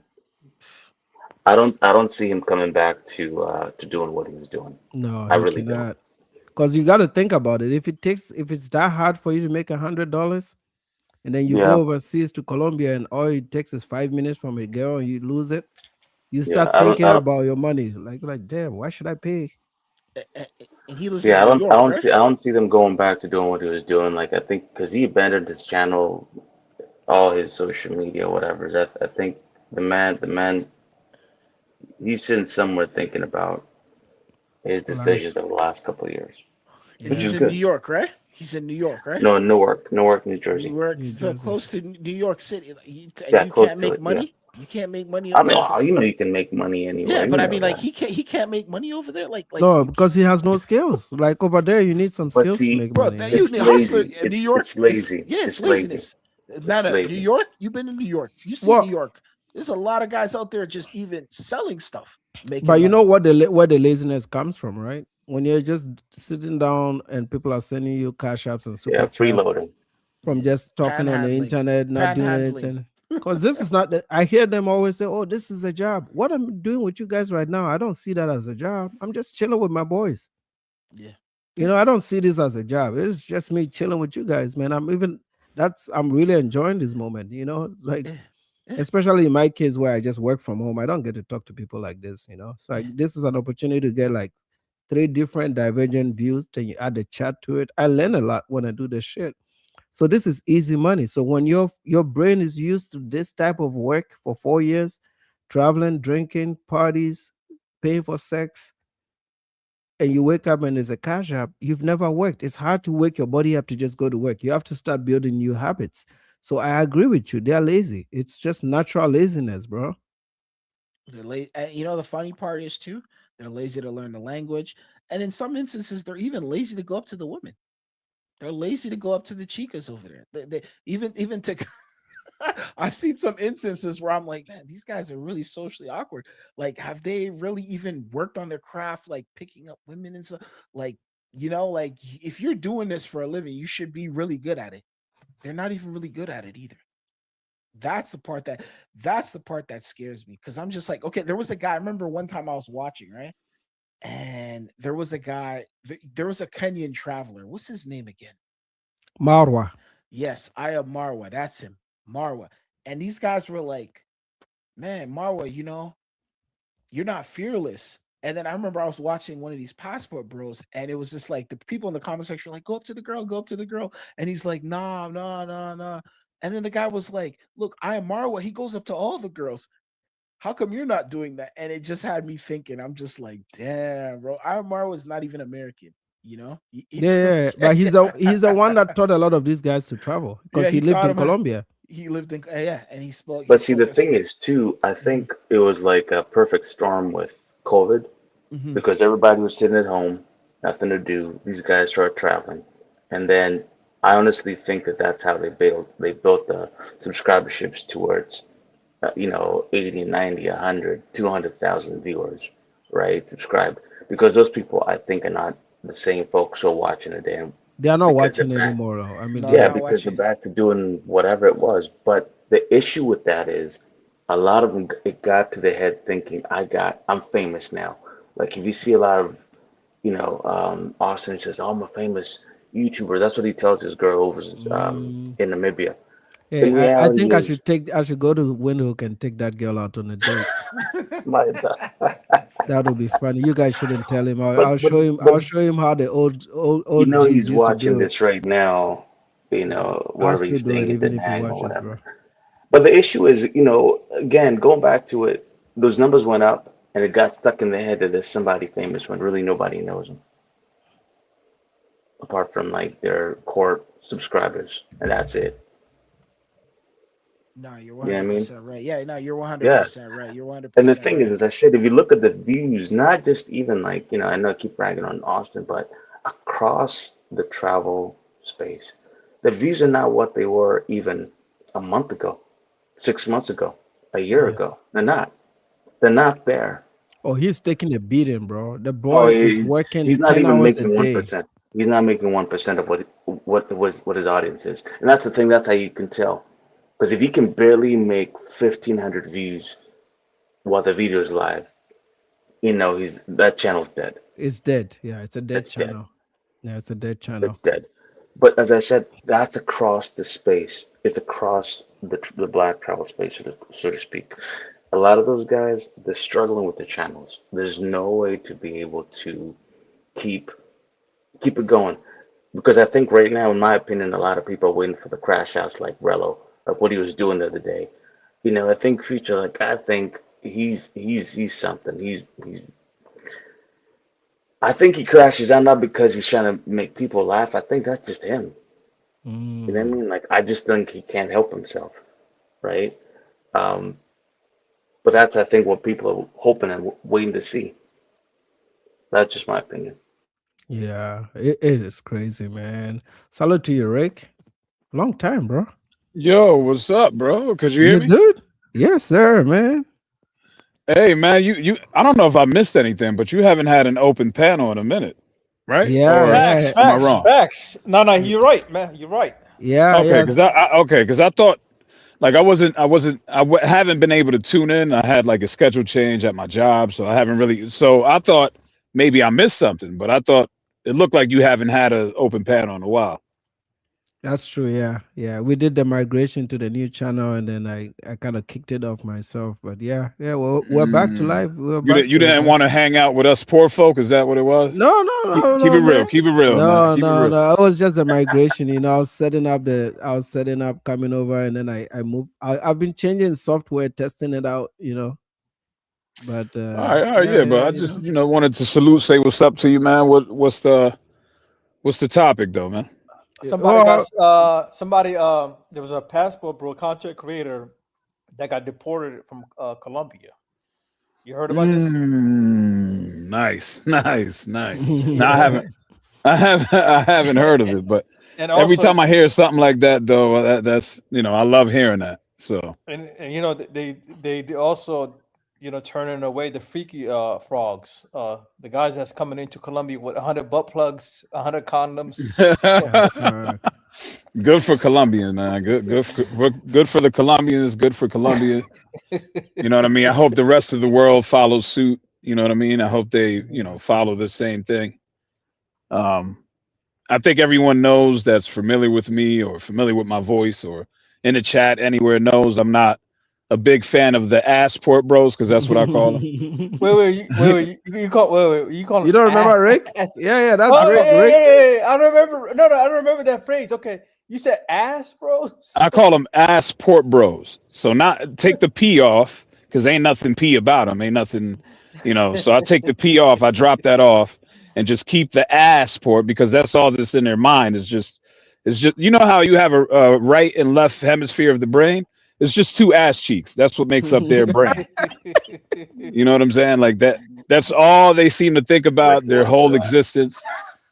Their whole existence is just ass cheeks. I mean, I'm a man just like anyone else. I love women, of course, but when your whole existence is just chasing booty, like that's kind of crazy. Especially That's when you're crazy. a certain age, when you're like 25 or older, or 30s, 40s. Like you got to stop. You got to start changing that way of thinking. It's just not. You're not going to get anywhere in life. You're not going to live a productive lifestyle. You're just going to be chasing ass all day. To me, I don't think that's the best way. That's not the message that you want to give young guys, or that's just my opinion. But Yeah. um, Salute to Migo. Migo is saying Mara is currently separated from his wife. Oh, I guess that's another date that I got to go on then, right? I got 2 dates. I got Austin's chica in where is it? Where's she at? Namibia? We'll take that one on a date, and then we'll go look for Mara's ex-wife. Take her on a coffee date. Live stream it. Austin is gonna be mad if I did that, though, right? Ooh, that's gonna hurt. Like Nana took that girl on a date. Ooh, boy, that's gonna hurt. he's not a big fan of you, is he, Austin? I don't think he likes you too much. No, I want him to keep it that way, though. I wanted to, but I think they learn. They may not like us, but they listen to us, bro. Like Kobe was saying, he might be listening. You never know. I think a lot of those guys listen. I think they do listen, but Yeah. I was hanging out. I was hanging out with Philly Dom yesterday, man. I hang out with him for his 2-hour live stream. Even gave him $50. So. Don't do that. Don't support his habit, man. Don't support No. Don't support the ass port bro lifestyle, man. No. He I gave him some advice, man, and I said, hey, grab some coffee. Don't go buy chicks with it, man. Just grab some coffee, man. Okay. I just told him to grab some coffee, man, and then also pay for the hostel. I said, here's for the hostel, and grab some coffee. And he offered to come on and do an interview, and then I also gave him some advice, and he said, yeah, he's gonna put it into practice. I was like, yeah, I mean, then somebody that listens to advice definitely deserves my money, right? So I gave him a little tip. It's all good, man. I just wanted him to understand that I don't have like this inner hate or inherent hate cooked up for people. It's like I just hate stupid shit, and I can always help you out, give you some advice. Take it or leave it, bro. Yeah. And just to since you're on that, like, just to clarify my stance, what you do with your D, you know what I'm saying? What you do with your man down there is what you do with him. I really don't care about that part. The beef that I have is just the constant self-snitching and putting everything out there, and the videos, and downplaying the local people from my country, or just in Latin America in general, and disrespecting. And that's the part and the constant being a walking billboard for prostitution. That's what I'm not with. Like, the whole idea of a passport bro, not the community, not the gang or the clique, whatever you want to call it, but the ideology has been around for forever. But they've known how to just keep it on the low. These guys, they want to give each other high fives. They want to make a little group that makes each other feel cool about being basically a sex tourist, which I think is lame. But if that's what you want to do, that's up to you. It's just, my thing is, why make money off of it, have 1,000 videos on YouTube, and then talk shit about the local people too at the same time? It's very disrespectful. And then you're promoting prostitution, which is a problem in Latin America. So I mean, I'm pretty sure they'll say, "Oh, that's not my problem. It's legal." So whatever. Okay, I get that part, but I'm just not a fan of that whole community because of that, though. Yeah, well, that's why Colombia kicked that dude out, because that's what he was doing. He was living there. He wasn't a traveler there. He lived there, and he was like a promoter, Yeah. And he just went after him. I'm sure they're gonna get Giamo next. Giamo's still hanging out in Cartagena. There's another guy that Giamo did an interview with. I'm still trying to remember his name. This old guy. He travels too. He's a traveler. Old guy. Bald and old. He looks broke too. He looks broke. and he's out in Cartagena right now too. He's the first guy to do an interview with But Giamo. Nana, have you I don't know if you heard about this this Black American chick that lives in Medellin, and she's been going in on the passport bros. Have you seen her? No. Oh really? I usually don't like to take that side of the argument because it's easy to debunk the ladies because the guys are just gonna say, "Hey, she's a hater because we don't want her," and stuff like that. So I like the She's been Colombian. going in, bro. I might check her out. Yeah, bro. I'm telling you, she did in one clip. She did more diss than you ever did with all your lives. I swear. to Really? God, it was. Bro, here's the thing: when women go in, bro, they go in, man. That's why you never argue with a woman, because they will tear you apart. Oh, they get mean. They get mean with it. They get mean with it. They get mean, disrespectful. They start that's picking you apart. Is she a YouTuber or TikTok? I think she's on Instagram. Let me search up her Instagram so I Yeah, can find and her then in the just back put chat. it in the back chat. Yeah, I'm telling I'm you. gonna play out the Relo video while you do that, and then I'll catch your guys' reaction on it. I'm trimming the back of my hair real quick, man. This shit great. Yeah, man. They giving me some money to trim my hair for this trip.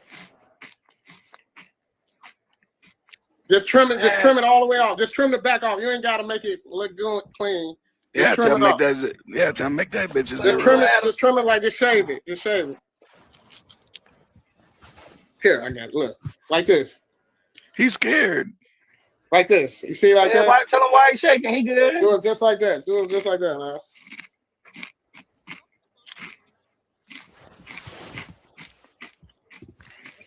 Oh, the battery died. What Damn, the the fuck? battery died. Oh my God. The battery died. Let me go plug it up. Told you should have did eyebrows first. Battery died, yo. Oh my.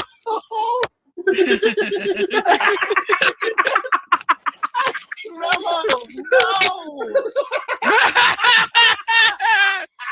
That back is jacked.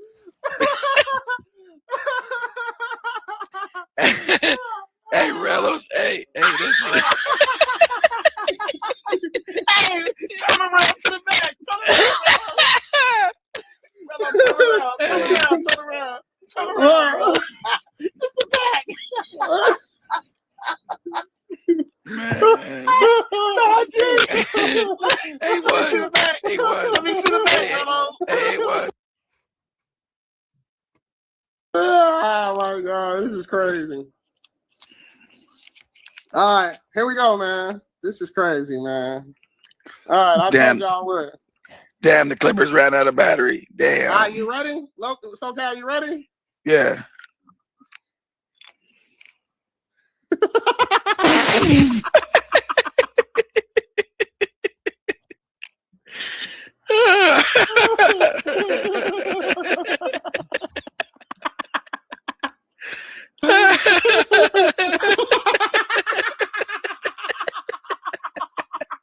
Hey, get some notes. Oh shit. Oh, Damn, bro, you earned it, bro. Oh my God. Damn. This ain't that bad. That ain't that bad though. Oh my mom. That's really not that bad. I told That ain't you. that bad. I ain't gonna lie. can't That's see. not that bad. Yeah, maybe I can't see, but That's not that. That's not that bad. Oh my mom. Bro, why Oh do my you? mom. Why That's did you not look that older all of bad. a sudden?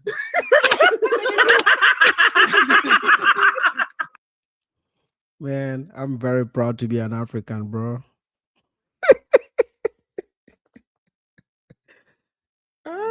Yeah, the degeneracy at its all-time high right there. Look at that. Just straight up stupidity. I'm proud to be an African, man. What the fuck is that? So what did he lost a bet and he had to like shave his eyebrows off? Is that what that was? No, he's trying to raise money to travel.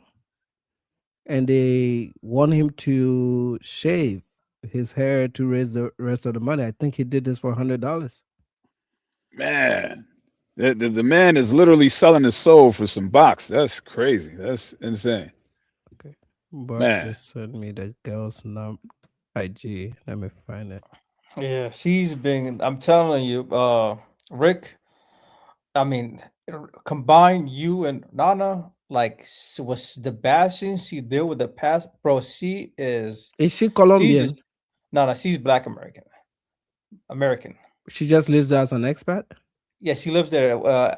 Actually, with her daughter, as an expat. Huh. Yeah. But she's been going in on the passport, bros. But she's actually on the side. Oh no, she's actually telling these guys to, She work looks on good yourself. though, right? Yeah. Unless my eyes are not seeing well, but she looks like She's decent, bro. She But looks she's, like- she's If also she looks good, that makes it even worse. Then that makes it hit even Yeah, harder. she looks She like look she good. got she got some tangs that Nana can work with, man. Oh, that's her. Ooh, Yeah, okay. she's like Okay. some cool mamacita. Mm. Come on. Ooh, play the video with the most the one with she's bashing the passport, bros. You sure she's not Latina or has some No. She's Black American. She's Texas. She's actually from Texas. Black American. Yeah, she definitely looks Latina though. She does look Latina. Yeah, Yeah, she has a little bit. play the of- video. You'll see the Oh, text. she's a big thing. She got 31K on IG. Yeah. So she lives full time in Medellin, right? Oh yeah, she's not Latina because over here she says beginner Spanish lessons. Or she's offering the Spanish lessons, private travel, beginner Spanish lessons. So yeah, she may have some Latin in her, man. Man, listen, I'll put some Latin in there. I ain't gonna lie. Yeah, one of my close friends is actually following her, so that's okay. That's interesting. Let me find which of the videos. So like, I mean, look for the one that just said just passport, bros. What's he saying? Wilfred that's promoted here in 'Cause Colombia. In the caption, I think she's gonna say something in the caption. Oh, this mama got some swag, man. She got some. Yeah, she's pretty. Yeah, she looks really Latina.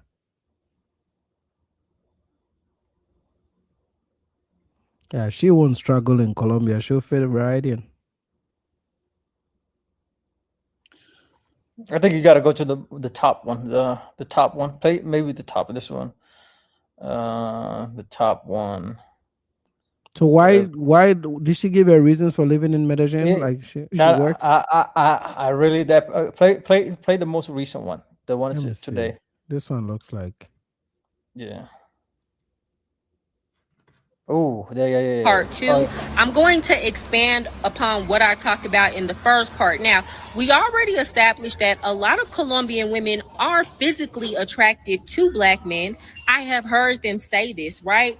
And I've talked about some of the behavioral problems that might cause them to have some reservations and what you can do about that. They would be even more willing to date you if you could actually communicate with them and speak Spanish, because language helps people build bonds. So if you're ready to start your travel Spanish journey with me, text ready in the comment section. Let's get you started. But I also want to say this. A lot of y'all men, y'all are crabs in a bucket and y'all don't want to see other men win. I see so many men in my comments who are unattractive, right? You clearly don't try to do anything to work on your body or your diet or just your looks in general. You got a receding hairline, baby. Either get a transplant or cut it off, but do something. You will know that you are unattractive and you proceed to tell other men that Colombian women are just racist and don't want Black men, period. No, like, be so for real with yourself. Women in general don't want you. Women in general don't want you. It has nothing to do with racism. The sisters at home might be willing to settle a little bit, but it has nothing to do with racism.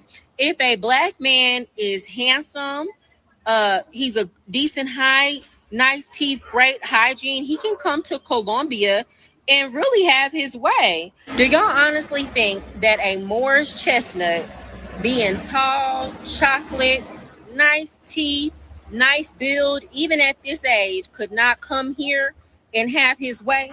Morris Chestnut could go anywhere and have his way because he's handsome and attractive. So stop trying to convince other men that look better than you that people don't want them because of the color of their skin. Quit doing that. Do Colombian women like Okay, black so that's men? her speaking Part in 2. regards to I'm going the guys that typically complain and blame racism for everything, right? I'm trying to find one that she's done But see, specific. this is what I don't. I mean, there. Do these people think that there's no black people in Colombia? I mean, there's black Colombians, right? So I don't. Oh yeah. I don't understand what she means when she says that Colombian women aren't into black guys or whatever. I mean, no, they're talking about the American ones. I think she was referring Okay. to. Yeah. Okay.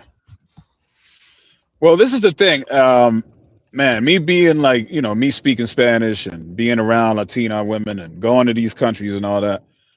Honestly, there's a negative, there's a negative stereotype when it comes to American men in general. To be real with you, I know a lot of them passport bros don't want to hear this shit, but it's reality. I've heard women say that American dudes come quick. You know what I'm saying? They don't know how to smash.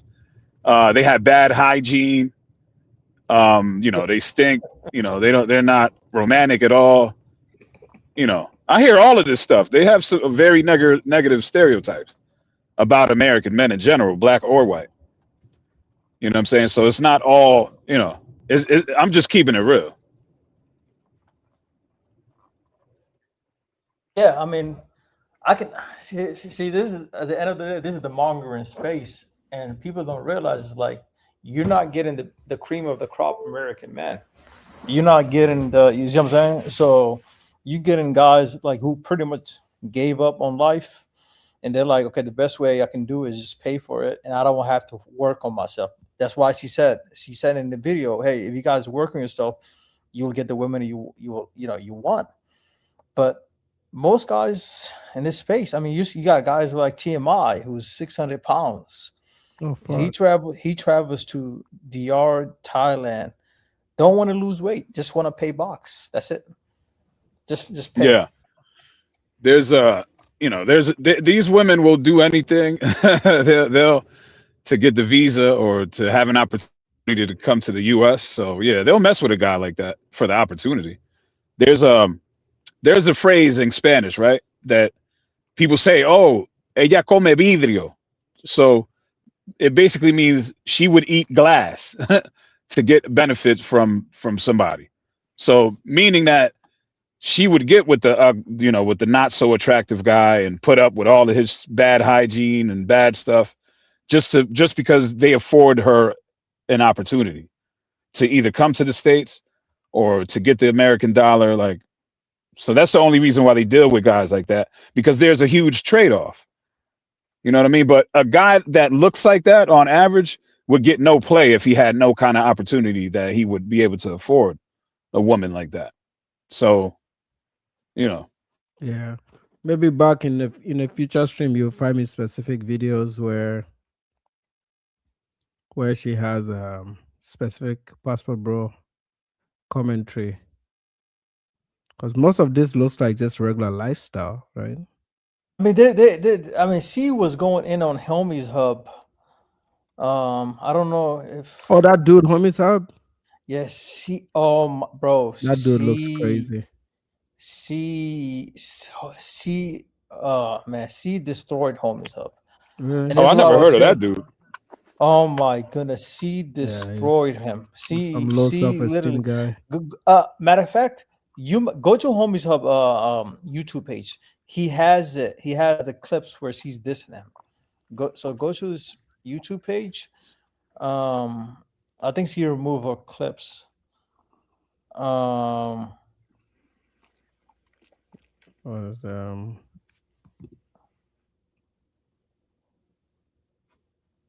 Three Colombian phrases that I know for a fact they did not teach you in your high school Spanish class. Number 1, plata. This literally means silver, Money. but normally Colombians say it to refer to money. in general. No tengo I know plata. they taught you that Hispanic people say dinero, but honestly and truly, I never hear them say that, especially here in Colombia. It's always plata. No tengo plata. Necesito plata. Number 2, Luca. Again, this is in reference to money. It means 1,000. For example, eso vale 10 lucas. Okay, that literally means that costs $10,000. Number 3, pelao. This means broke. For example, estoy pelao. When somebody says this, they ain't got no money. Okay. For some reason, there are many words that Colombian. Okay, let me see. You said you're sending me a link, right? Salute to you, Kev.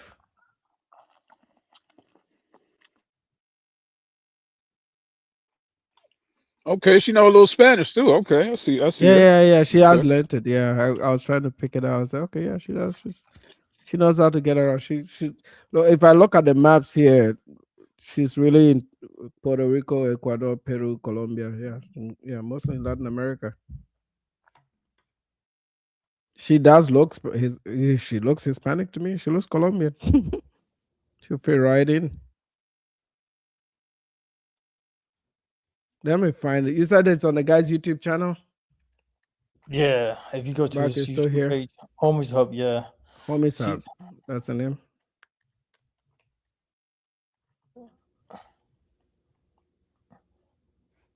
This guy, right? Yeah. Why do click on why do women become passport sisters? So click You think that's a video like 1 hour ago?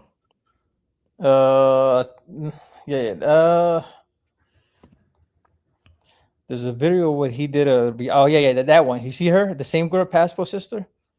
Okay. Yeah, that one. All right, so let's go into the next segment of this video, and let's talk about a girl that clearly hates black men. You see how they are always quick to if you are a critic, you hate them. Like, and then it's like applying racism to everything, right? If you're a critic, you're a black woman criticizing them, so they can never be criticized, they can never be touched, they can do whatever they want, right? Oh man. Oh, KF is here. There you go. I was not looking at my chat. Sorry about that, bro. Hey, what And up? I'll play through it real quick. Let me get a salute to you, KF. Long time, bro. Yeah. Let me find that's good. Let's hear this man complain about a woman that checked him. You see what I'm saying? Right? They all have this low self-esteem vibe. Gosh, God damn it. Yeah, let's talk about it. Let's bring her up. Looks like Nakamese ain't coming back up. I appreciate you coming to debate, brother. You definitely should have picked a day that you ain't had to go to work. All right. Y'all know she's gonna flip out again because I'm reviewing her video as if she doesn't have 5,000 likes on this video. He said, y'all know that she's gonna flip out. That means he doesn't want the girl to return fire. He's scared doing this video. Yo, is it me or a lot of this guy looks like Jay Rello? Like a lot of these assport bros look alike, actually. But yeah, go ahead. That's because they're bumming. Yeah, they're like they're like an ethnic group, like a separate ethnic You group, think like a he's different theta? tribe. Is he a theta or no? I'm just kidding. Nah, most of them are Black American. I'm sorry, Real but most Black of them are though. American, yeah. Most of them are Tariq's people. Gary Tether. Gary Tether, yep. Video. She thinks no one is going to do a reaction and challenge her thoughts, or she don't like black niggas. Part 3 to bringing a box of rubbers to Colombia will get you denied entry into the country. And I mean what I said. Now, if you look at part 2, I talked about how a lot of the times the search is random. They have to suspect you of coming here for that purpose. Now, what are some things that will lead them to suspect you for coming for that purpose? I'm going to be purposely honest. A huge group of men, particularly a huge group of darker complected men. I'm just being honest. Why do I say that? Well, your common sense will tell you that. If you go to Parqueyeres, that's all that's up in the park. And some of y'all will be.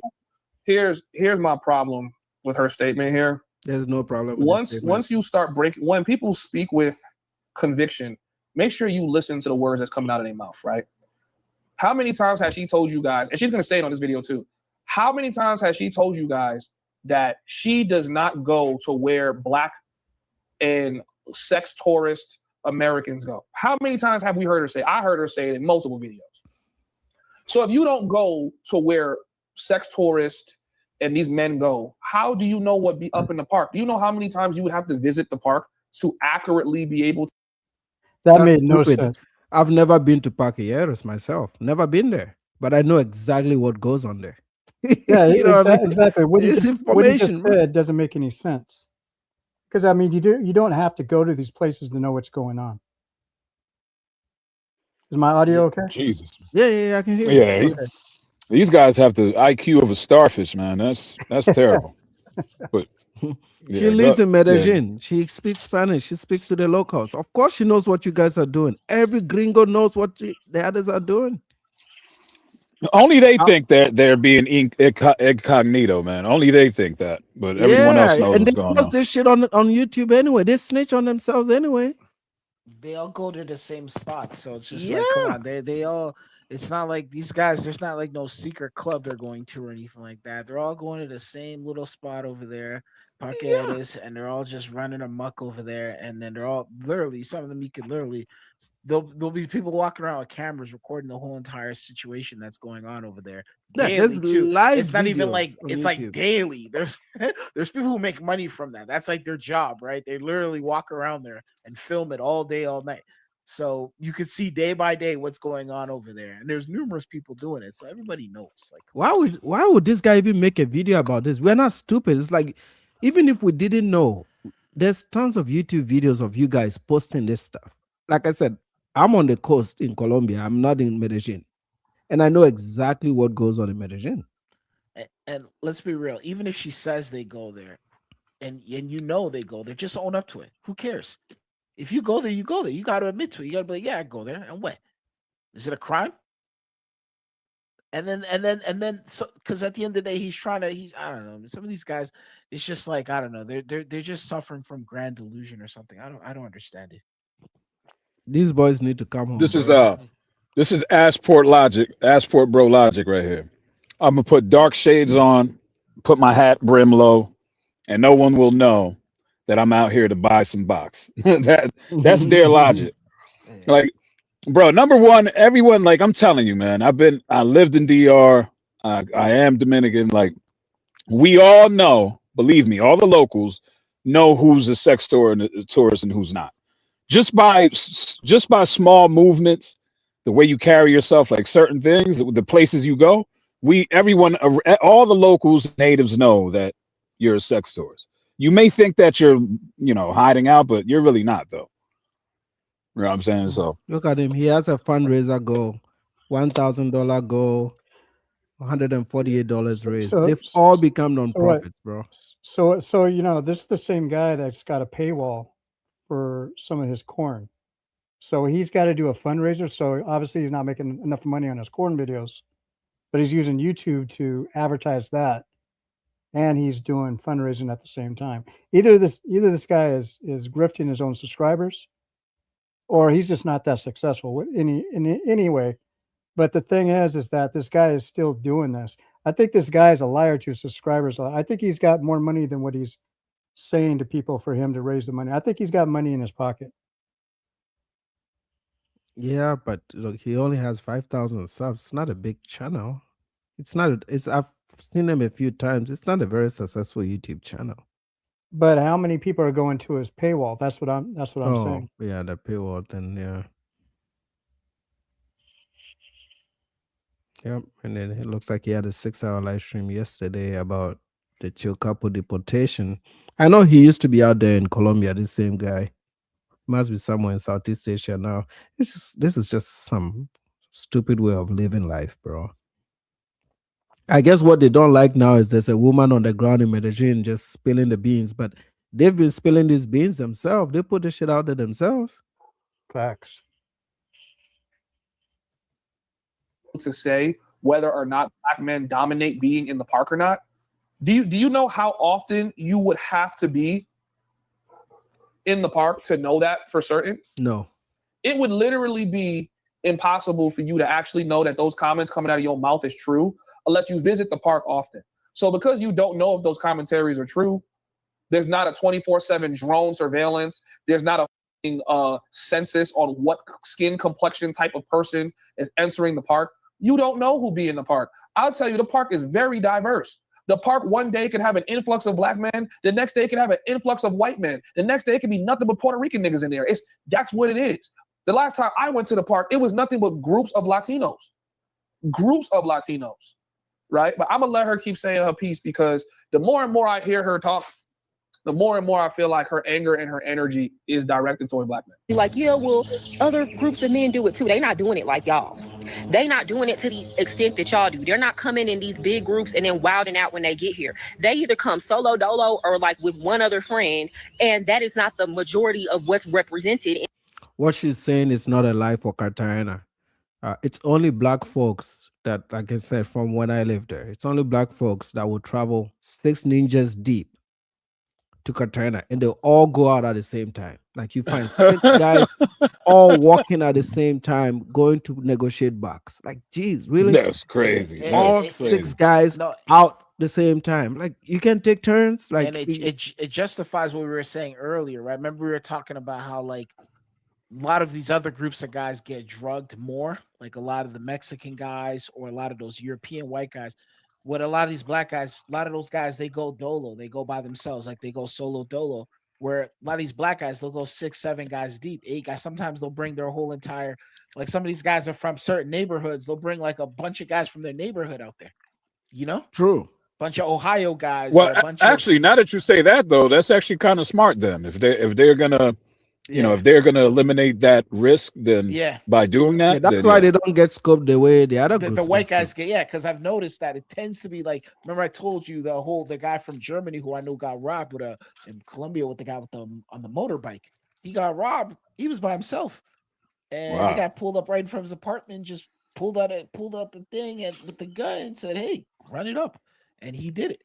So a lot of these guys, they roll deep. They'll roll in cruise and stuff like that. Yeah, So 11 droop. Sometimes, like, you know, my boy Rene is an Uber guy. Sometimes he had guys come through Cartagena, and he would call me and say, "Hey, there's some American guys here. There are 12 people. He needs to rent a shuttle to pick them up," because he does tours and stuff, you know. Yeah. So like if I'm the one telling the story in the context of Cartagena, they can't lie. I lived in the city. I mean, you can't lie, you know. Like, all I got to do is call one of my homeboys from Cartagena to just confirm exactly everything I'm saying. And if they doubt me, I'll start filming them. You know, like I'll just go put a camera right there by there's like this, right just there by the clock tower. They have this, they have a pharmacia, I've forgotten the name of the Pharmatodo. And right there in front of it is where a lot of these guys negotiate. Like, it's like an open market of negotiations, bro. Yeah. So what she's saying, for somebody that lives in Medellin, even if you don't go to the park, you know what goes on in the park. You know, when they show up at the airport, they are coming in 6 ninjas deep. You know. So yeah, I don't know why he took a chance to try to make a rebuttal, and all the arguments is made. He's doing it as if that she's making this video because she hates black guys. That's not true, bro. In these areas of these working girls, y'all are the majority of what's represented within these working girls. So when y'all are asking, are they racially profiling? Let your common sense answer that question. Let your common sense answer that question. Yes, I think they are racially profiling. I think she got that part right. I think the Colombian government is racially profiling. I think why are they racially profiling? They have an Afro population in Colombia. Almost the same amount of size as the Afro population in the US. It's a lot of black Colombians, bro. Man, he knows why. They know why, man. They don't know how to act when they go to other countries and other places, man. It's just the reality. Like, I've seen it where they fight each other over prostitutes and shit. And they cause a bunch of drama. They don't know how to act. You know what I mean? It's not, at some point, you have to take some accountability. You have to look at the mirror. It's not always racism. It may have something to do with the patterns of your behavior. It may just have something to do with that. So it's, you know. I agree. Yeah. I think this is deeper than just that, but because they, I think what Colombia is doing is they're more so profiling Americans as an attempt to get back at Donald Trump for him sending a bunch of people back here. They're like, okay, well, if you're going to send people back here, we're going to send people back to you. And what they're doing is you're not just leaving cleanly, they're slapping the label sex tourist on you, right? So it ain't just black men that's getting pictures taken of them and being labeled as sex tourists, which is, I don't know if she's actually going through the migration Instagram and looking at the people getting labeled as sex tourists. It's plenty of white men, Hispanic men. As of late, there's been a lot of Hispanic men and there's black men. But if you're looking to paint a narrative, No, but I follow that migration. You guys know we've done reaction videos on this. I follow that Migración Colombia webpage. I follow them like a hawk, so I've done a ton of reaction videos. Literally everyone that gets sent back, we do a video on that. A lot of them are black guys, bro. No, but he did mention a point, because as of recently, there has been a lot of Mexicans. I've seen it's like some days like 10 at a time. Right. Sending, it's like an I've been influx hearing of that. guys from I've been hearing that. Mexicans. They're getting a lot of the Mexican, and we were just speaking about that earlier. They're getting a lot of these Mexicans and a lot of these guys from Europe. There's a lot of these guys from Germany and these other places that are coming over there. And the Colombian, so to his argument, we have to keep it 100. To his argument, he is right. He is right. It's Hold on, but let me ask a question though. Mhm. Like, are there any Mexican or Latino or European passport bro content creators though? That's my thing. No, there aren't any. But remember, they did say they caught a lot of pedos, and a lot of the pedos they got were from Europe and stuff like that. There They even got actually some from Mexican as well. there They even actually got is a couple Europeans though, Eastern Europeans Yep, yeah, they caught him, and I seen it. I was that like, are "What's that going are doing content on YouTube. on YouTube?" Because like I Yeah. said, that's my biggest problem. Aside from the the PDF philia, that stuff, like aside from that, that's my number one problem, because there's a demand, then they have to meet that demand. And if there's a high demand for underage, then these third world countries and these criminals, they're going to provide that for these people that are looking for that. So, and there's a lot of that going on in DR, Colombia, Brazil, everywhere. So that's my number one issue. My other issue is putting the content out there. So that's where I differ at, because it's like, okay, maybe you do have groups of Mexicans, Europeans, whatever, but the main group I see that's making it lucrative, making a living off of this, and supporting their lifestyle by making videos and shitting on the locals and putting the Dominican flag up there and having a bunch of half naked women on there talking about Dominican this, Dominican that. That's the issue I have. But yeah, go ahead. I'm you're pointing right out on the that. difference. You're right on that. Yeah. You're right on that. The promotion of it is blowing up the spot. But as of lately, the deportation it's like the Mexican, they're getting Mexicans at high clips, man. They're getting it's like whoa, there's a lot of them getting. I didn't even know they went over there. We were talking about that earlier, and then a lot of the European. I knew about the European guys just because I've spoken with a lot of European guys and work with a lot of these guys, and yeah, they get scoped the most. Like out of any group of people, I would say they probably get scoped the most in Colombia. Yeah. But I also think it's because, like, I don't know, And get killed subconscious, too. maybe on a subconscious level, I think people globally tend to look at white guys as less of a threat than like any other group. I don't know, like I said, psychologically, I don't know if I could have the stats to prove that, but I just think that on a subliminal, on a subconscious level, for some reason, they just think that they could get away with doing something like that to a white person versus black or Hispanic or something. That's just me. I may be completely wrong about that. What do you guys think about that? Yeah, but remember I was saying earlier, I was saying earlier how I heard that they were building the mall there. It was like very similar to what they did in that Sosua era over there when they brought the what do you call that thing over there? The Hard Rock Cafe over there.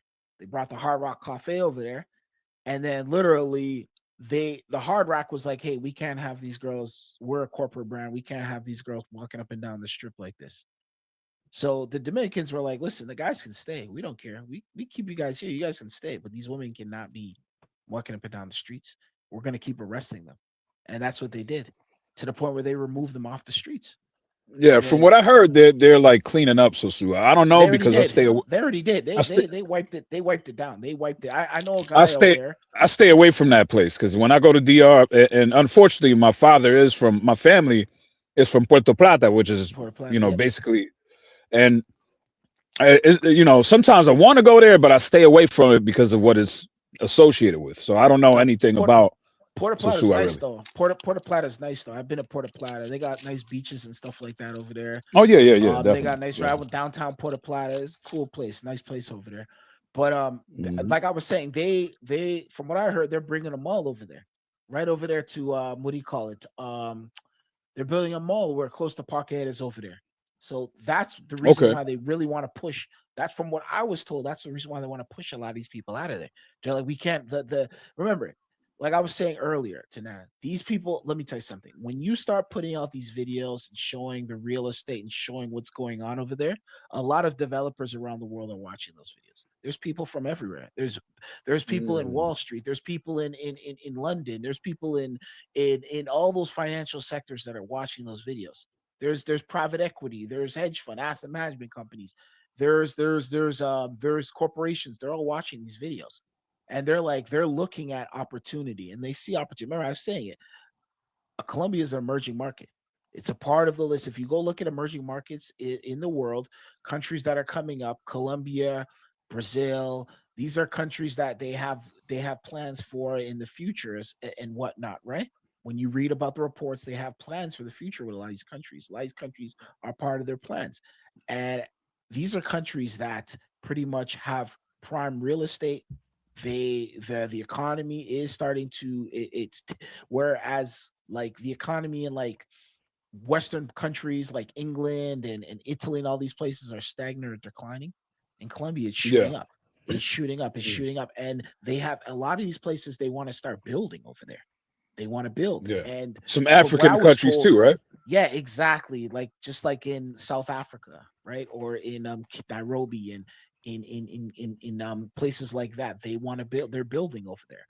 And what I was told is they're building a mall over there. Not too far from Park is, and they want to get everybody out of there because developers can't have people walking up and they can't have these girls walking up and down the streets like that, just like they did in Sosua.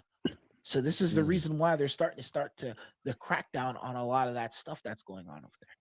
'Cause Yeah, they're gonna that start- channel you send me is dirty, man. We got to do it another day. I have reported it though. There's no way such a channel is up on YouTube, bro. This is probably the dirtiest YouTube channel I've ever seen. I mean, it makes Giamo look like a joke. Yeah, but that's a perfect example of there are some of those guys from Europe doing that. Yeah. Because that guy's not only a passport bro, he's also doing the poverty videos. So he does both. Yeah. Oh, I'm gonna get his ass out of here, man. I've already done the first complaint. As soon as I saw the channel, I was like, what the fuck is this, man? Yeah, and he's been even he's been to Giamo didn't Colombia. do videos like this. Yeah, he's been to Colombia too. Yeah. I'm gonna give you guys the last word though, because I gotta get ready for work tomorrow. But we're gonna do this video probably tomorrow. We'll cover this guy's content tomorrow, as we'll squeeze it in. But Now, this is the same guy. I mentioned in the past on your panel that Irina TL out of Uganda, that this was the guy who approached her and a couple of my friends. The what do you call it? The Libya stretching that some of the Ugandans do. Okay, so one of my friends, her tribe does that. So she's talked about it in her videos. So this guy went there, connected with them, just to find out, culturally why they do that, right? But they didn't know that this is a passport bro because she came to me after the fact because there was some weird stuff coming up on his channel after that day. And she asked him to take that video down off his channel. So what he went there for, really, because his audience just want to hear and see anything about anything that has to do with box. So that's why he approached them in the first place. So he didn't go there pretending. Being a passport bro per se, because they didn't recognize that. He just went there as somebody as a collaborative person, but his video with them ended up in the catalog with all these other videos you see here. And he has a paywall. He has a paywall for his poverty videos and his passport bro videos. Oh yeah. Sometimes the reason they don't get taken down is because these are foreign language channels. So but still he has his stuff like I think in English subtitles. He speaks a lot of English, especially when he's in Kenya. I think Kenya is the country where he goes the most. Mhm. So the fact is that this guy is out there. He still has a YouTube channel. He's still violating YouTube guidelines and policies, right? So that's one thing he's definitely doing. When he's going being a passport bro in other countries, he's breaking the law there. He's using YouTube just like a Homies Hub, that vehicle to send people over to his paywall. Because he advertises his website and everything under the more information. So everything is there on how to get to his paywall. He's like the European Redbeard. Yeah. No, we'll get on him because I've seen he's doing some African videos too. Yep. Let me give you all the last words so I can get going. You guys remember that guy David Bond? You guys remember that guy David Bond? I haven't heard of him. No, Yeah, I he don't. was Not another one. familiar. He got kicked out. He got kicked out of Brazil. He was showing like him and with like his 7 girlfriends in Colombia, and he was going berserk with it. I don't know where he is now, but he was one of those guys as well too that I did see early. I seen him maybe during the pandemic, during that time frame. I don't know if he's still active. You guys can check him out, David Bond. But he was a guy who was going super hard with that kind of content as well. He was on this guy's timeline you show, but he was like 20 times even worse. Yeah. You guys Salute check to him Big out, Mike. David Big Bond. Mike was in the house today, man. I hadn't seen him in a long time. Sub-Saharan is here too. Yeah, I think I found his channel. It's like his first video. He's like holding an Asian baby in the water on the beach. Yep, yeah. He's notoriously known for that. Like he's OD'd. He's like the worst of the worst. Oh shit. I can see what you're talking about now. Yeah, you see it, right? You see his likes and his subscribers. Look how many years he's been doing this. Just falling under the radar. I don't know how these guys end up falling under the radar. There's not that much attention on a lot of these guys. And some of them is the foreign languages, bro. No, he's American. David Bond's American. Oh, yeah. I mean, it's hard there's not very many of us that are doing this, so it's hard to police everybody, right? But once it comes to our attention, we did the ones we knew because they're just Americans that we know. But maybe this phase going, we can start hitting some of these other channels that we didn't know about. That's the thing too, because what happens is they mess up for a lot of regular people who want to go out there and enjoy and actually learn about the culture, want to invest, want to build something, maybe want to network, connect. You get guys like this start coming, and then you have issues like Colombia where they start literally searching people's phones. Like, open your phone right now. Yeah. Open your phone right now. If you don't consent, they'll send you back. Yeah, send you back. Who's not to say they can't do that in Kenya or do that in other parts of the world in the future with guys like this entering? So this is just not good. Yeah, in Kenya, a lot of the people are already talking that they're talking about approaching the government to start doing this as well. Yeah. They can make that law. Yeah. I see this guy's got. Yeah, this guy's crazy. This David guy. He's got a video that says here, the shortest girl I've ever met. She looks like he's in Philippines. Yeah. And he's got a measuring stick right next to her in a bikini, 3'11". That's crazy. Crazy, man. Yeah. Yeah, these dudes. What people do for content is just absolute madness, bro. Yeah. But anyway, let's round this up. Rick, you said you want to go first? Yeah, I'll go real quick. I don't know how often you plan on doing these open panels, but of course, I enjoy these. Glad to see you back. And and I'm gonna definitely try to tune in more now that my schedule changed and all that. But you fellas have a good night. All right. All right, you too. Yeah, thanks for coming through, bro. Jay, you coming in? Yeah, definitely. You keep up the good work. I definitely want to see what the conversation you and Philly Dom have. So keep me posted. Well, I'll be waiting for that because I know you guys need to speak. So just keep up the content and yeah, I'm here. I know I haven't really been around as much just because I've been busy, but Yeah, I'll be it's good, around man. soon. I'll be You know around what soon. I say? Like I like when my folks catch the replays because then that means you're working, right? You don't Yeah. have to be live. So, Yeah. yeah, Yeah, most it's definitely. always gonna be on the channel, and I clip them. I'm doing the clips. I seen I don't think Sperling is gonna be too happy with some of these thumbnails, man. I really get them on the thumbnails, man. I bet he's so mad when he sees these thumbnails, but that's yeah, Dennis wasn't too happy. Oh, I was gonna say before I forget, the Tariq videos. You know, they have a strategy when you do Tariq Nasheed videos. He sends people to like dominate your comment section, so all those Tariq videos will have more comments. But what it does is it increases your engagement, but they don't watch the video. They go straight to the comment section, so it screws up your average view duration. And you might think, oh, that engagement is going to help your channel, but it doesn't. It kills the video. It's going to help it initially, right? So the algorithm gets excited. Then as soon as they show it to like 1,000 people and all those 1,000 people didn't watch even a minute of it, the video dies. So what I did with them this time is when I posted the clip, I disabled the comments. So, and it's going up steadily the way it's supposed to, right? So just something I learned today. I was like, okay, so whenever I do those Tariq videos, I have to I won't do that for every other video, but for the specific Tariq videos, I have to disable the comments to force them to watch it, and rage about wanting to comment, but they can't comment, right? So that's something I learned for just in case you're doing diaspora type of videos that are very sensitive. You might want to disengage your comments if you want the videos to do well. All right, KF. Yeah, I woke up late, so I didn't catch this till about the last hour or so. But yeah, I was actually watching some videos on this guy that you're talking about when I came on, that got kicked out of Colombia, and I totally agree. These guys are lazy.